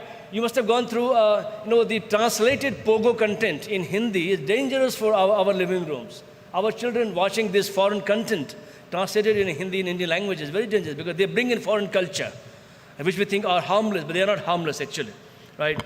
And dialogue systems and script and handwriting, all of that has to be very, very importantly built into AI. And the performance of targeted expert systems. Expert system machine is that machine which is a tutor to you, single, a one-to-one tutor. Animations must be natural. I remember there was a big seminar on naturalness of animations, and customization of lessons specific to the learner. All of that. Please, next slide, please. So what does India do, and what does my current organization? I'm chairman of the Commission of the Scientific and Technical Terminology. I'm not director. I'm the chairman of the commission, right? Right. And then, so what is the current role? Our mandate is to create technical terminology, scientific terminology in all Indian languages, in all subjects. Massive, massive mandate, right? We are currently focusing on only the 22, scheduled languages, but our mandate is much more beyond. And not only there, after we create terminology in Indian languages, we then ask our textbook boards to create content. And then that goes to the universities or schools for education. And this is a massive, massive initiative. We cannot do it manually involving human manpower. We have to have machines to do it. And we are very progressively moving towards that. Please go through. Next slide, please. So we need to create terminology and content in all subjects and all domains for all languages. Right. I'm very quickly going to focus on the koshas that we have done for school. 1 to 5, we have 3 levels, 1 to 5, 6 to 10, 11 to 12. We call it Shiksharthi koshas. And our Shiksharthi koshas are done in Hindi and then all of the Indian languages, and then passed on to people like NCERT and other organizations to write textbooks and other things. And we are currently revising our Shiksharthi koshas, and for that we have to study all the boards, etc. A lot of research has to go in actually. And then we first create, I've started a new initiative that we'll first create words in English language, select words in English language, then translate all of them into Sanskrit first, and then give it to all Indian languages to adapt, to see how much of Sanskrit can be accepted, and if not, then how much new things can be added. That will simplify the work, right? And then university level, we have science and technology, humanities, social science, multidisciplinary, a lot of areas. And what I have done, our textbooks were there, and our books were there, our dictionaries, and people did not know about our dictionary. So I have created a searchable engine myself on my laptop, and I have given screenshots of this search engine, which is going to be live on shabda.education.gov.in. We have gotten this domain, and it will be live there with this interface. So when you open that in about 2 weeks' time, I would say, you can do this, language-wise search, subject-wise search, dictionary type, and language pairs.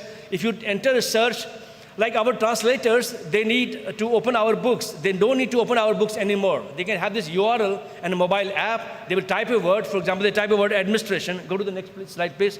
And they get word administration in all Indian languages, in all dictionaries. And if a word is in Malayalam, for example, my system detects non-Devanagari script and translates that into Devanagari. So I was surprised when I found that the word prashashan in Hindi is bharanam in Malayalam. Much more Sanskrit down south. Much more convergence in India. So barring the languages, like I found that words in Bodo and Santhali and Tamil and perhaps some other languages are slightly different, but most other languages converge a lot using Sanskrit words. So you can see the non-Devanagari script being translated into Devanagari. I mean, screen is rather short here. Professor, and after you search this word, unfortunately, we'll have how many? 5 minutes? Yeah, we are almost done with time, so 2 minutes more. a minute Okay. at max. Sorry. Quickly, let's go through the screenshots very quickly. I've also added a feedback process where you can give feedback to the dictionaries. Let's go back quickly. This is a feedback. If you don't like a word, you add this is the correct word and enter. If feedback gets saved, I enter this word. Next slide, please. And look at this dictionary where all the namaskar word for Indian language is all across the same. Let's go back. Please, next slide, please. We need computers to create content in all Indian languages using machine translation. And in machine translation, India has nice initiatives. Next slide, please, very quickly. And next slide, please. See, there are 3 initiatives in India, Bhashini by MIT, and then IC Maths by PSA, my principal scientific advisor. I'm in the committee there too. Anuvadini, again, is an AICT initiative supported by all these organizations. And next slide, please.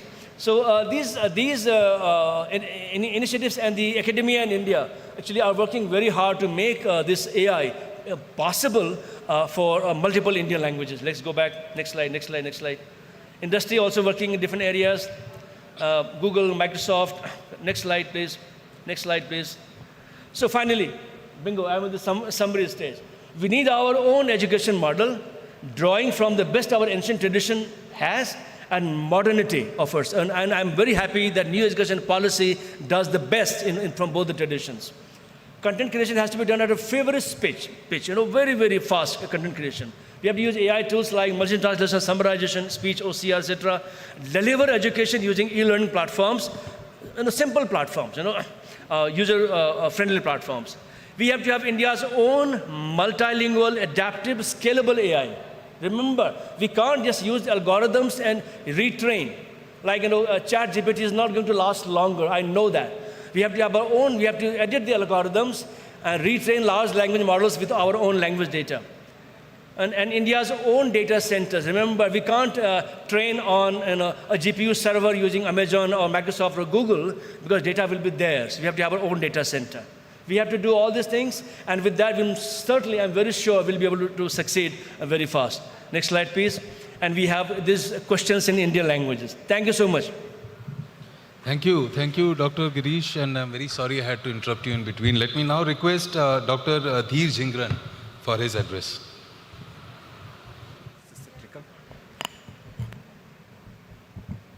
Good afternoon, everyone. And the presentation. Sabhi ko namaskar, and I really apologize for making you wait, but I'm going to take 20 minutes.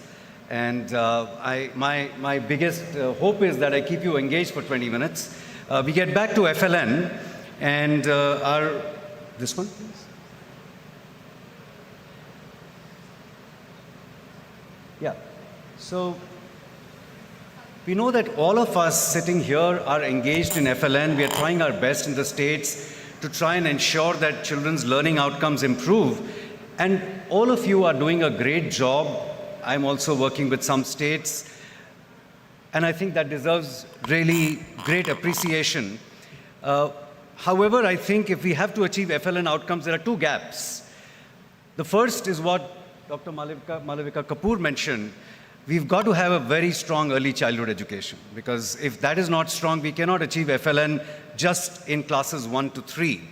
The second, which is not so often mentioned, is the fact that in many parts of the country, children's languages, familiar languages, are quite different from the language used at school. And when they join grade 1, they really cannot comprehend what's happening at school. This is not a small problem. Estimates are that there are about 25 to 30% children in the country who are sitting in early grade classrooms but not comprehending what's happening there. So it's a big issue. I was in Haryana the other day, again for a G20 state conference, and I was surprised. A few district education officers mentioned how there is a challenge about some of the children. They speak Bhawalpuri, a Punjabi dialect. Some of them speak Purvanchali, they've migrated. And Haryana is a state we don't normally associate with language issues. So the problem is quite widespread, and we have to see how we can try and do things at scale, simple, pragmatic solutions. As soon as a language issue comes, people think of 1,000 languages. NEP says we've got to use this as mediums of instruction. This is not doable, right? So I think we've got to look at how pragmatically we are able to introduce children's languages in the classroom without necessarily making all of them mediums of instruction. So that will be the focus of my presentation. This is clearly understood that all learning, whether it's thinking, speaking, reasoning, talking, reading, writing, happens through the medium of language. And language is the vehicle through which learning really happens. Halliday, who's a very famous linguist, had said that learning language is not like learning other subjects. It is like learning the foundation of learning. So it's very important, but what language will serve that purpose? A language that a child understands and speaks. Only then it can become a language. That's the foundation for learning. So I won't go through this. I think just quick reading. We are talking about reading fluency. Better understanding and comprehension if the language is known to children. Positive self-image. Children feel emotionally adjusted in the classroom if a language that they understand well is used. It does improve learning in all subjects. There are several large studies which show that. Classrooms are more interactive. And of course, it helps to learn other languages as well. And please see what I've said at the title. Learning through or with a familiar language is crucial. We cannot always introduce all children's languages as mediums of instruction, but can we bring them to the classroom so that language is available while children learn? Sorry for this slightly technical stuff, but very simply, reading comprehension is the key to learning. Do all of us agree? Because children need to learn and read through textbooks. India is still trying to do well at PISA, and the PISA test is just about reading comprehension. But reading comprehension comes from two major strands. One is to be able to read quickly, because you've got to decode words and read them quickly. And the other is language comprehension. Language comprehension is vocabulary, verbal reasoning, etc. So if this does not get developed, then children will not become skilled readers. And just as an activity here, are you able to read any of these texts? You're able to probably read or pronounce the words maybe on the other side, but not here, right? But you're not able to understand them. So that's where language comprehension comes. Even if you're able to decode, it's not enough. And please remember, this is a product. Product. It's not plus. Word recognition multiplied by language comprehension gives reading comprehension. I'm not trying to be technical, very simple. If language comprehension is low, but a child is able to read the words, reading comprehension will still be very low because it's a product, right? Anything multiplied, suppose you say, child is very good in word recognition, 1 out of 1. Language comprehension is 0.1. What is the product? It's just 0.1, right? So reading comprehension really doesn't work unless both of these are done well. And we need to bridge the gap between a language that the child understands and the language used at school. NEP and Nipun Bharat have talked about this very strongly, but NEP talks about using languages as mediums of instruction, which is not easy. And we also know that in many states there is a push to include or have English even as a medium of education, at least in the schools of excellence. So there's a big tension between these two. So what I'm suggesting now in the next 10 minutes is a pragmatic, practical way in which children's languages can be brought into the classroom. Children will learn better, they will comprehend better. We don't have to introduce all of them as mediums of instruction, which is a good way, is an ideal way of doing it, but that's not very feasible. And the NCF foundational stage, of which I was a part, basically says that at the foundational stage, the medium of instruction should be child's home or familiar language, obviously from ages 3 to 8, a language the child understands. Also, child can be exposed to multiple languages. As Malavika ji said, a child has the ability to pick up many languages, even English, if it's done orally. A child, the language acquisition device that she talked about is for natural acquisition, not for teaching. So young children learn a language through rich natural exposure, not through teaching. And then the first literacy should be in the child's language. And then by grade 3, a child could become an independent reader or writer in at least one language. That's an NCF-FS. Many of you may have seen this. But our classrooms are very diverse. All of you know about your state situations. There are classrooms where there are children with one home language.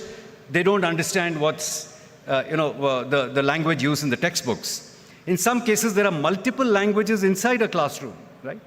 There are multiple variants of a language, which we often call dialects.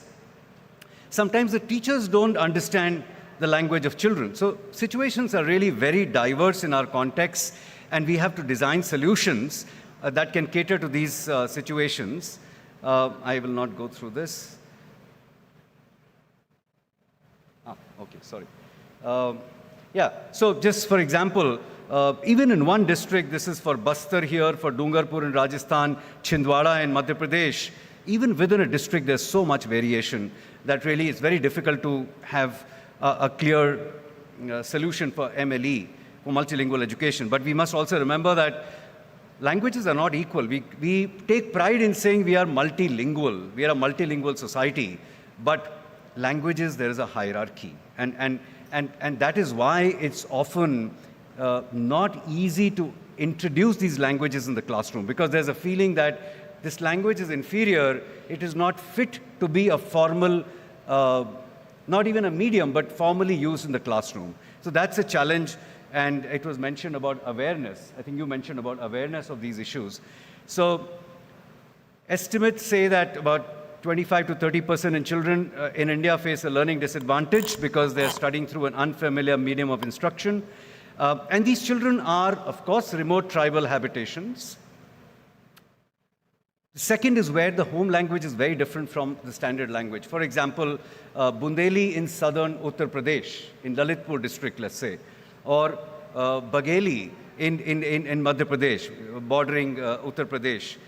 The language is so different that children actually do not understand standard Hindi at that time. Interstate border areas, Koraput district in Orissa, Telugu-speaking population, bordering Andhra Pradesh. And what do we do there? Similarly, Chhindwara district, Marathi-speaking people. Migrants in Kerala, migrants in Raipur from Orissa, and seasonal migrants, those who go for say, sugarcane harvesting from Gujarat to Maharashtra, or they go from Orissa to Andhra Pradesh for brick kiln work, they actually face a huge issue because even if they get admitted to schools, the language there is quite different. So that they're very disadvantaged. And then, as has been pointed out, I think the most disadvantaged are children who are forced to learn through English as a medium from preschool. That's definitely a big language disadvantage. I must commend Chhattisgarh state. They actually did something called a language mapping in the entire state for 30,000 schools to understand what are children's home languages, how much of Hindi do they understand when they come to school, how much does the teacher know of children's languages, and are there some linked languages in that area. So it gave a very clear picture of what are the challenges and what can be done about them. Multilingual education sounds a big word. We grapple with it. People say different things. I'll try and make it very simple about what can be done. And please don't bother about these things. But there are three big ways in which children's languages can be included. I'm coming to the end of my presentation. One is you introduce that language as a medium of instruction, right? For example, Gondi in a tribal area, and let children learn through Gondi medium for 3 to 5 years, and then they transit to, let's say, Hindi, if Hindi is the state language. Hindi is taught alongside so that they know enough English by the time they have to shift to Hindi. Sorry, they learn enough Hindi by the time they have to shift to Hindi. But the problem here is this, that it's very intensive. Many languages to make as a medium of instruction, also ensuring that there is good transition. What happens is there's failure at the time of transition between Gondi and Hindi. Children haven't learned enough Hindi to be able to learn through Hindi at that time.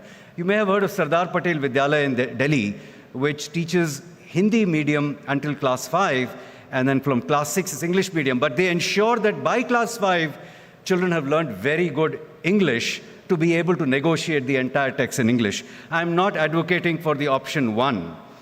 I'm actually advocating for option 2, which is that the state language could remain, state or the regional language, could remain as the medium of instruction, but children's languages are included formally, at least in the oral domain.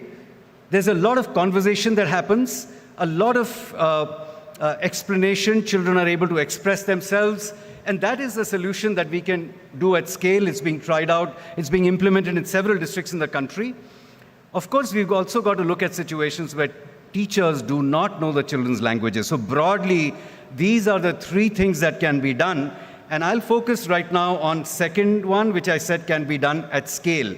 So we don't have to change the medium of instruction, but we have to ensure that children's languages remain in the classroom and are used by the teacher and by children. So in the initial period, most of the teaching and learning happens in that language. Later, there is a balanced use of the familiar language and the language of the school. L1 and L2 are balanced, sometimes use more. When children start learning more of L2, then that can be increased. A mixed language use is very useful. Rather than saying this is a pure English class, this is a pure Hindi class, no other language is allowed. Children actually learn through using and trying out languages. Those are not errors, they are ways of learning a new language. So encouraging use of mixed language, and of course use children's home language to learn other languages, reading and writing, and children's cultural context. If that is brought in, it's much easier to learn an unfamiliar language. I can't summarize the whole strategy, but this strategy, without introducing new mediums of instruction, how can we help children work on, learn the unfamiliar language while actually doing a lot of discussion and oral work in a familiar language. I don't know if I can play it. Can this video be played? Just 1 minute. A language class where you can see how there's a mix of, there's no sound.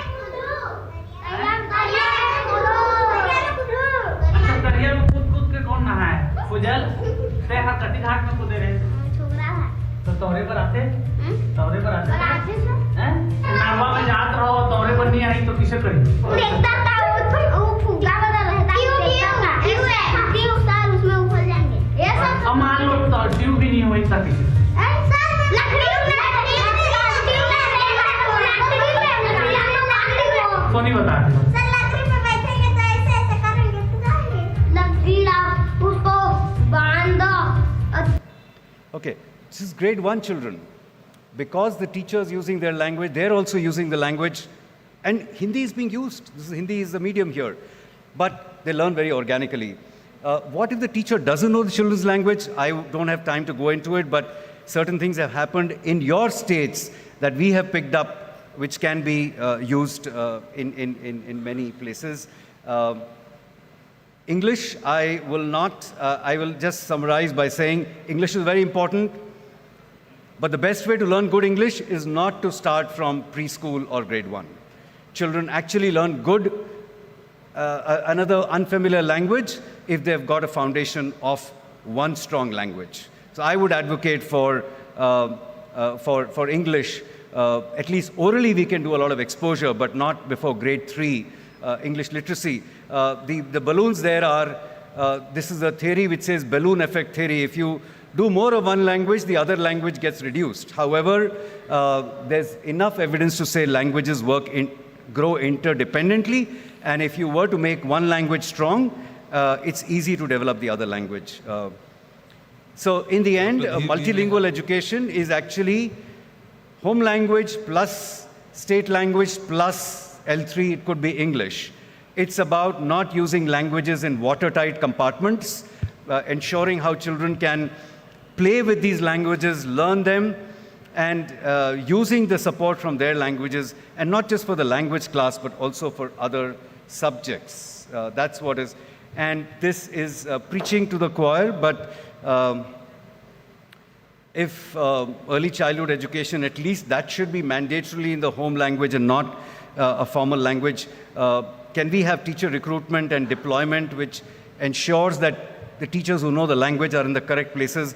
With teacher eligibility tests, it's a bit of an issue, but still, FLN and multilingualism must come together. They're not separate programs. I go to some states and they say, we are doing FLN and we are doing multilingual education. No, the idea is that how do you learn good foundational skills by using children's languages and they're learning the main language. So that's very important. And of course, teacher education will play a big role in this because, and this Dr. is, Dheer, we may have this is the very last, yeah. So awareness of teachers, language mapping, creating a lot of children's materials, and working with our institutions to ensure that this issue gets highlighted. Thank you so much. Thank you, Dr. Dheer.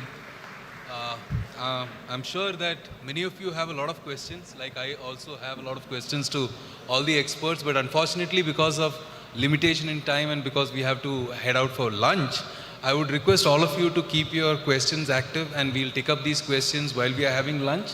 And let me also take the opportunity to thank all three experts, Professor Malvika Kapoor, Professor Girish Nath Jha, and Dr. Dheer Jingran for having given us so many insightful ideas and areas that we can start working on. Thank you very much, all of you.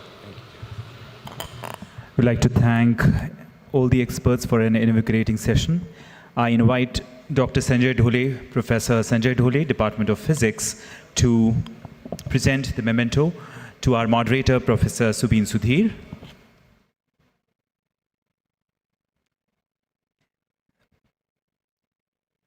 To Professor Malvika Kapoor, Visiting Professor NIAS.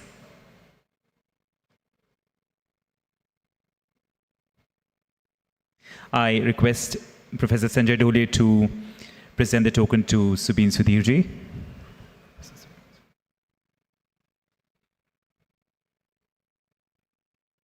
I request Dr. Rajendra Vikhe Patil, Management Council member, to present the token to Professor Girish Nath Jha.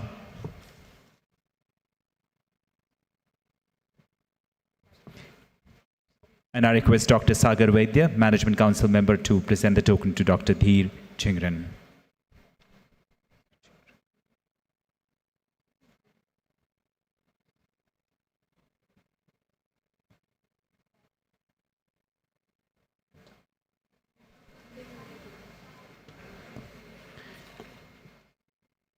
We are breaking for lunch and will be back exactly at 2:45 p.m. And we will be first viewing a film on FLN, followed by representations on the same theme by state representatives. So we'll be back at 2:45 p.m.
We'll screen the short film on FLN.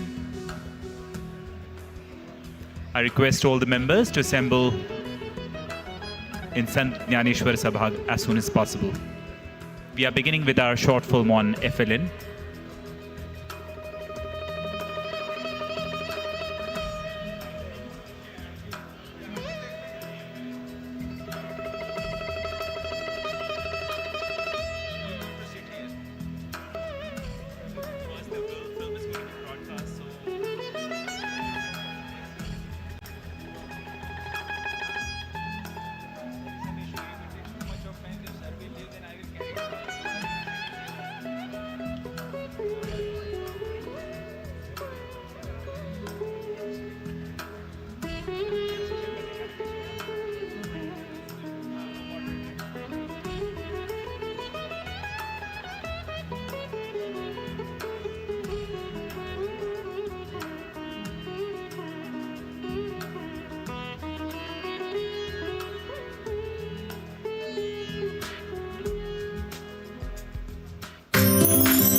This journey of learning is such a fun ride.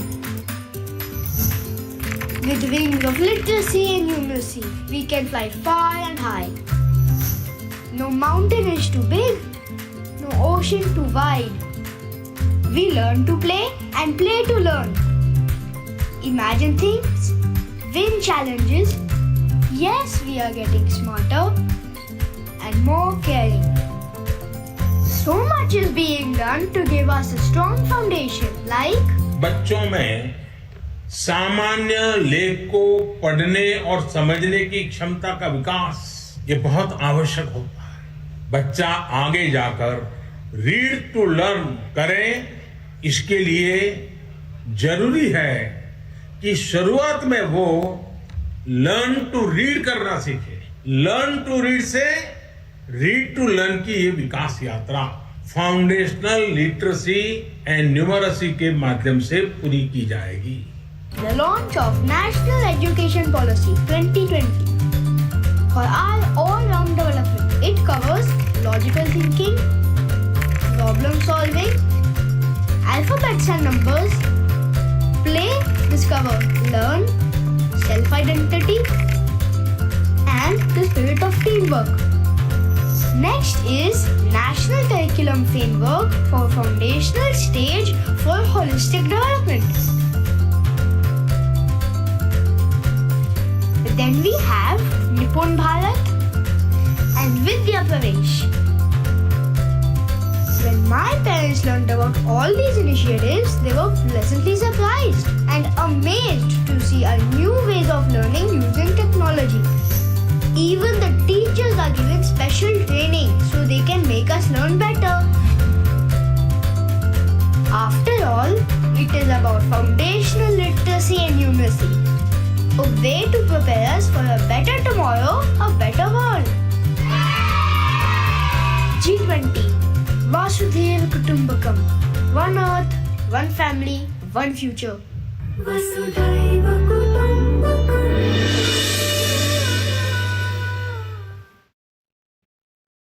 We move on to the session 2, which is presentations by the states on the best practices on our theme for today. I invite Shri Ranjit Singh Deol, the Principal Secretary of Maharashtra, Dr. Vinod Rao, Secretary Gujarat, Shri Narayan Konwar, Secretary Assam, and Shri K. Ravi Kumar, Secretary Jharkhand.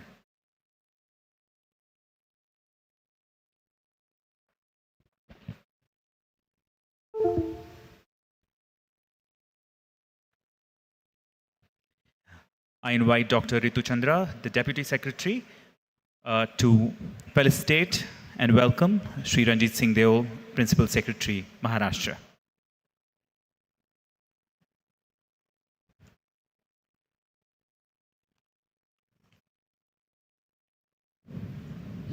Also, Dr. Ritu Chandra would welcome Dr. Vinod Rao, the Secretary of Gujarat.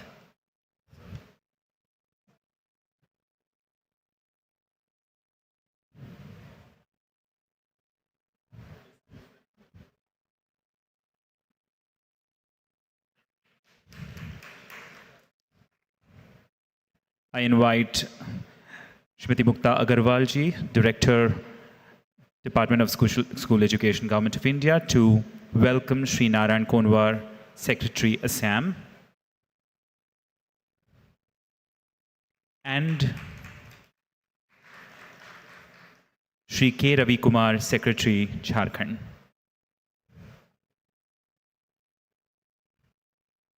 Shri K. Ravi Kumar, Secretary, Jharkhand.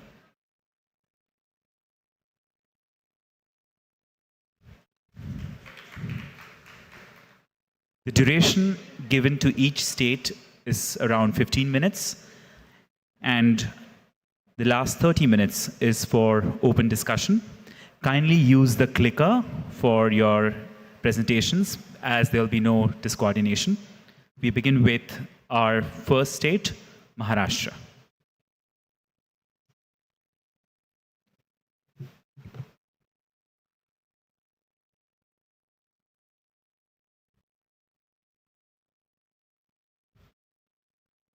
Thank you very much.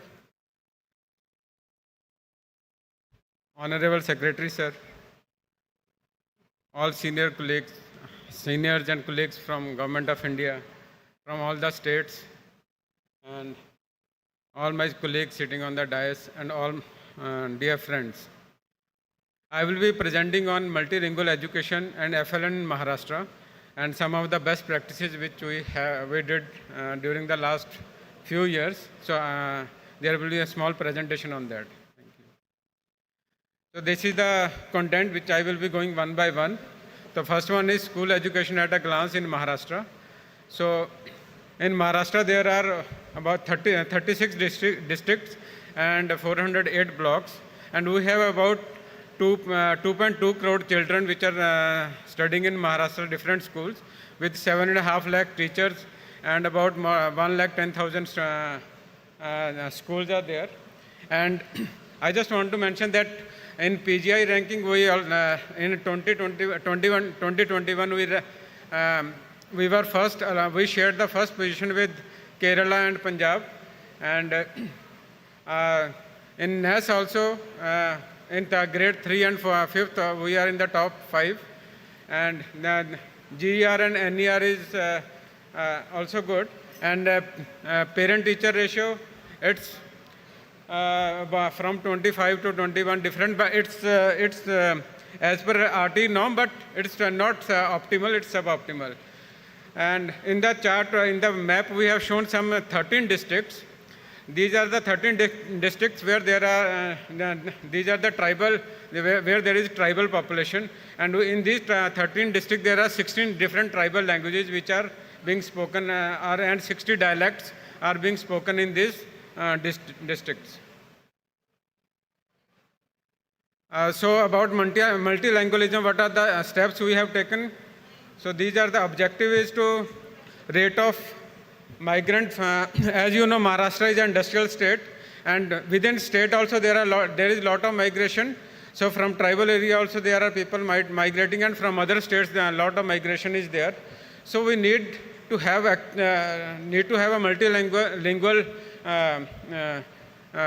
mechanism within the state, without which otherwise we won't be able to target each and every student. And for implementation of this, so we had some learning gaps between the mother tongue and instructional languages. Like in the tribal, there are different dialects. Although the basic may be Marathi, but the dialects are different. So we developed some different kind of dictionaries so that the teacher can know that in that particular village which language is spoken, and what is the meaning of that particular word in Marathi. So we have about 16 such languages which we have made ready reckoner type of dictionaries which the teachers are using. And also we have for FLN also we have developed material not only in Marathi but in the other languages. Recently we developed the material in Urdu language.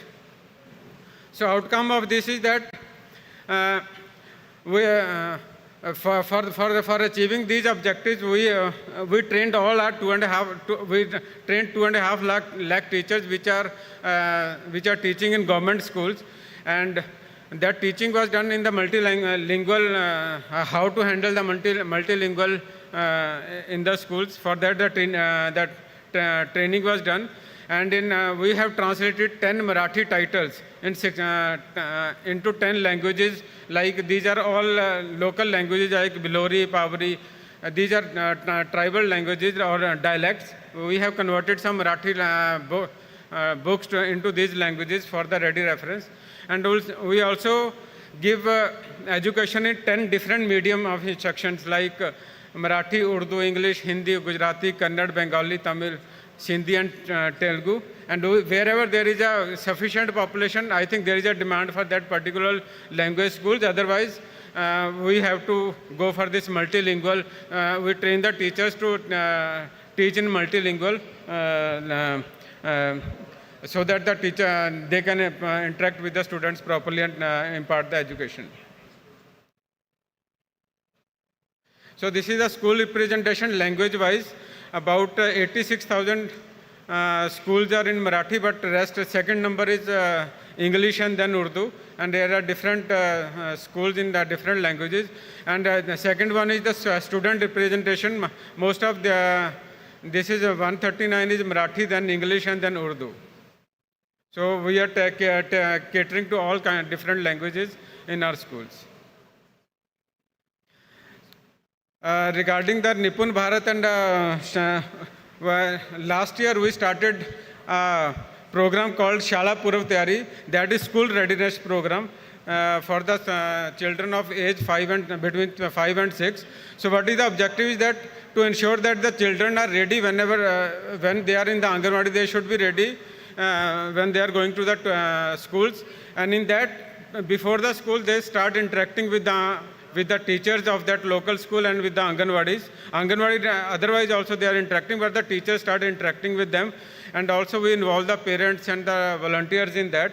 So we started this last year, and basically we started this because of the COVID.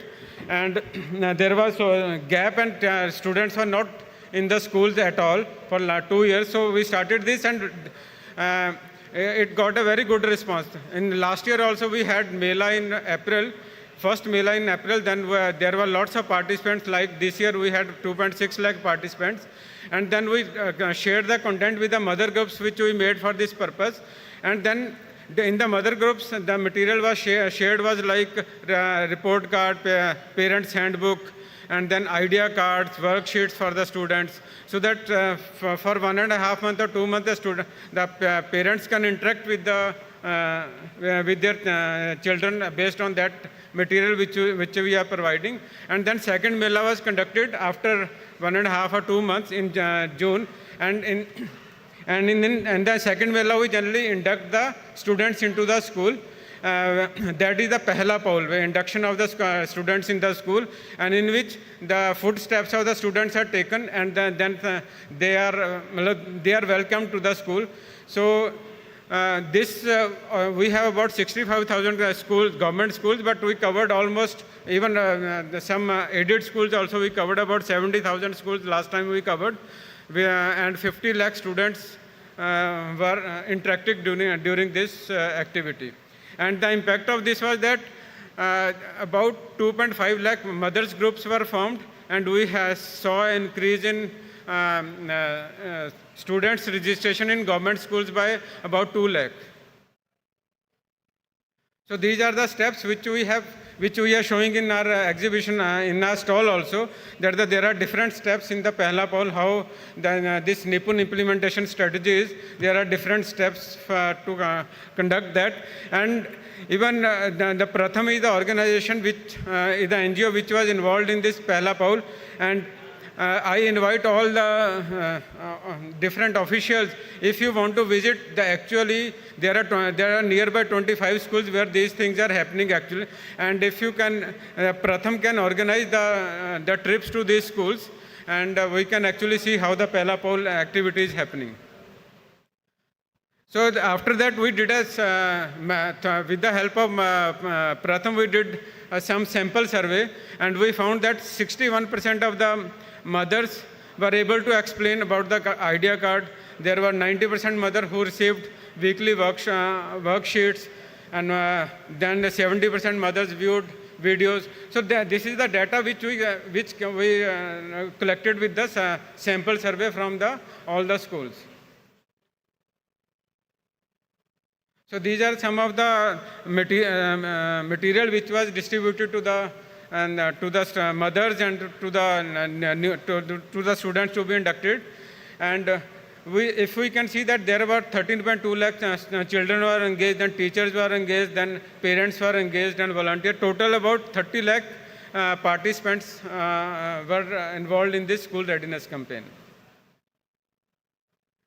Next one is Vidya Pravesh. So in Vidya Pravesh, after this school readiness campaign, this is actually once the student is inducted into the school, and in the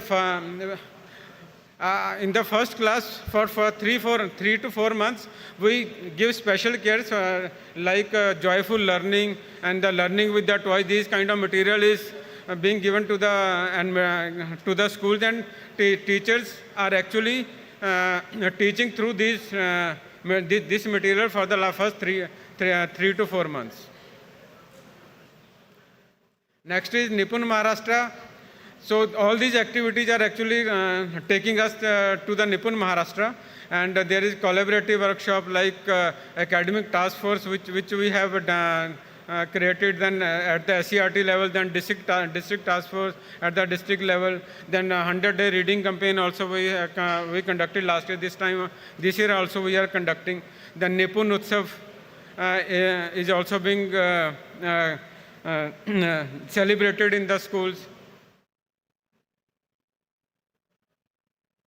So way forward is, so we want to focus on the inputs so we want that outcome-based intervention we should take, and then collaborative approach like volunteers and parents we are involving in this. Civil society also engagement is there. Then teacher recognition, there are at the cluster level there are melawas of the teachers when they share with each other the best practices. And in that, we also recognize what exactly they did in the FLN, and they are also facilitated at that level. And then we are also trying to leverage the technology which is available with us for the PET and other things. So we are trying to achieve the goal of this Nipun Bharat like this. Thank you.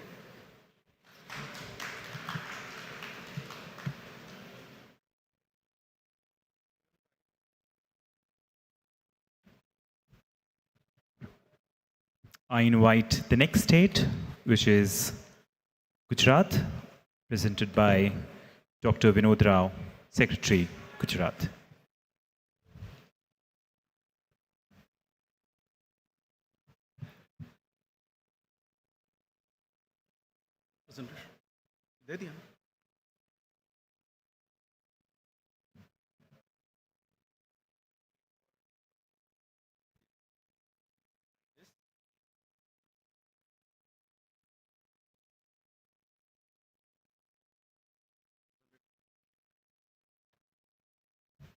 Could we have the PPT presentation for the state of Gujarat?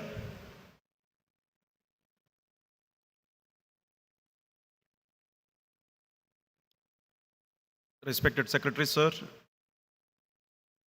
respected senior officers from Government of India and other states, distinguished gathering today. I would make a brief presentation on foundational learning initiatives by Gujarat and focus on language-related interventions in specific. Gujarat is one of the front-runner states in NAP implementation. We introduced Bal Vatika policy and implemented from this year. All schools in Gujarat have started Bal Vatika from this year.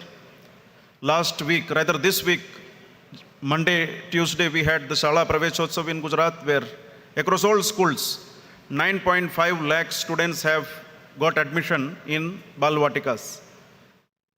Not only we have given admission, we have designed the curriculum, we have prepared the content, we have printed the content and distributed to 100% schools. Teachers' workbook and students' handbook has been distributed to all students and teachers. Preschool policy has also been approved in the state, that is for non-granted private pre-primary education institutions. From this year, all non-granted pre-primary private educational institutions will have to register themselves, and they will follow all guidelines which has been issued in detail by the state. Based on this, Praveshotsav this year has focused on Bal Vatika and preschools as well. And interestingly, against a usual admission enrollment of around 7.2 lakhs in government schools across the state, this year we have seen 9.5 lakh enrollment in Bal Vatikas and 2.5 lakh in first standard. So this transition year we have been able to handle fairly well. We have integrated birth records of civil registration system and ensured that not a single child is left behind, even in preschool education. We have linked child tracking system with pre-primary education, and from this year, all students of Anganwadis, as well as in pre-primary schools, private schools, pre-primary private schools like kindergarten, nursery, play schools, etc., all of them will be tracked through our Vidya Samiksha Kendra at the state level. We have designed a school readiness program for all students enrolled in grade 1. We introduced this in 2019. We took help of experts like Dhir Jingran sir. We did 21-day intensive school readiness program where the learning outcomes which they were supposed to achieve during the pre-primary school, we did that. We ensured that in that 21 days of crash course, that learning outcome is achieved. From this year, we will ensure that even students in private schools will undergo this school readiness program. Regular online attendance of all students in all government and private schools has been undertaken in Gujarat since 2018. We have centralized online real-time attendance system. From this year, we are integrating all our preschools, including Anganwadis, including all private preschools, and will ensure that apart from enrollment, we will also ensure regular attendance, because many of the hidden dropouts in the system are not detected because we don't centrally track the attendance of students. So here we will be able to actually detect hidden dropouts, if any, even at the preschool stage. Activity-based learning in grades 1 and 2 by the name Pragna has been going on in the state. We have intensively extended it to ensure all schools are covered. This Pragna is a very engaging activity-based method where not only literacy and numeracy, but also cognitive skills, team-based learning, and socio-emotional aspects have also been taken care. At the end of grade 2, we started diagnostic assessment of 100% students from 2019. In the month of February 2019, all 6.45 lakh students were assessed for basic literacy and numeracy. Here again, we took help of experts like Dir Jingran sir and his institution. And tools were designed. Class teachers of grade 3 did this assessment, and 60-day remedial program was undertaken in the month of March and April, and even extended during summer vacation in May, to ensure that not a single child goes to 3rd standard without basic literacy and numeracy. The progress of this program has also been tracked through centralized database at Vidya Samiksha Kendra. Because of this, sir, in 2019, just because of this remedial intervention, we could have 15% jump in Gujarati as compared to 2018. In 2019, in grade 3, we could see 15% jump in Gujarati, and in mathematics, we could see 7% jump. Sir, we also came to know through this assessment that the weakest link in learning outcomes is language. General perception is Gujarati is poor in English, Hindi, mathematics, science.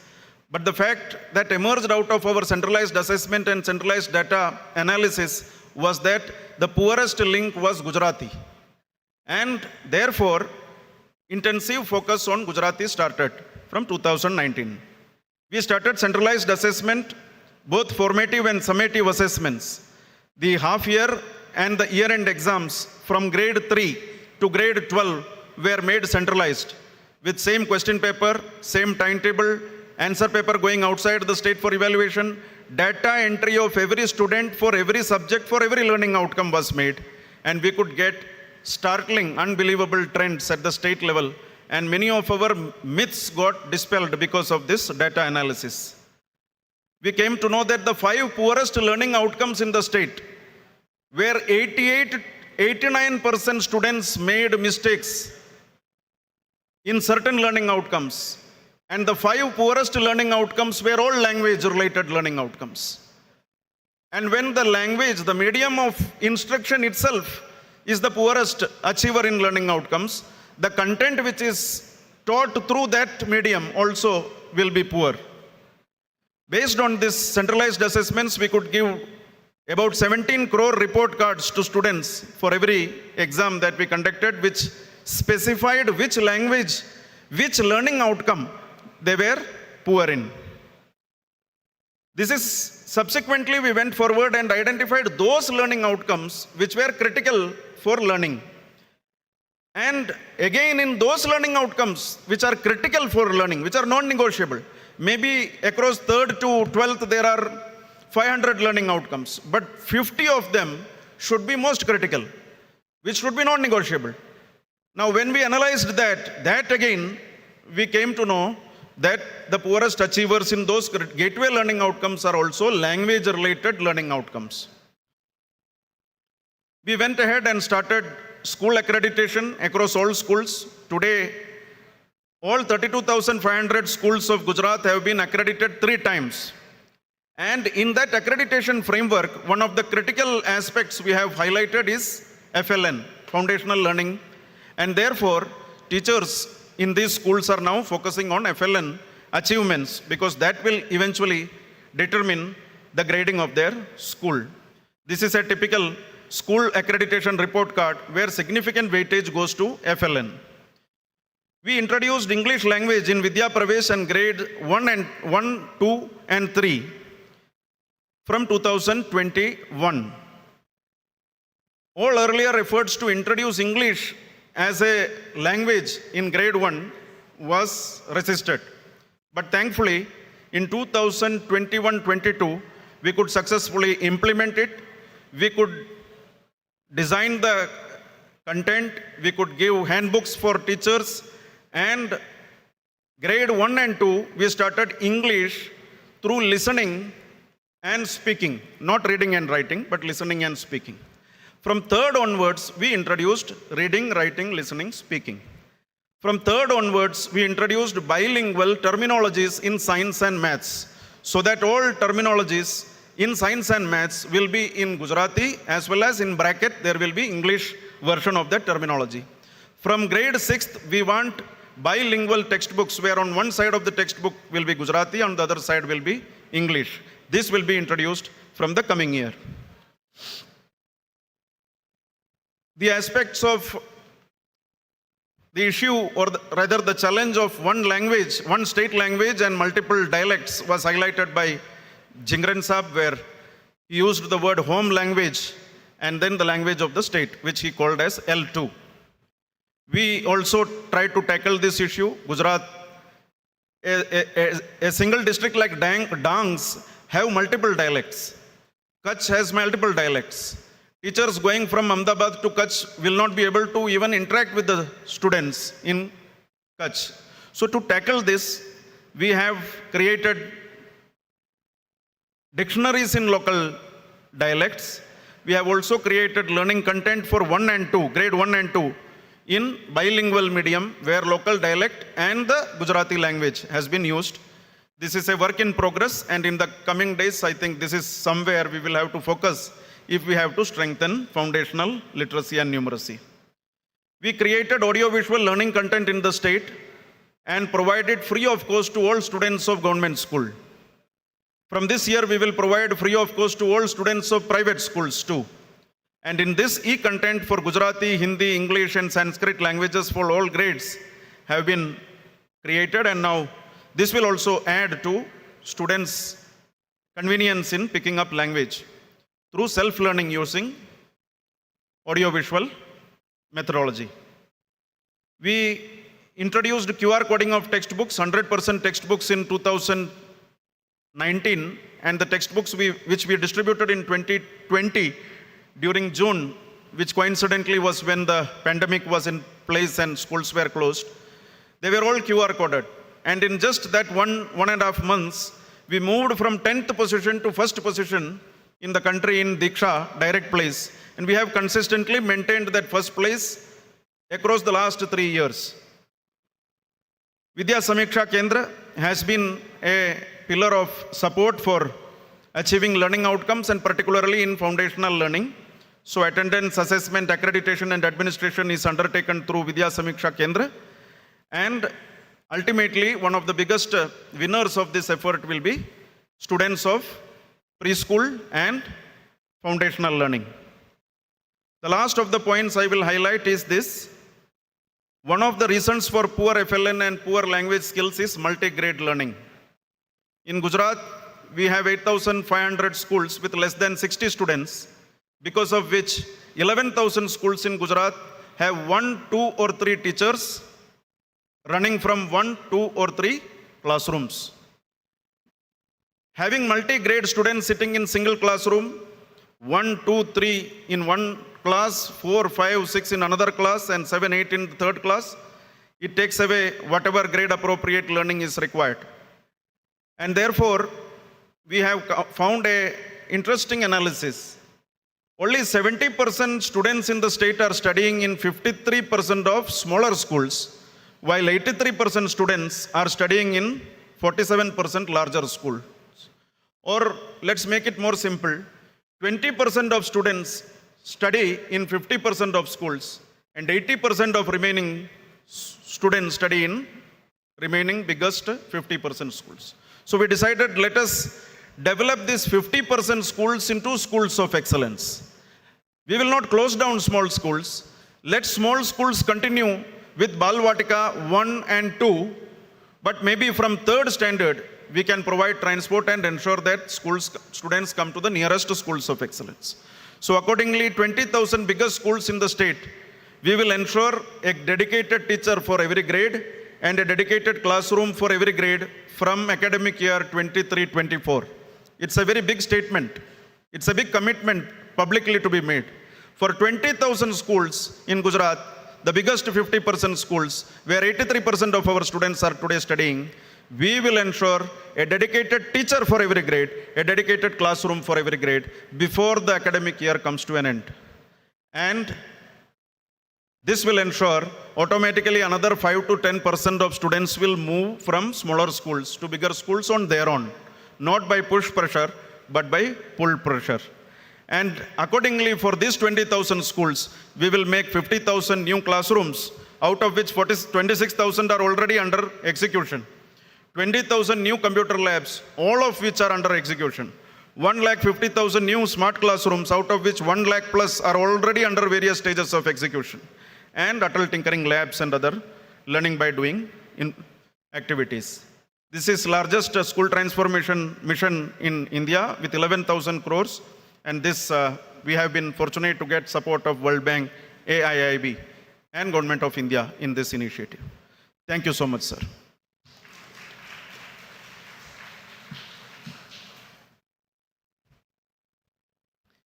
Thank you, sir.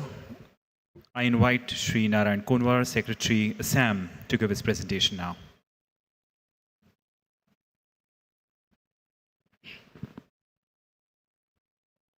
Presentation, please. Respected Secretary, sir, respected senior officers from Government of India and different states, and dear colleague. So I'm going to make a presentations regarding multilingualism in foundation literacy, whatever we are doing in state of Assam. State of Assam, we have many linguistic groups. So therefore, introducing multilingualism in foundational literacy level, it's really challenging for us. So these are the major languages. We have many small linguistic groups. So those groups also needs to be taught in the schools. So therefore, we have a huge challenge. Next.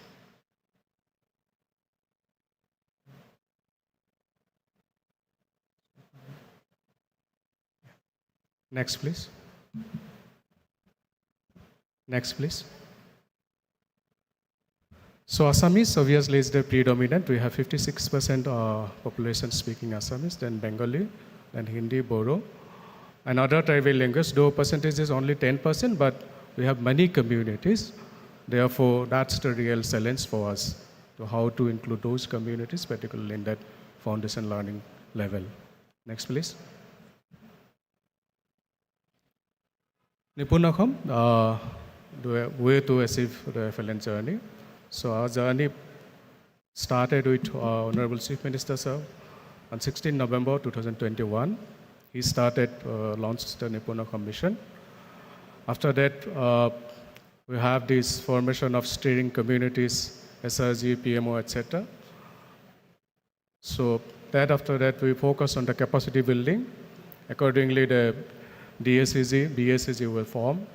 Capacity building of 580 master trainers at the 6 different zones. That was done. We had organized 3-day state level, 4 days state level training for consultative and state and district project managers. Then next step was the development of teaching and learning materials, which we did for around 13 different materials, developed in 7 different languages. Next, please. So to start with Nipunakam, we have to revise the curriculum. Accordingly, curriculum was revised. And for the revised curriculum, there is a need for capacity building for the teachers. So accordingly, training was organized for nearly 1 lakh teachers through different cluster meetings. Workshops we organized for assessment framework so that can be assessed properly. Currently, we observed a Nipunakam Divas on 27 March 2027. We are also organizing different Janavagdiri programs in all schools and in different platforms.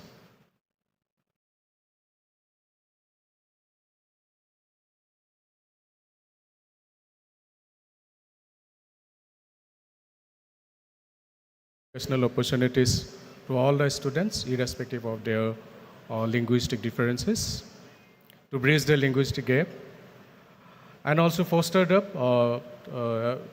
appreciation of linguistic diversity and culture, empower the educators in language skills, and to give them necessary transect in a multilingual setting, and also to instill confidence in the students to equip them with multilingual skills, thereby preparing them for choice-based employability.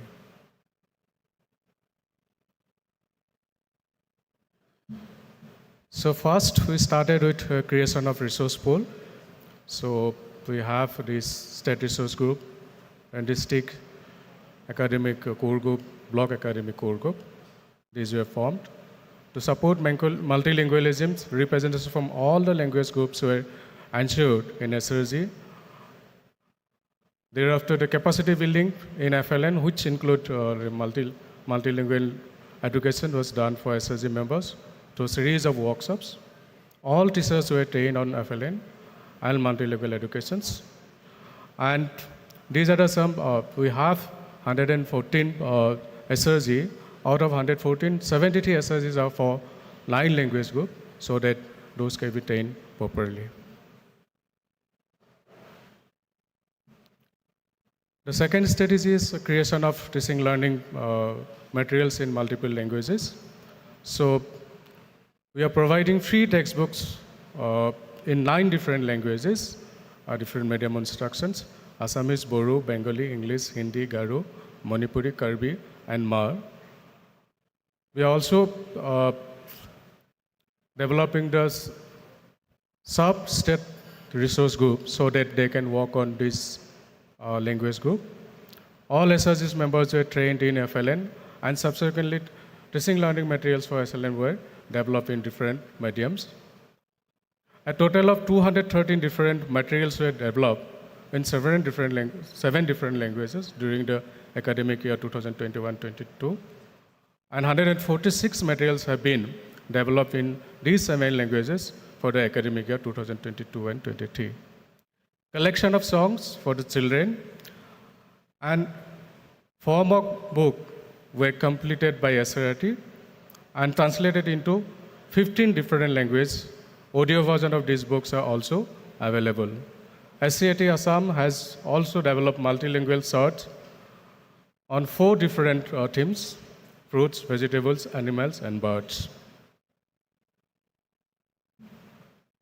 These are big books for different languages that SCRT has developed. These are the poem posters that we have developed for different languages. These are grids.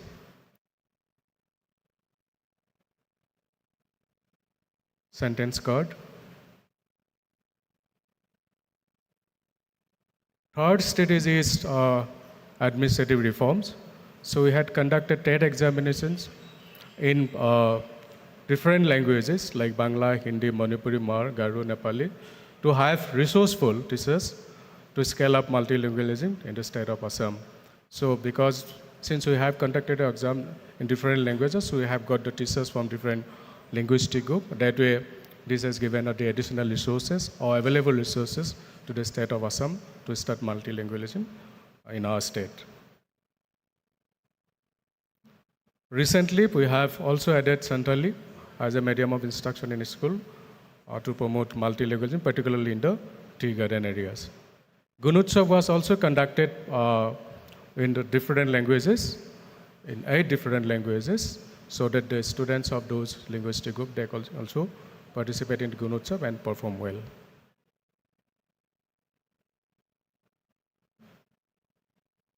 Another strategy we have adopted is fostering language skill through art of storytelling.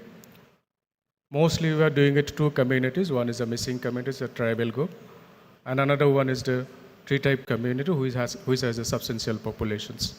These are some steps we have taken for these communities.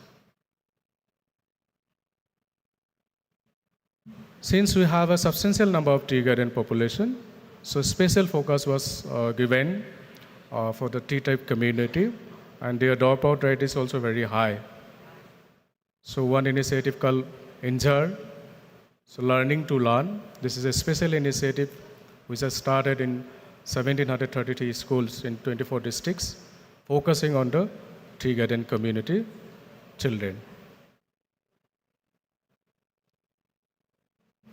The challenges we are facing, so still we have to have a very scientific approach.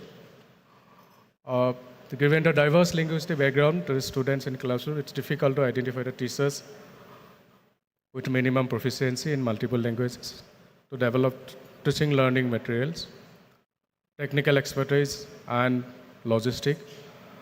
And there is a dearth of ability of teachers from certain linguistic background, which leads to disproportionate resource for the students from different communities. This is what we are thinking of doing it. The consultative meeting with NCUAT and other technical partners like CSF, LLF, though they are a part of our effort, we are getting support from them. So we need further deliberation and consultation with them. Collaborative engagement of community members with schools will be encouraged. Deliberation will be made on strategies to ensure representation from diverse linguistic backgrounds. Scholarship and grants for the members of minority linguistic communities to be encouraged. Incentive to the teachers who have proficiency in multilingual language. So these are the way forward for us.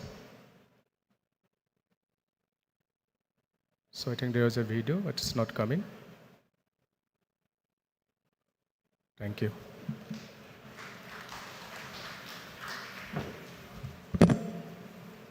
Thank you, sir, for your presentation. And we move on to our last state, which is Jharkhand. Our Secretary, Shri K. Ravi Kumar, I invite him to give his presentation.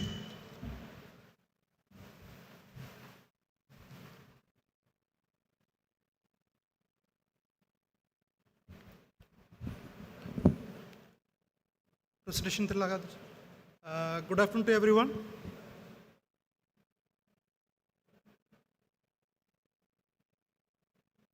This is single.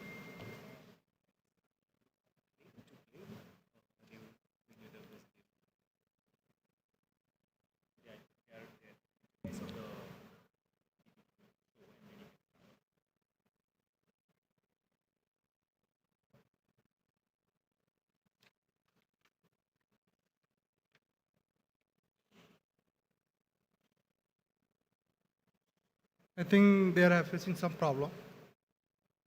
My presentation will be a presentation, continuation of a presentation in the morning. शुरू कर लो.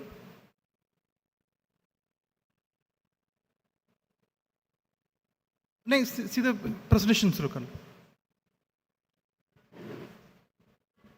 So I will start with a question.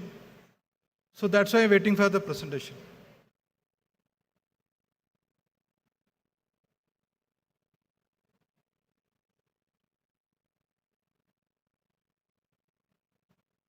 Next.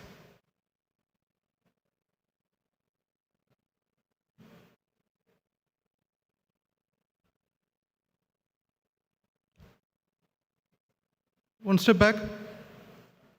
This picture was in one of the presentation in the morning. Can you identify this? This was Mr. Dr. Tir Jingran. He is guiding us in the journey of multilingualism. Some people say multilingual means it is only for the tribal area. It is not so. If you take up multilingualism, that English will not be taught in the school and they will become disadvantaged position. That is also not true. Most of the time, I tell my example also, I started in Tamil, then higher education in English. Now I am working in Hindi. So 95% of the file I deal in Hindi. So it won't matter. So with this, now the policy perspective of the country is very clear. Whether you take NEP 2020 or Nipun Bharat or National Curriculum Framework, the multilingualism is the key to remove the discrepancy in the society and the people who are falling out of education, especially from the backward, and those who are not speaking the main language of the region or the nation.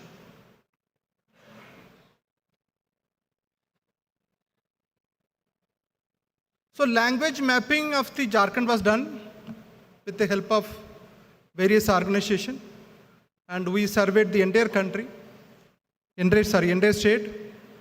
And this is the first language map of the state. And there are very few states in the country in which the multiple languages are spoken at the home, in the schools, and at the houses. This is the second language map. So when the students come to the school at first time, this is the second most preferred language. When you go for the third, then the most domination is for the Hindi. This is the difficulty the student faces when they come to one medium of school. And it's also a problem for the state to provide education in the multilingual setup. This is a total survey we conducted. This is the FLN survey. So there are, in group, 33 indigenous groups are in the Jharkhand, and there is 19 identified major language. So we are not speaking about the dialect, so then we have to have the medium of education in 19 language. It is not so easy. And there are two groups. There is an Indonesian language and also regional language. This is not the new we started. This started as multilingualism very long back. We are having Hindi, English, Urdu, Bengali, and Gujarati medium schools for a very long time. And in the initial stages, the medium of instruction in that language. After the study in the various initiatives, we taken up another 5 languages: Santali, Mundari, Kuduk, Hu, and Kadiya. These are the pilot languages where we are taking up the multilingualism now. And now we are expanding the multilingual teaching to the other state schools also. We'll go one by one with that. These are the major regional languages school in the state. And this experiment and experimented for a very long time in the Jharkhand. And we are having English medium schools also. These are the 5 language schools we started in 6 districts, 259 schools. The medium of instruction is in the indigenous language, that is what's called tribal language. And here that students are learning from the home language or the tribal language, whatever you can say. And the language, when they reach the school at the age of 5 or 6, so there is a transition record from the home language to the regional language or the medium of instruction or to the English. So we started the basic school in this 59 schools. These are the languages we started recently, and the results are encouraging and the communities are getting forward. And in some time we are facing the problem also. There is an argument that these students will fall back because they are not learning English.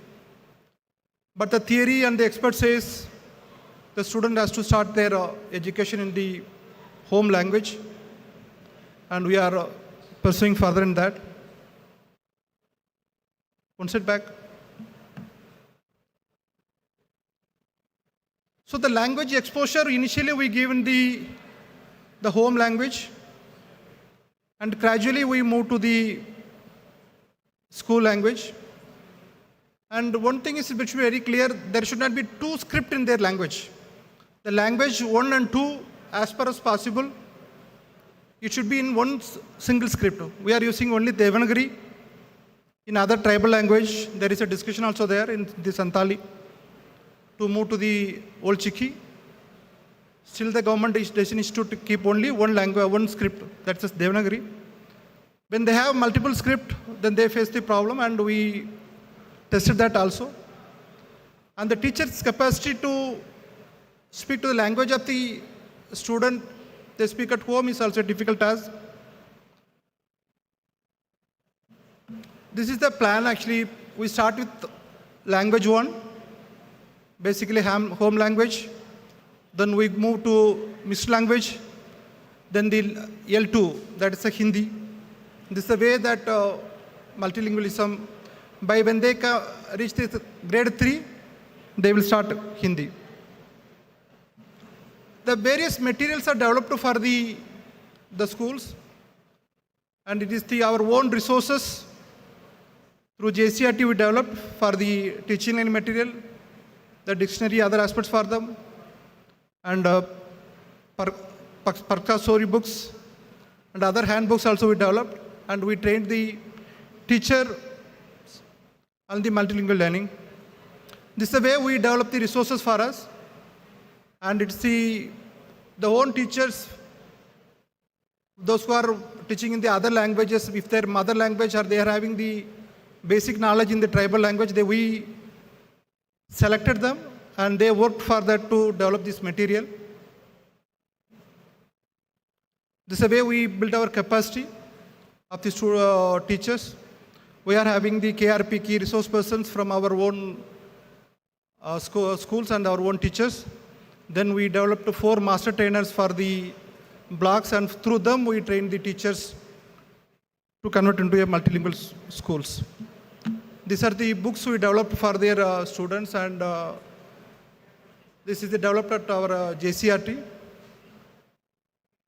We are having a standard operating procedure for the schools to follow. So this is the guidebook for the schools to follow. And these are the story books. There is a different set. There is 4 grade story books are available, in which the students gradually move from the KG to the class 3. Some of the initiatives we are converting into taking it to the state level. Even in some of the tribal area also, the 100% students from one home language is a very difficult task.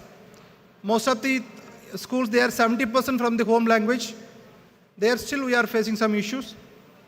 These are for the FLN toolkit to develop. And this is school readiness package.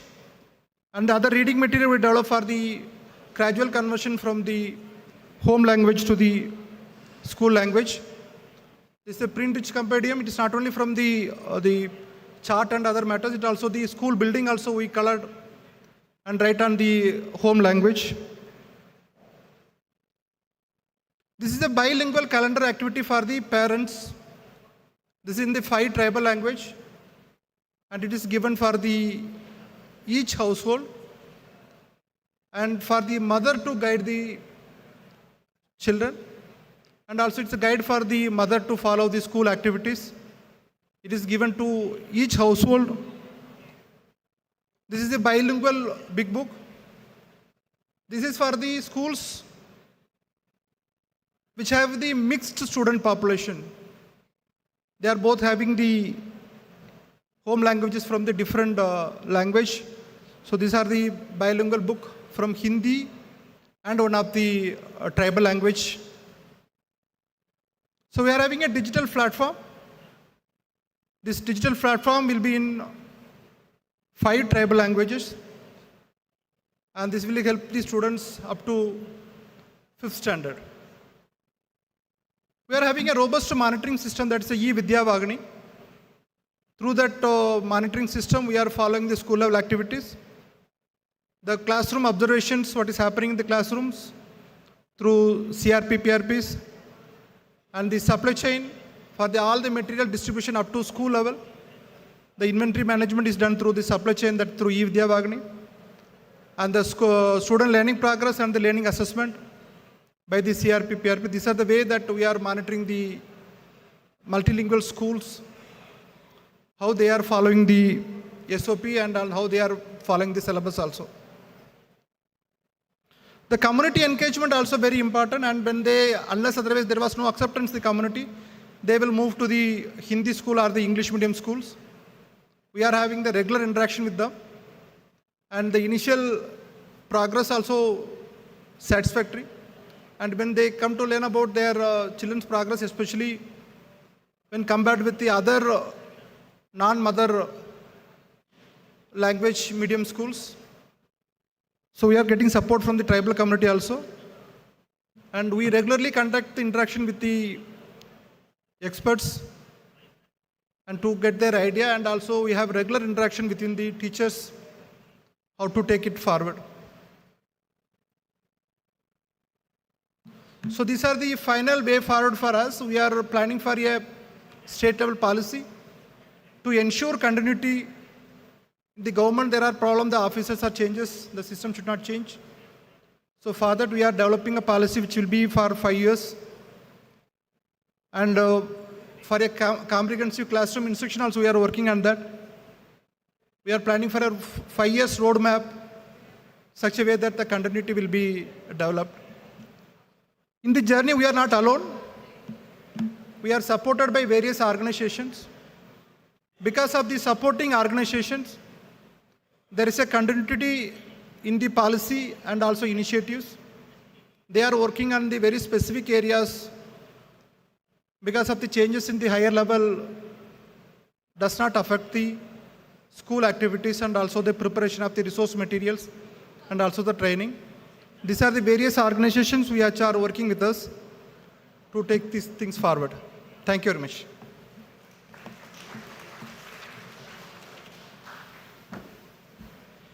We have around 12 to 13 minutes for open discussion. I request the volunteers here to be ready with 2 cordless mics, and I invite the esteemed delegates, if you have any questions, this is your time.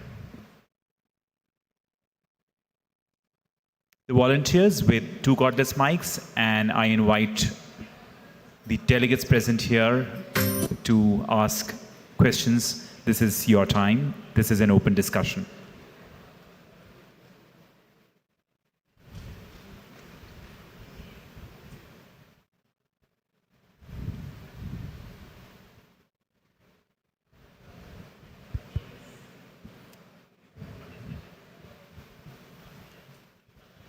नमस्कार sir, मैं राजस्थान से। मेरा question sir Gujarat से है कि गुजरात में सभी स्कूलों में जब बाल वाटिकाएं शुरू कर दी गई है, तो क्या अगले साल भी कक्षा 1 के अंदर विद्या प्रवेश शुरू रहेगा? आपके पास कॉर्डलेस है।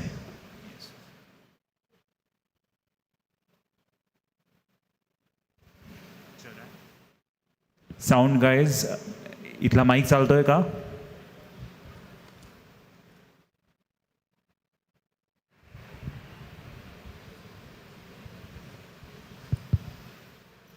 Ideally, I think this is one transition year.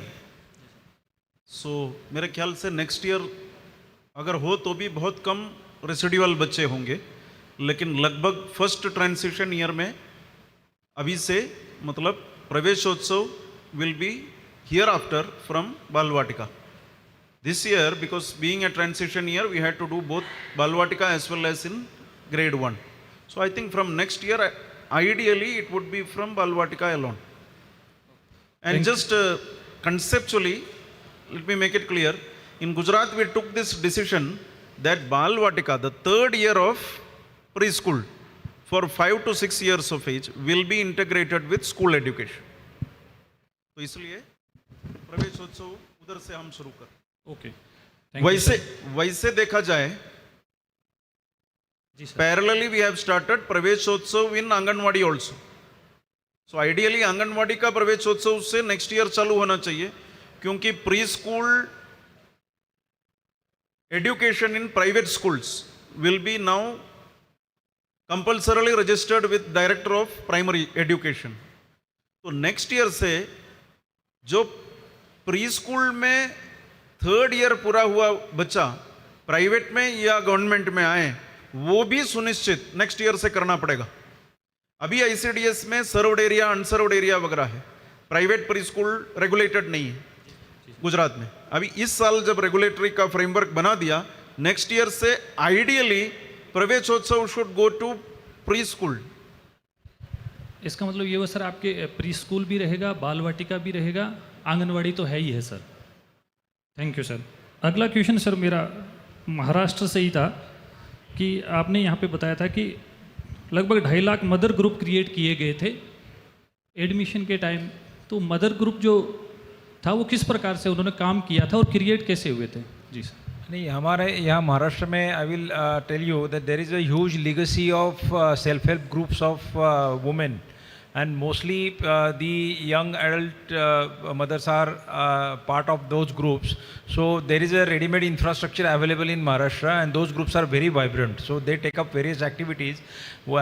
Other than that, we have got a very good Anganwadi network. We have got our own curriculum and everything. We have got ASHA workers also. So if you count everything, then it becomes a huge infrastructure and network. So wherever we push any government program through that network joins hands, and it is possible. It is not dedicated network for this purpose only, but the existing, all the things were converged, and that effect was achieved. Okay sir, thank you. एक मेरा sir Jharkhand से था कि आपने सभी बताया कि ये कैपेसिटी बिल्डिंग तो हो रहा है, लेकिन सर हमारा एडमिनिस्ट्रेटिव अगर हम देखते हैं कि डिस्ट्रिक्ट लेवल पे, ब्लॉक लेवल पे हमारा जो प्रिंसिपल है, इनका किस प्रकार से ओरिएंटेशन FLN को लेकर होता है, ताकि वो टीचर्स की जो है वो मॉनिटरिंग कर पाए और उनको भी एक कंसेप्ट समझ में आए कि FLN है क्या, लर्निंग आउटकम क्या है और विद्या प्रवेश क्या है। अभी हमने जब टीचर नीड असेसमेंट किया तो उसमें बहुत सारे टीचर्स और ये इश्यू आया कि विद्या प्रवेश के प्रति बहुत अच्छी कोई समझ है नहीं। तो इसको लेकर एडमिनिस्ट्रेटिव जो हमारे ऑफिसर्स जो एजुकेशन के हैं उनको लेकर आपकी क्या पॉलिसी है sir?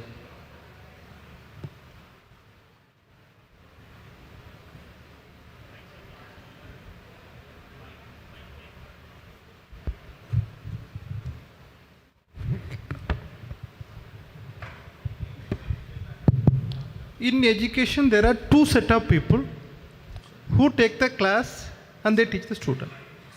That their capacity building is done by these teachers themselves, the KRPs, the key resource person, the master trainers and the teachers are from the same community group, from the own teacher only. Initially, we selected the KRPs who are having the initial language knowledge on that language. So they developed the textbook and they developed the curriculum, and accordingly they trained the master trainer, they trained the lower level teachers who are taking the classes in the class. The other side, we are having the district education officer, then the block officer and the KRP, CRP. So they are also trained how to monitor the classroom activities in the administrative point of side. And they have the initial introduction only on the subjects. So the pedagogy side, the teachers are trained, and the administration side, the whole machinery was trained on the subject. Okay sir, और मेरा last question sir Assam से है कि आपने ये कहा था कि ब्लॉक लेवल पे आपका रिसोर्स ग्रुप है सर, वो ब्लॉक टास्क ग्रुप है या ब्लॉक रिसोर्स ग्रुप है जो FLN का वर्क देख रहे हैं सर? ये ब्लॉक रिसोर्स ग्रुप है और ब्लॉक लेवल तक रिसोर्स ग्रुप बनाया गया है। और गवर्नमेंट के जो हमारे जो टीचर्स और जो ऑफिसर्स हैं उन्हीं का है या जो आगे they are from outside also? Okay, sir. From the government also, and they are from outside also. Okay, sir. Thank you.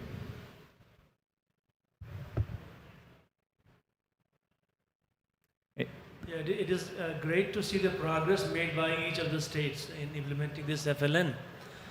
Is there any teething trouble, a problem that you face in implementing?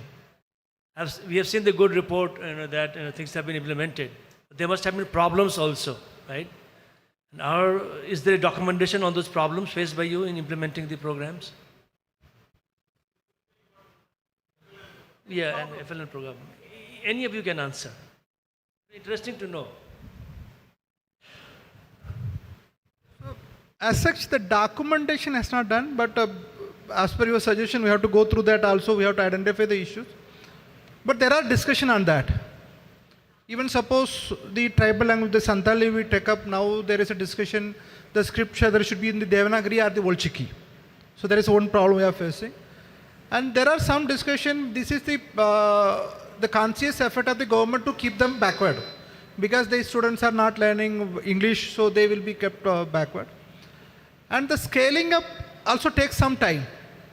Then which the government recruit the teachers and also train the capacity building of the teachers. It takes some time. So there will be some lag in that. So that is also being discussed.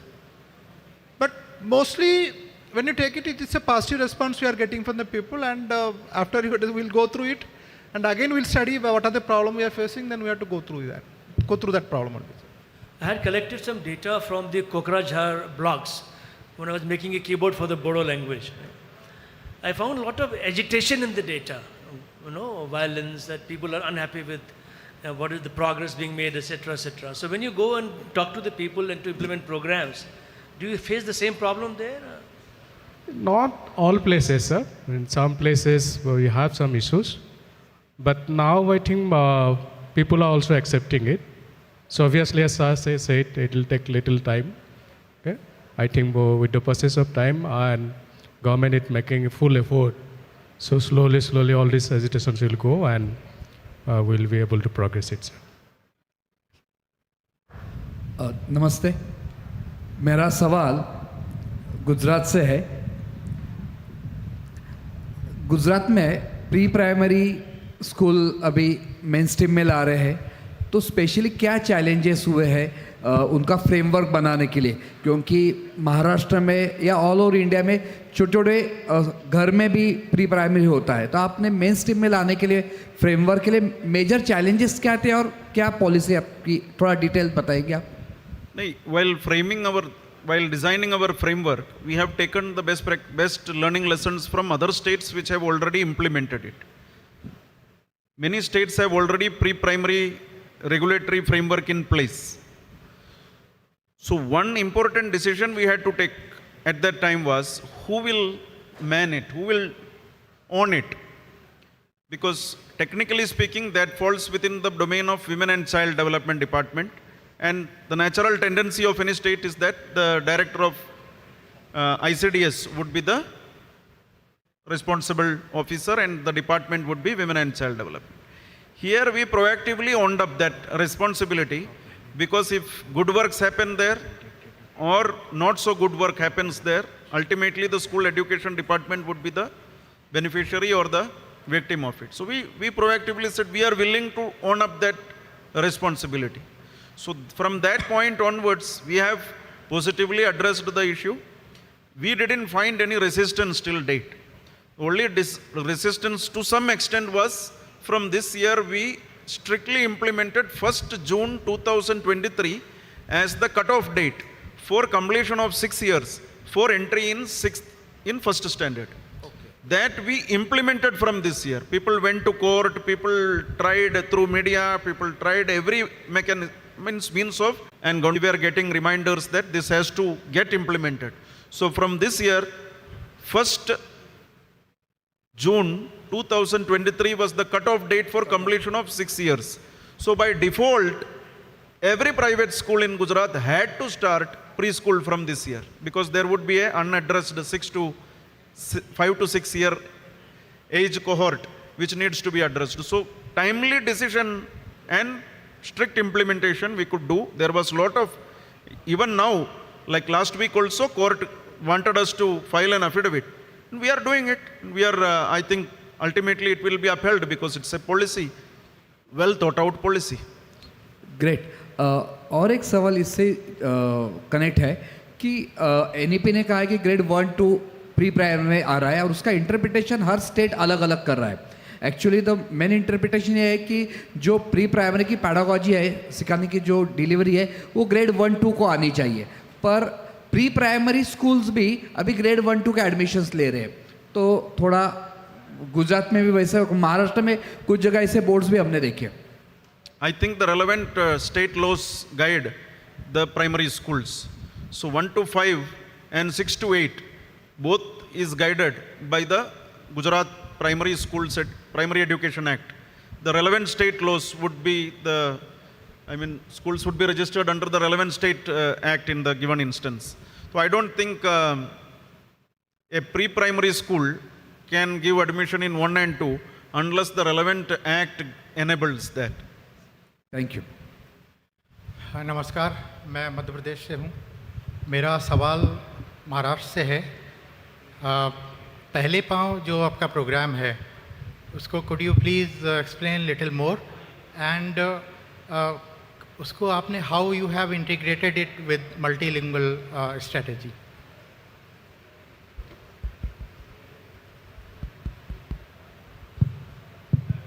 वो जिस कार्यक्रम की आप बात कर रहे हैं, पहले पाउल जो कार्यक्रम है ना, वो जैसे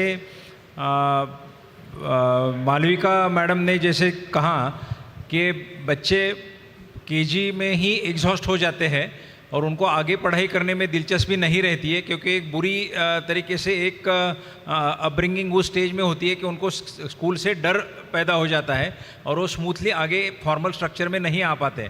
तो पहले पाउल जो है, that programme is mostly intended to tune the students so that they can cope up with the informal education system से फॉर्मल एजुकेशन सिस्टम में आने का जो उनका ब्रिज है वो ठीक तरीके से बन जाए, ये उसका ज़्यादा से ज़्यादा मकसद है।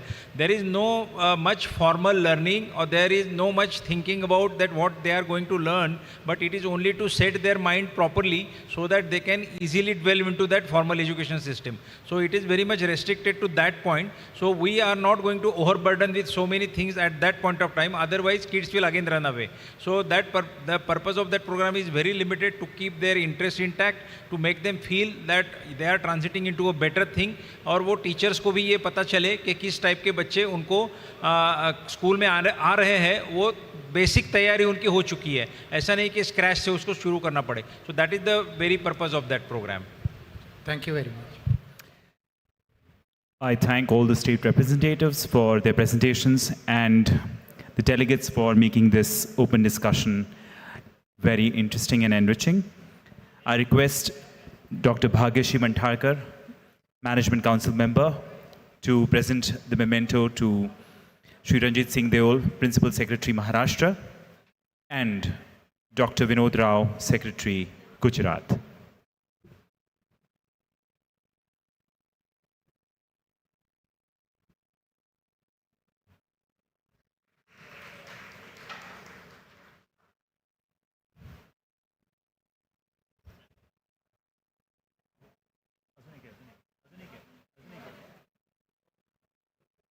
Dr. Vinod Rao, Secretary, Gujarat.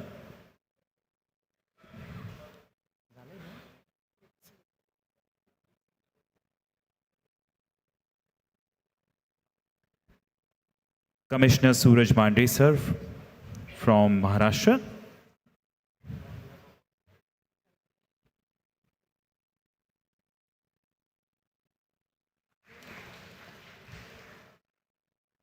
I request Dr. Nitin Khorpade, Management Council member, to present the memento to Sri Narayan Konwar, Secretary, Assam.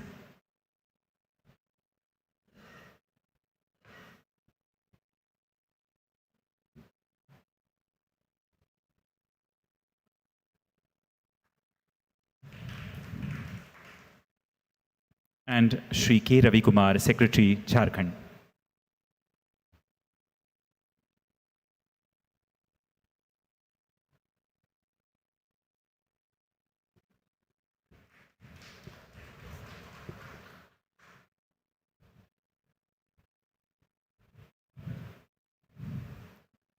I invite Additional Secretary, Department of School Education, Government of India, Mr. Vipin Kumar, to deliver vote of thanks.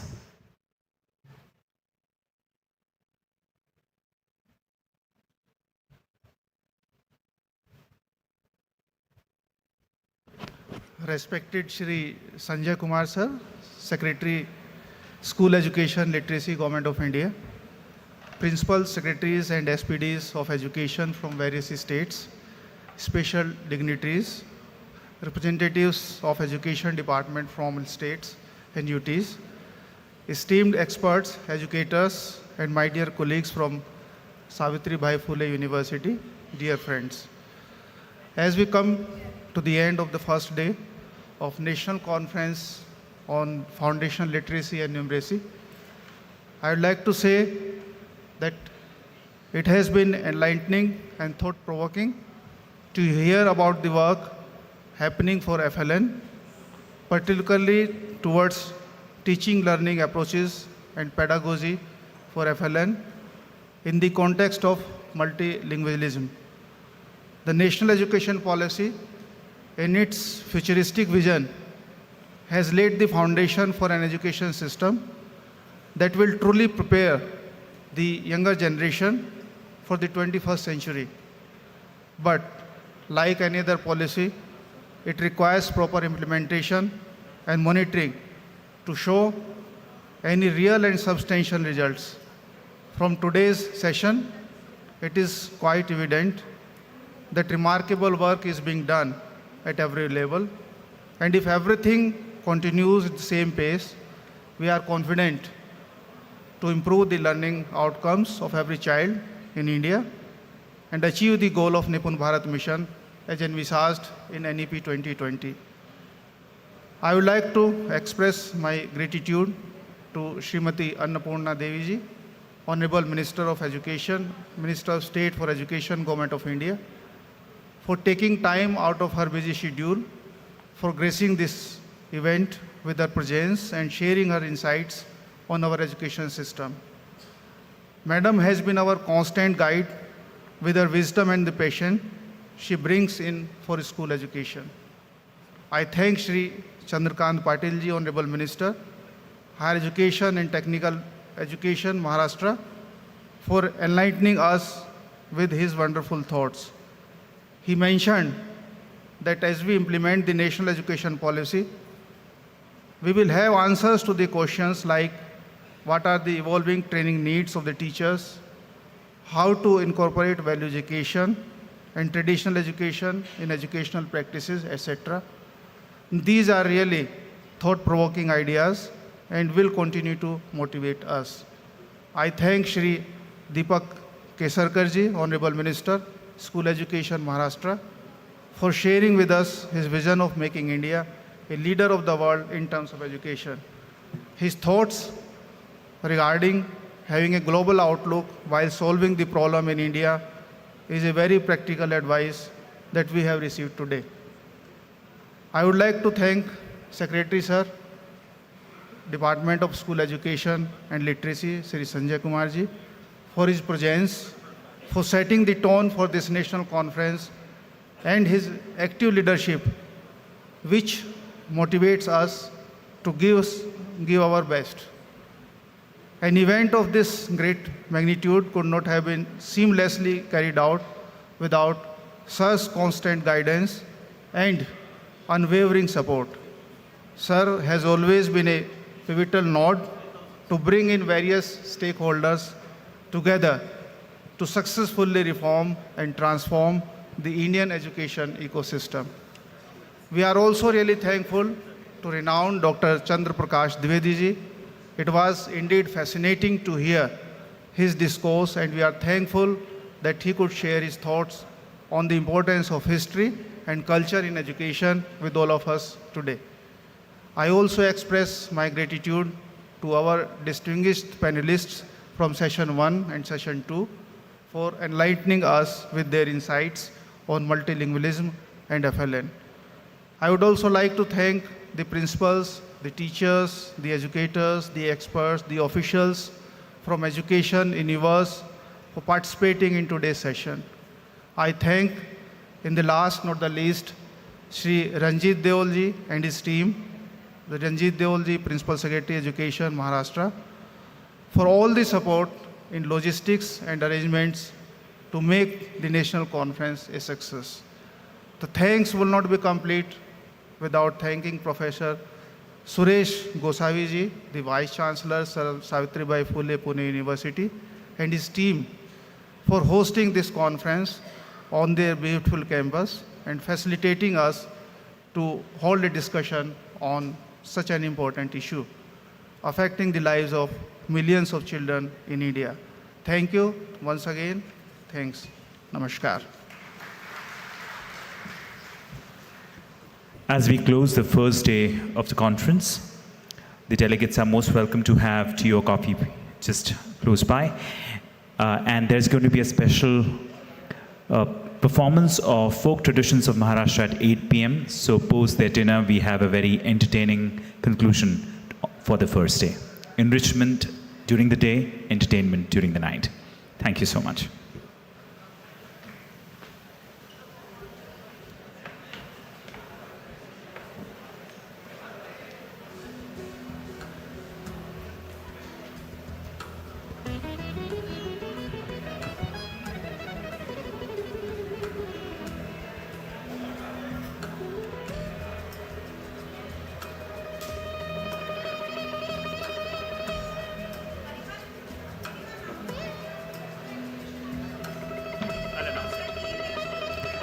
The delegates are requested to visit the exhibition after having their tea and coffee. So do not miss this opportunity to witness a beautiful exhibition.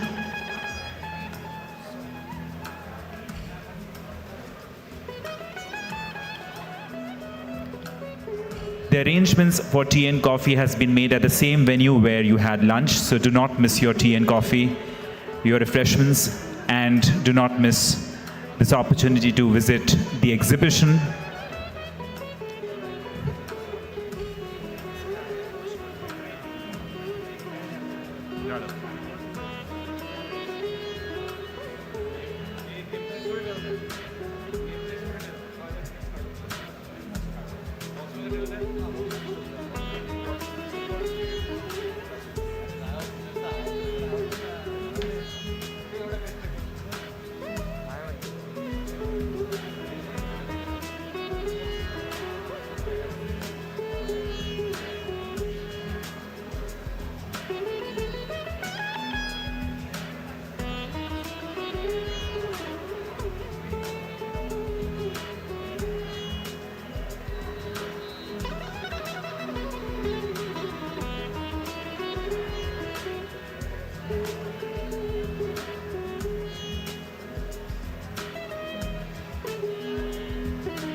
Mr. Abu is requested to meet me as soon as possible.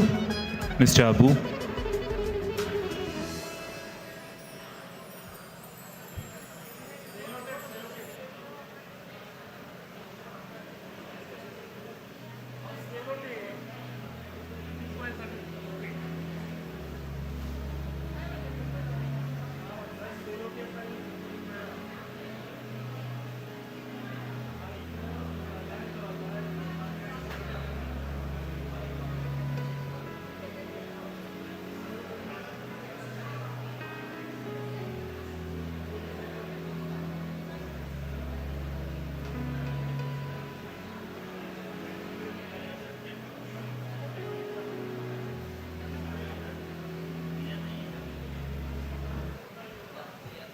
Sir वो